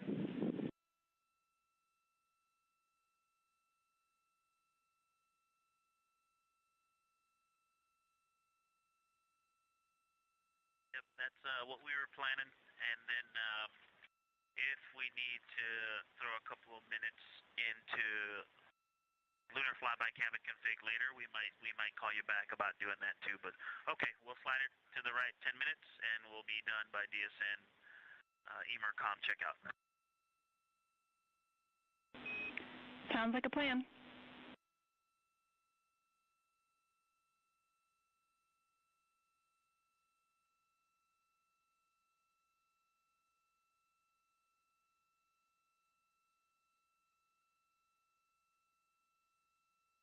This is Artemis Mission Control. There on the far left hand of your screen, you can see NASA astronaut Victor Glover, who has been communicating directly with Mission Control here in Houston regarding some of their timelined activities for the remainder of the day.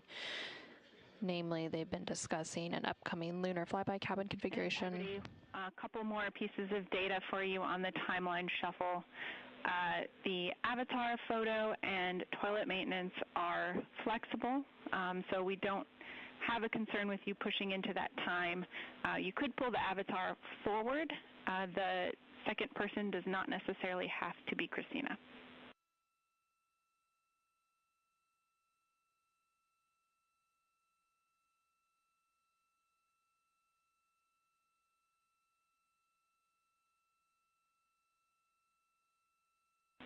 Copy, Tom.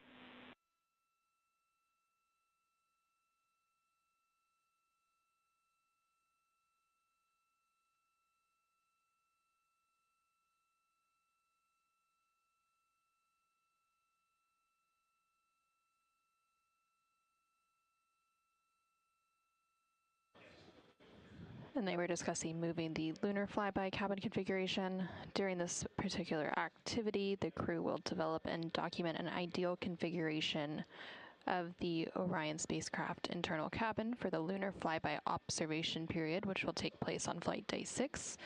And they will deploy various cameras and equipment that will be used during the flyby, and also work to adjust the spacecraft's lighting and positioning of each crew member to ensure once they make it to that flyby on flight day 6 that everything is well set up and thought out and placed, so that they don't have to worry about trying to figure out where all those cameras and equipment will be going on that actual flight day itself.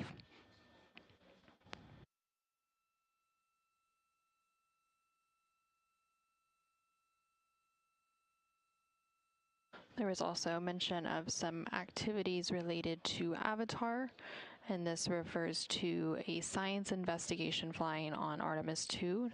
Avatar stands for a virtual astronaut tissue analog response, and it is an investigation that is using organ-on-a-chip devices, or organ chips, to study the effects of increased radiation and microgravity on human health.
Houston integrity for AGA.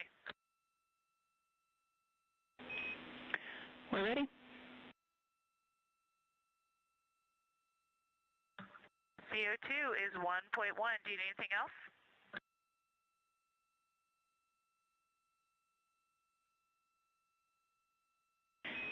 Hey, Christina, we copy CO2, and we will take the other main constituents there. Okay, everything is off scale low. Otherwise, oxygen 19.7, pressure 14.05, temperature 75.7 Fahrenheit.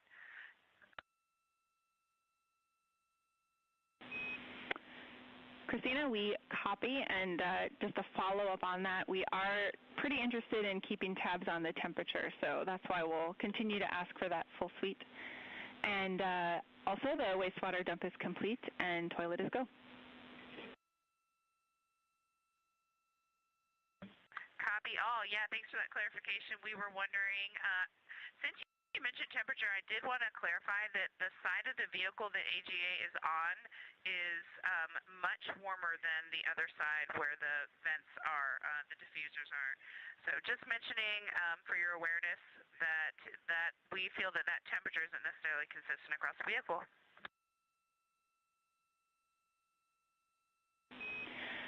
All right, Christina, thank you for that insight. That is really helpful.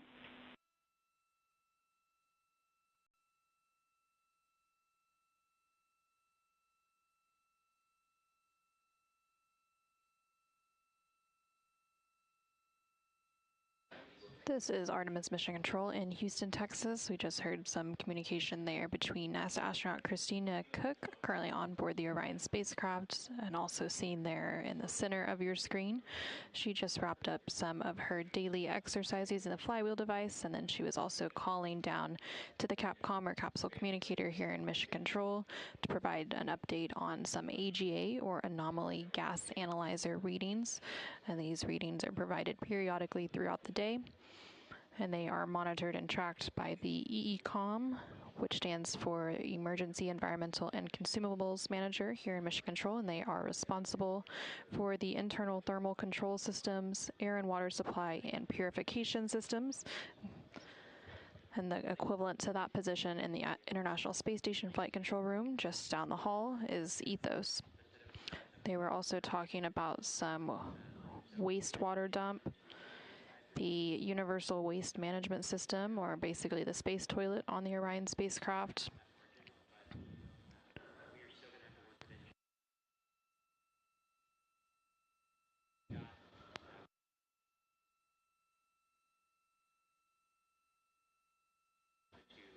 And the space toilet, or the Universal Waste Management System, typically dumps that wastewater every day overboard. It's vented overboard, much like what happened during the space shuttle era.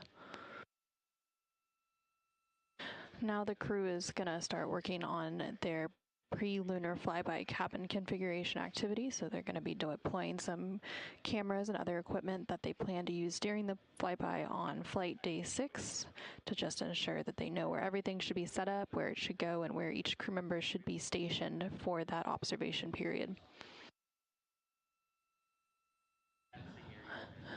And we're currently about 2 days, 4 hours, and 51 minutes into the Artemis II mission. The Orion spacecraft carrying the 4 crew members who you currently see on your screen are about 134,000 miles away from Earth, and they have about 137,000 miles between them and the moon.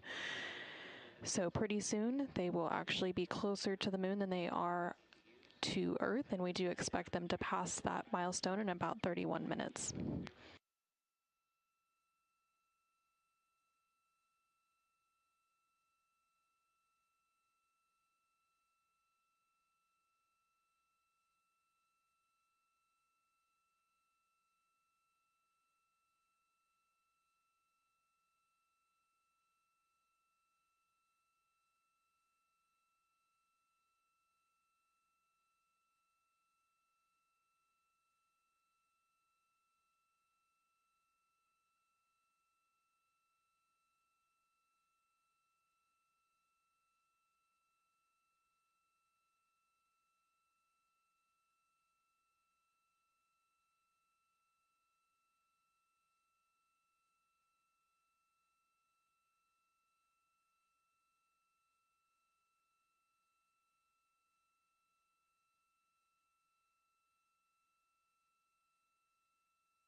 Houston, integrity on 1 for lunar flyby setup. Go ahead.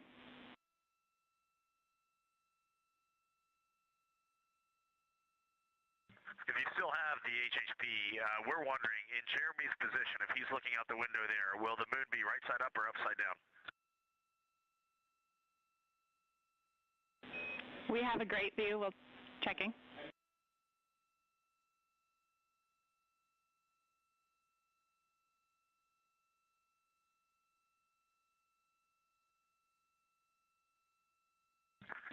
Alternatively, is the north pole of the moon going to be in the vehicle plus X direction? Yeah, we're going to go with the first way you worded the question and say affirm it's upside down in the position Jeremy is in right now. So if he flips over, it'll be right side up. That's how it works.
This is Artemis Mission Control.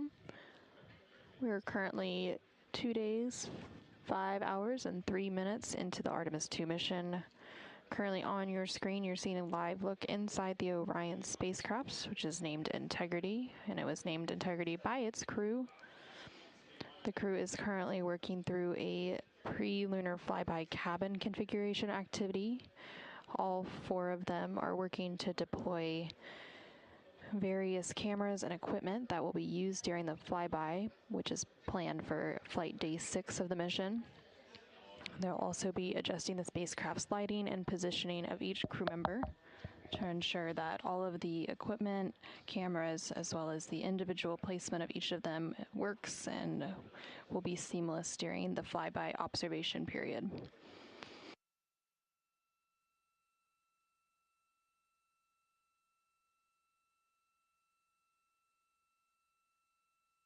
After this cabin configuration activity is complete, NASA astronaut Christina Cook, who you currently see on the left-hand side of your screen, will then work on a Deep Space Network Emergency Communications DFTO, or Developmental Flight Test Objective, and during this test objective, Christina will conduct a checkout of the emergency communications system while connected to the Deep Space Network.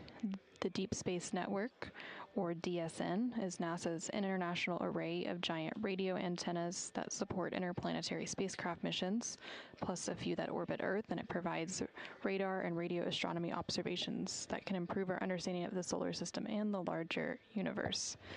And there you can see on your screen that the crew just turned out the lights on the Orion spacecraft.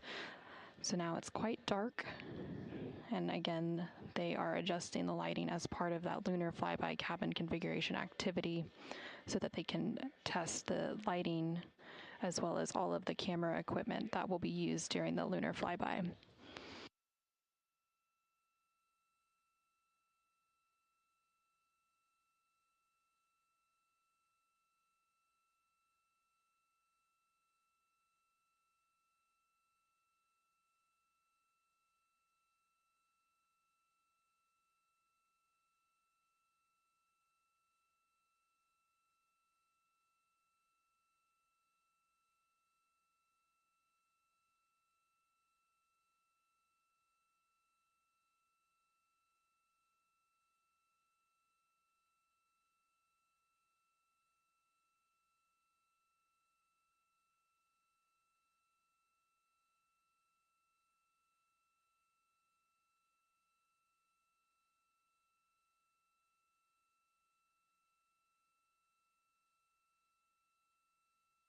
And there on your screen now you can see an exterior view of the Orion spacecraft, and this view is coming to you from one of the solar array wing or SAW cameras on the Orion spacecraft.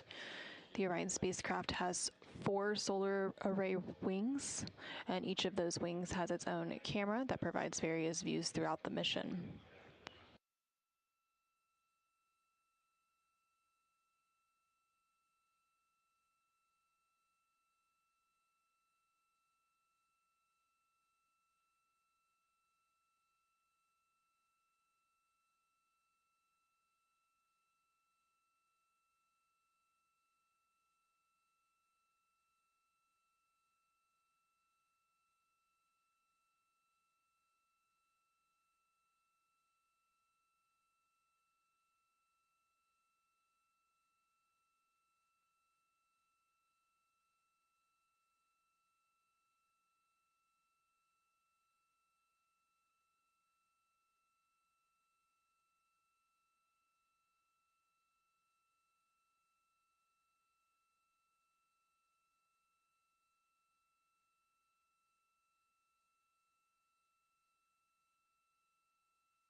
Houston Integrity, just one note for PCDs. We're going to need to route power cables since we're down to 3 PCDs, so just keep that as a tracking item that we're going to need to do in the next day.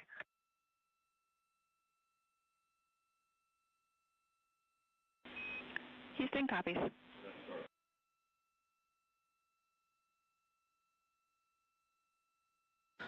This is Artemis Mission Control. You just heard some communication related to a PCD. That stands for Portable Computing Devices, which are basically the tablets that each of the crew members uses to track their timeline and other various activities throughout the mission.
Integrity Houston, we know you're having some important conversations there. I wanted to let you know we're a couple minutes from the official start of the EMERCOM DFTO, but we could probably push that by 5 minutes or maybe up to 10 if you need it.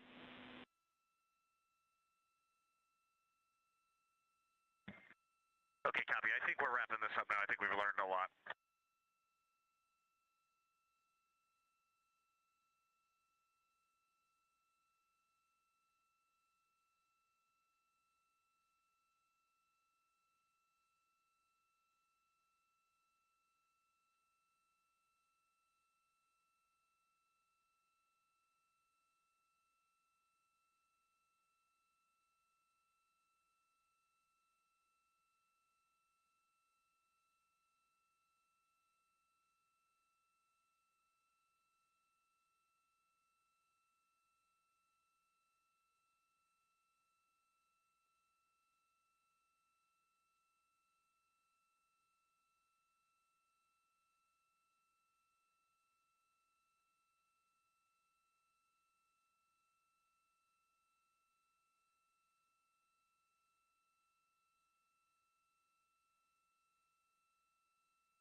This is Artemis Mission Control. You're once again seeing a live look inside the cabin of the Orion spacecraft. There in the center of your screen is NASA astronaut Christina Cook, and to the left is NASA astronaut Victor Glover. The crew is currently wrapping up a pre-lunar flyby cabin configuration activity, and during that activity they deployed several cameras and other equipment that will be used during the lunar flyby, which is planned for flight day 6. And they also adjusted the spacecraft's lighting and the positioning of each crew member. Following this activity, NASA astronaut Christina Cook will complete a Deep Space Network Emergency Communications Developmental Flight Test objective, which will basically be a checkout of the emergency communication system on board the Orion spacecraft while connected to the Deep Space Network, which is an array of giant radio antennas that support interplanetary spacecraft missions. In addition to that activity, NASA astronaut Reed Wiseman and Victor Glover will also finish completing some checkouts of medical devices on board the Orion spacecraft. They did complete some of these checkouts earlier in the day, so they just need to wrap out a few final checkouts for that activity. Integrity Houston, before we start the EMERCOM DFTO, we have a couple of timeline sync-up items to get you continuing on with the timeline while that DFTO is happening.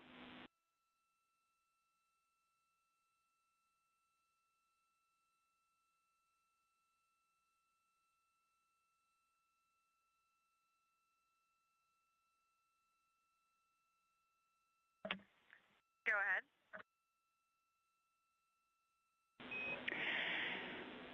Hey, Christina, for the avatar photo, while you are doing the historical photos, we'd also like you to take note of the lights, and if and when we've got either the EMERCOM or afterwards, just call down a quick light status for us. We didn't catch one this morning.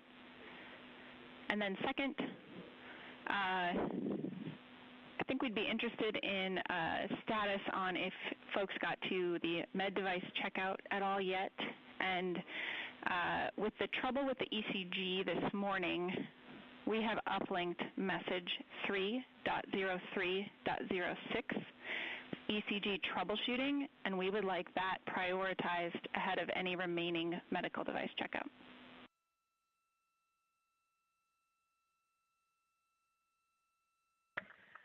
Okay, we can catch you up on some things. Medical device checkout is complete. Avatar photos are complete.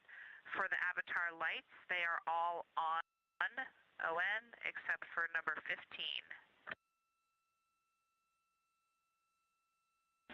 We copy. And in that case, then the only other thing we'd be looking for is that message 3.3.6.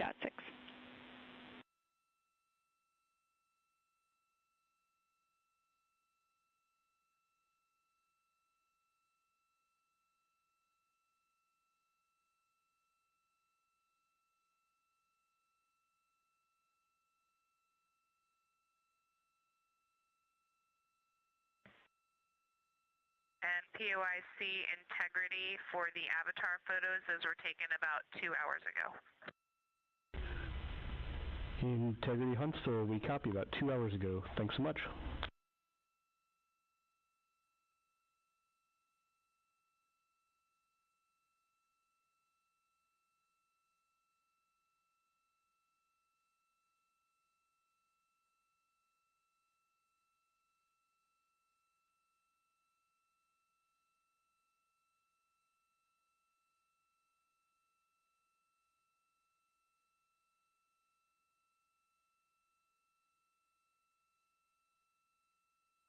And this is Artemis Mission Control here in Houston, Texas. There was some communication there between NASA astronaut Christina Cook and the Capcom or capsule communicator here on the ground, discussing some of the remainder of the activities for the day.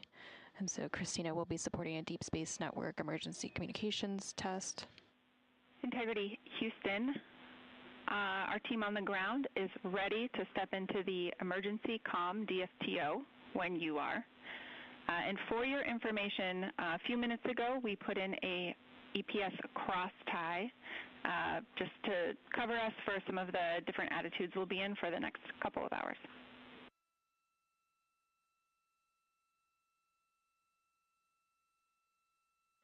Copy. EPS cross tie is in for a couple hours, and I'm starting the EMERCOM DFTO now.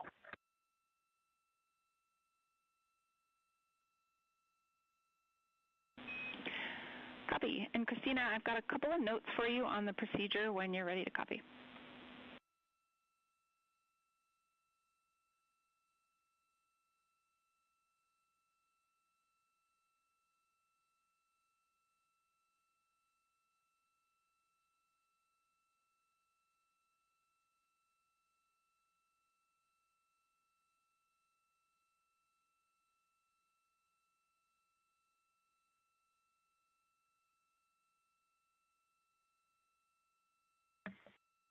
Ready for your notes.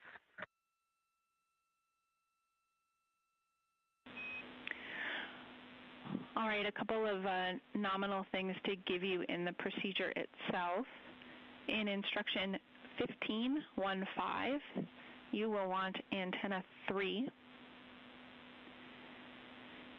And in instruction 17.1.7, the answer is yes, we do want an attitude maneuver.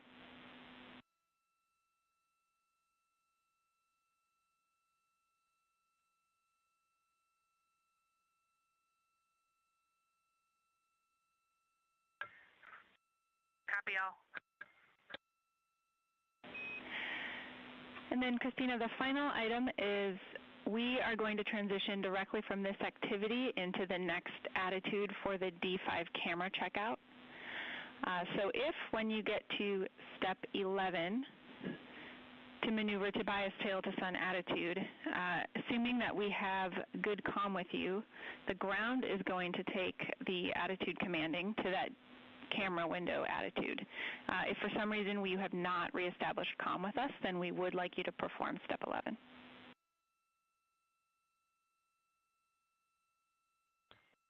Copy. I will stop in step 11 and talk with you if we have comm. Otherwise, I will continue the procedure as written. Good, readback. And we are ready for you in step 2.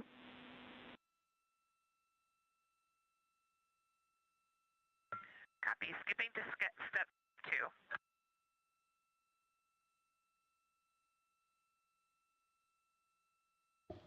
2. And this is Artemis Mission Control. NASA astronaut Christina Cook is currently working through the Deep Space Network Emergency Communications Developmental Flight Test Objective, during which she's basically conducting a checkout of that emergency communication system on Orion while connected to that Deep Space Network.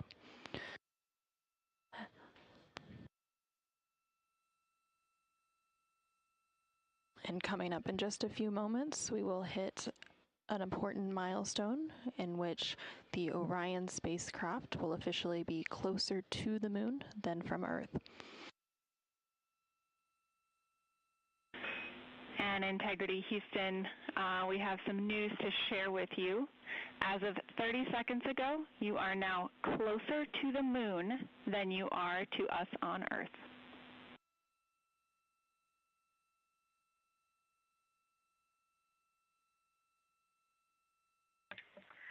Wow, Jackie, thank you for sharing that with us. We all kind of had a collective, I guess, expression of joy at that. It's hard to imagine, but we can see here on our flight PFD that we are at 118,000 nautical miles. So, yeah, you can do the math. We can see the moon out of the docking hatch right now. It is a beautiful sight. We're seeing more and more of the far side, and it's just a thrill to be here. Houston copies.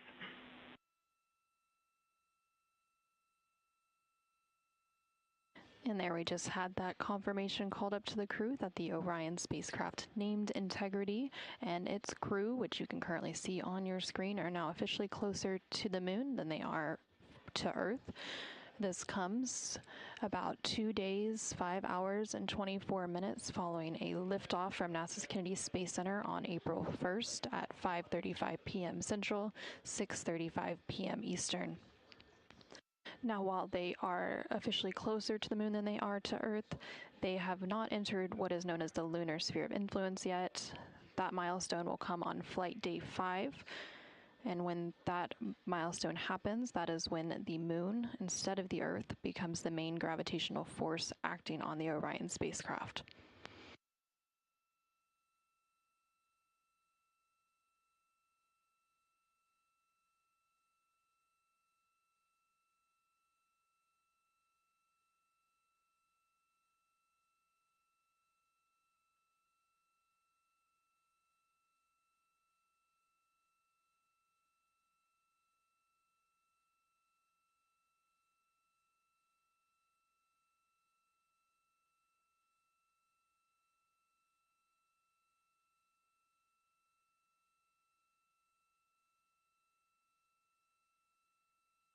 And we're currently in an expected loss of signal. So right now you're seeing a live look inside the Artemis flight control room here in Mission Control, Houston.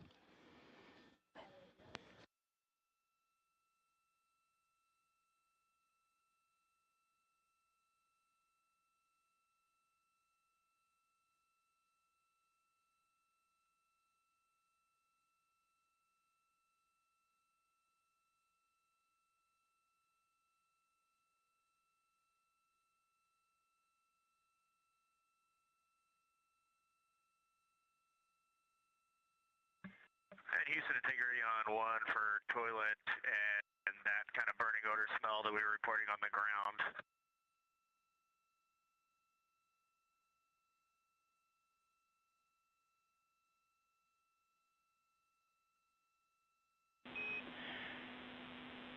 Integrity Houston, we're having a little bit of a choppy comm. Can you repeat?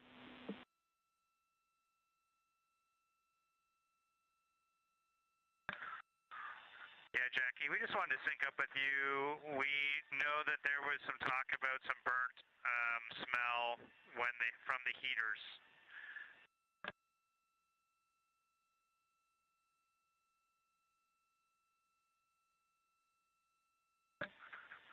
Just stand by 1.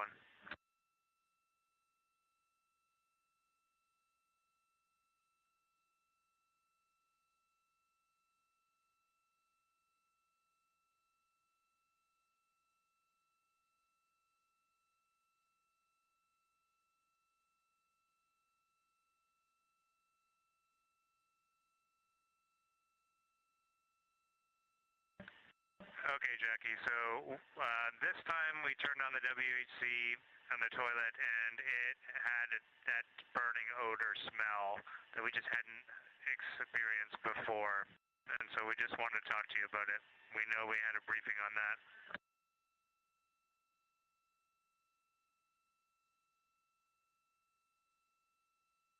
Checking.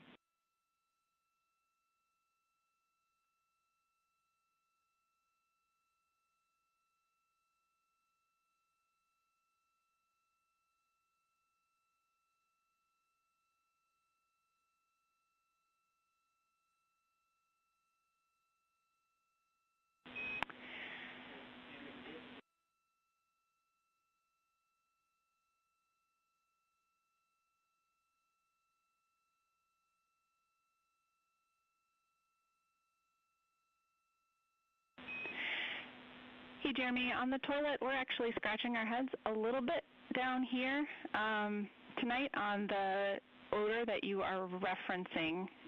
So can you give us a little more clarity on it happened when it was running or not, and this is the first time that you have experienced it? Is that correct?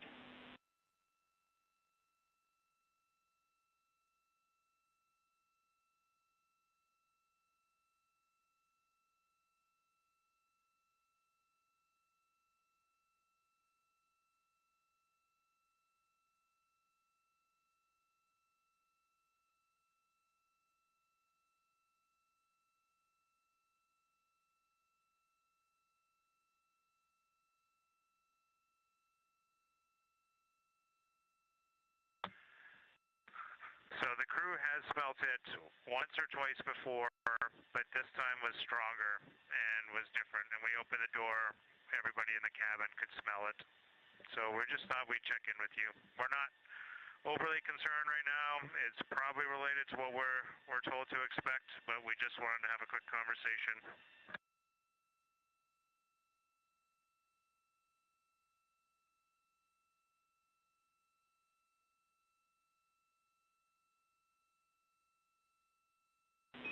Jeremy, we're checking.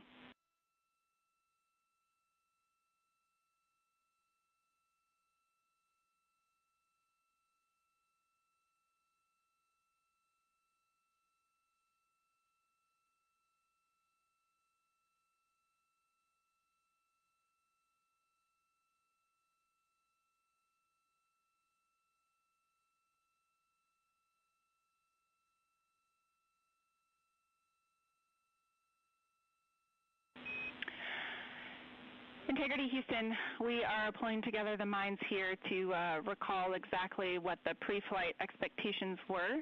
In the meantime, we would like a quick AGA reading from its location.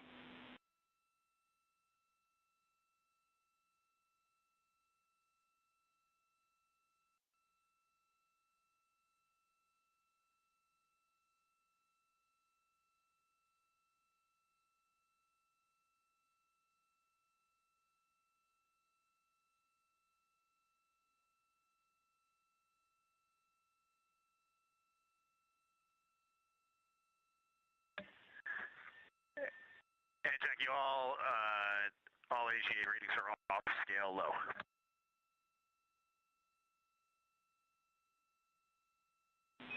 Houston copies. Thanks.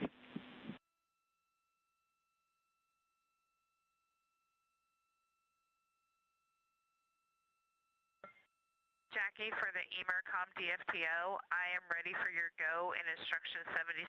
I understand we might be pausing to address this issue. And regarding the smell, I just wanted to be sure you all were tracking the EGS notes of the kind of burning heater smell that was coming from toilet several times. It was never identified as a source, what it exactly was, but it was identified as a known smell. So that's one reason why when I smelled it earlier, I didn't report it. It was kind of a lighter odor than this time, though. Copy all, Christina, and yeah, we'll discuss at least for a few minutes here before we continue on with the EMERCOM DFTO. And yep, we are getting the information about the pre-flight smell now, so thanks.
Integrity Houston on Orion to Earth 1 for the toilet.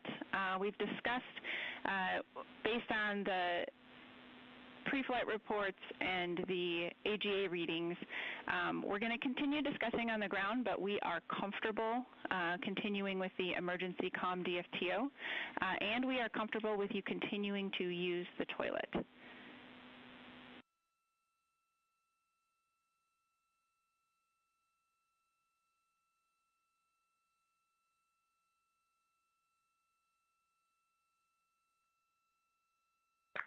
Okay, understood, Jackie. That sounds reasonable to us.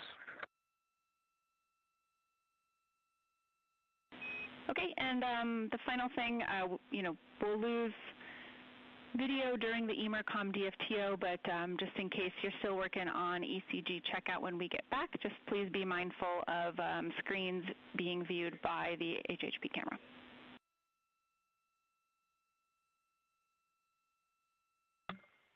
We copy, and with that, do I understand I have a go in instruction 76?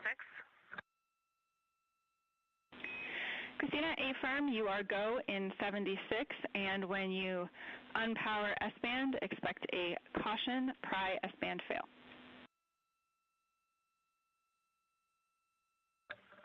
Copy.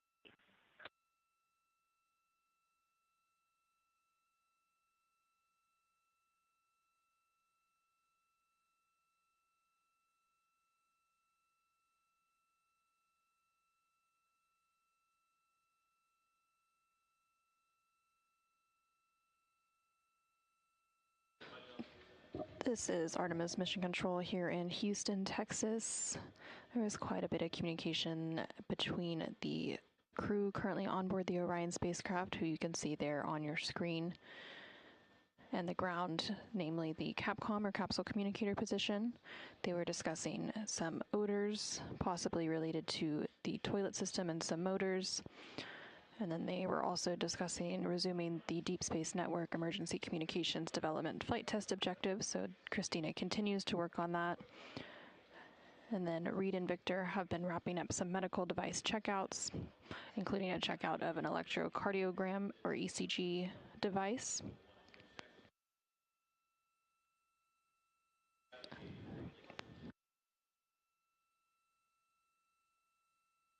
And right now we're in an expected loss of signal. So you're seeing a live look inside the Artemis Flight Control Room here in Mission Control Houston. And this flight control room is just down the hallway from the International Space Station Flight Control Room. And currently on console is the Orbit 2 team of flight controllers. And during the mission, there are 3 shifts, which are known as orbits, that monitor the crew and its systems 24/7. The Orbit 2 team of flight controllers is being led by NASA Flight Director Paul Kanya, who you can see there on the upper right-hand side of your screen, and he is sitting next to the Capcom or capsule communicator for this shift, who is Jackie Mahaffey there in the center of your screen, and next to her is NASA astronaut Tracy Dyson, also sitting at the Capcom console.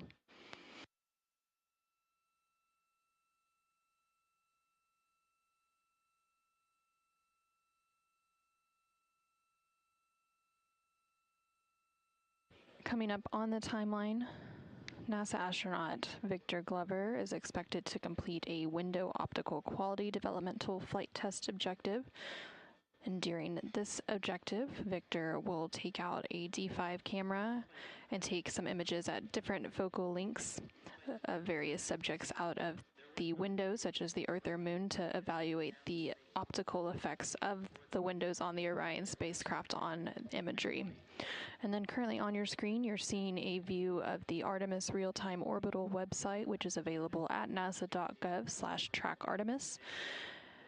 And this provides view of live data and telemetry coming from the Orion spacecraft, especially when we don't have the live views of the Orion spacecraft itself.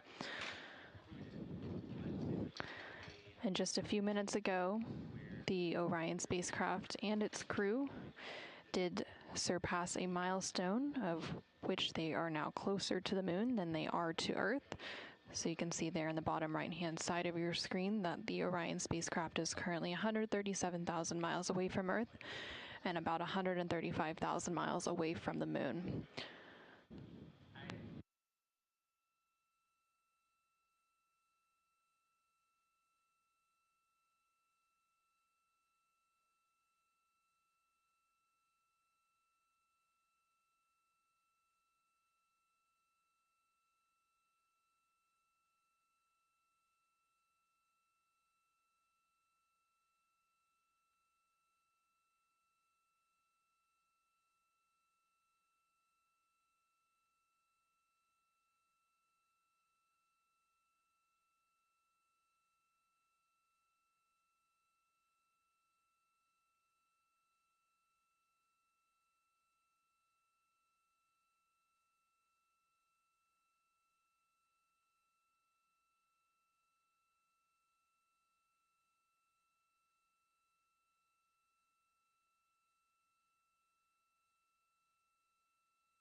This is Artemis Mission Control in Houston, Texas. You're currently seeing a view of the Artemis real-time orbit website on the left-hand side of your screen, which provides live real-time data and telemetry from the Orion spacecraft when we don't have live views from the spacecraft itself.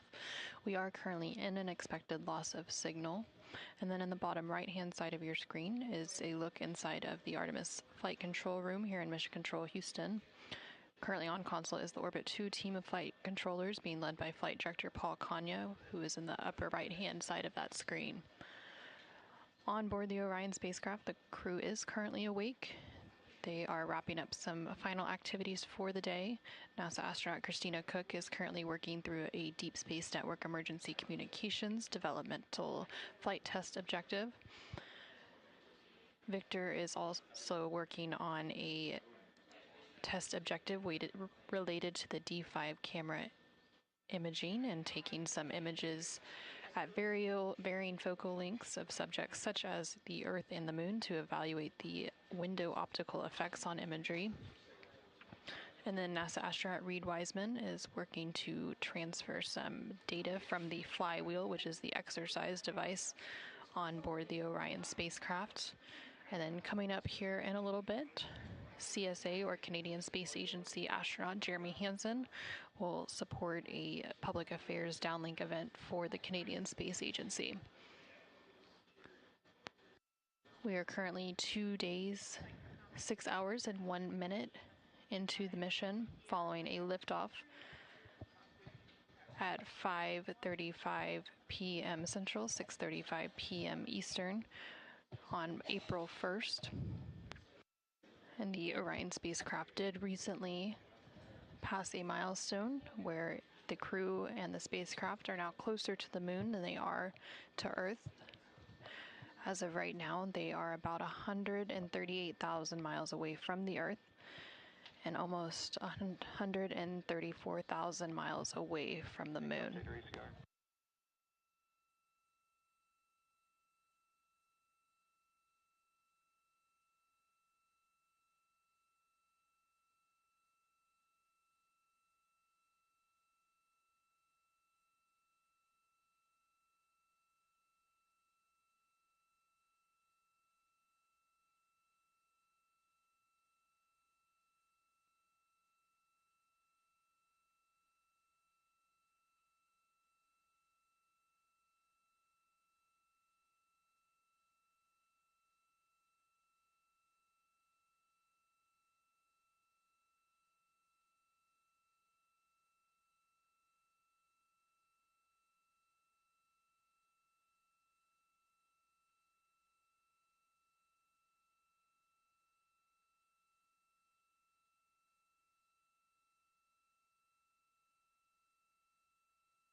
Houston integrity in instruction 10 of S-band string swap.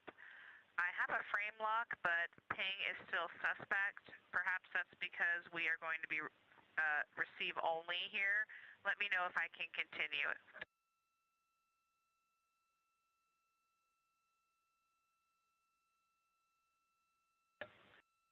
And Houston integrity disregard. I now have a good ping as well.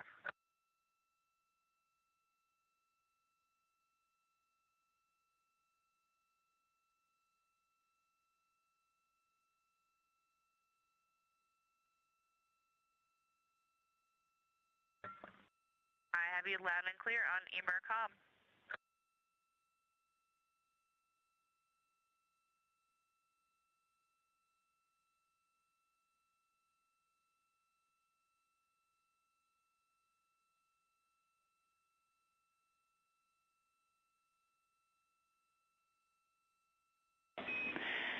And integrity Houston, voice check, I'm coming up on regular OE1.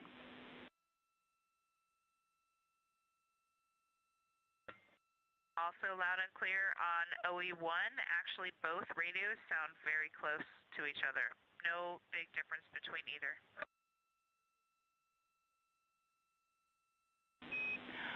All right, great news. And Christina, with that, we are go for you to begin step 10.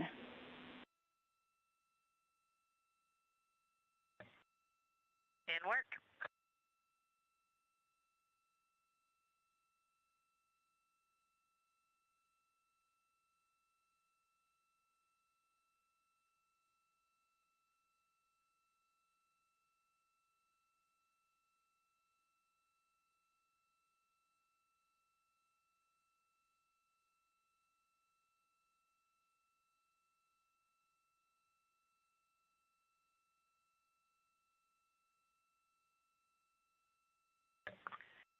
And Jackie, I am in step 11 where you told me to give you a call, and I do have one question about embark.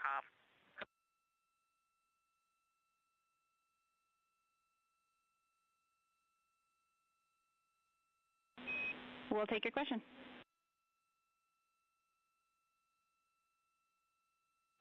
Okay, not to hold you up, just for understanding, I noticed I had a timer going for about 45 minutes there since we started the ranging.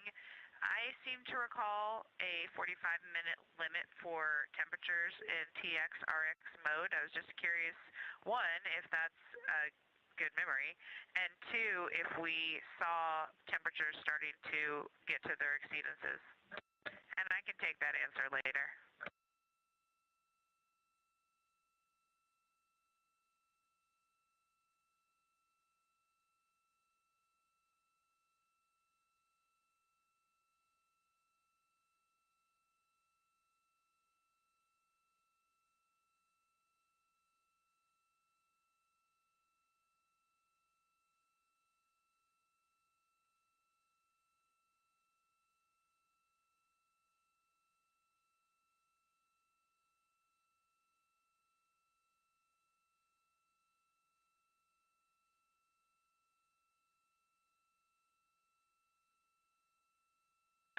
And Houston integrity, just wanted to check with you. I assume we can't do the PAO test until Christina's done. Jeremy, we are in a good config to start the PAO test.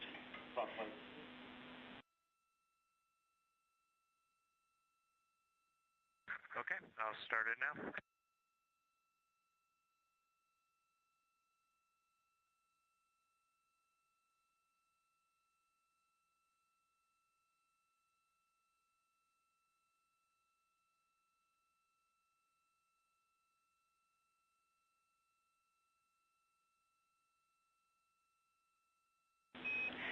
Integrity Houston, the attitude maneuver to the docking window attitude is impending.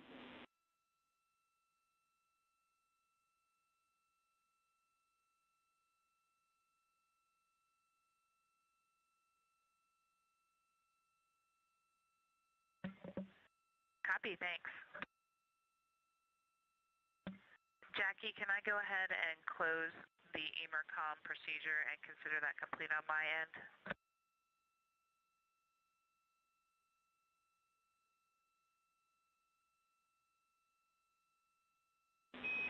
A-Firm Christina, we are ready for you to be done with EMERCOM DFTO.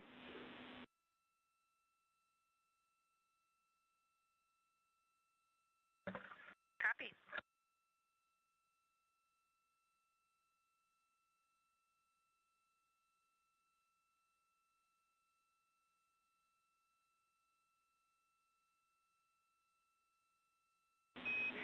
And Jeremy, we have good video again, and we're ready for a scene and voice check when you are.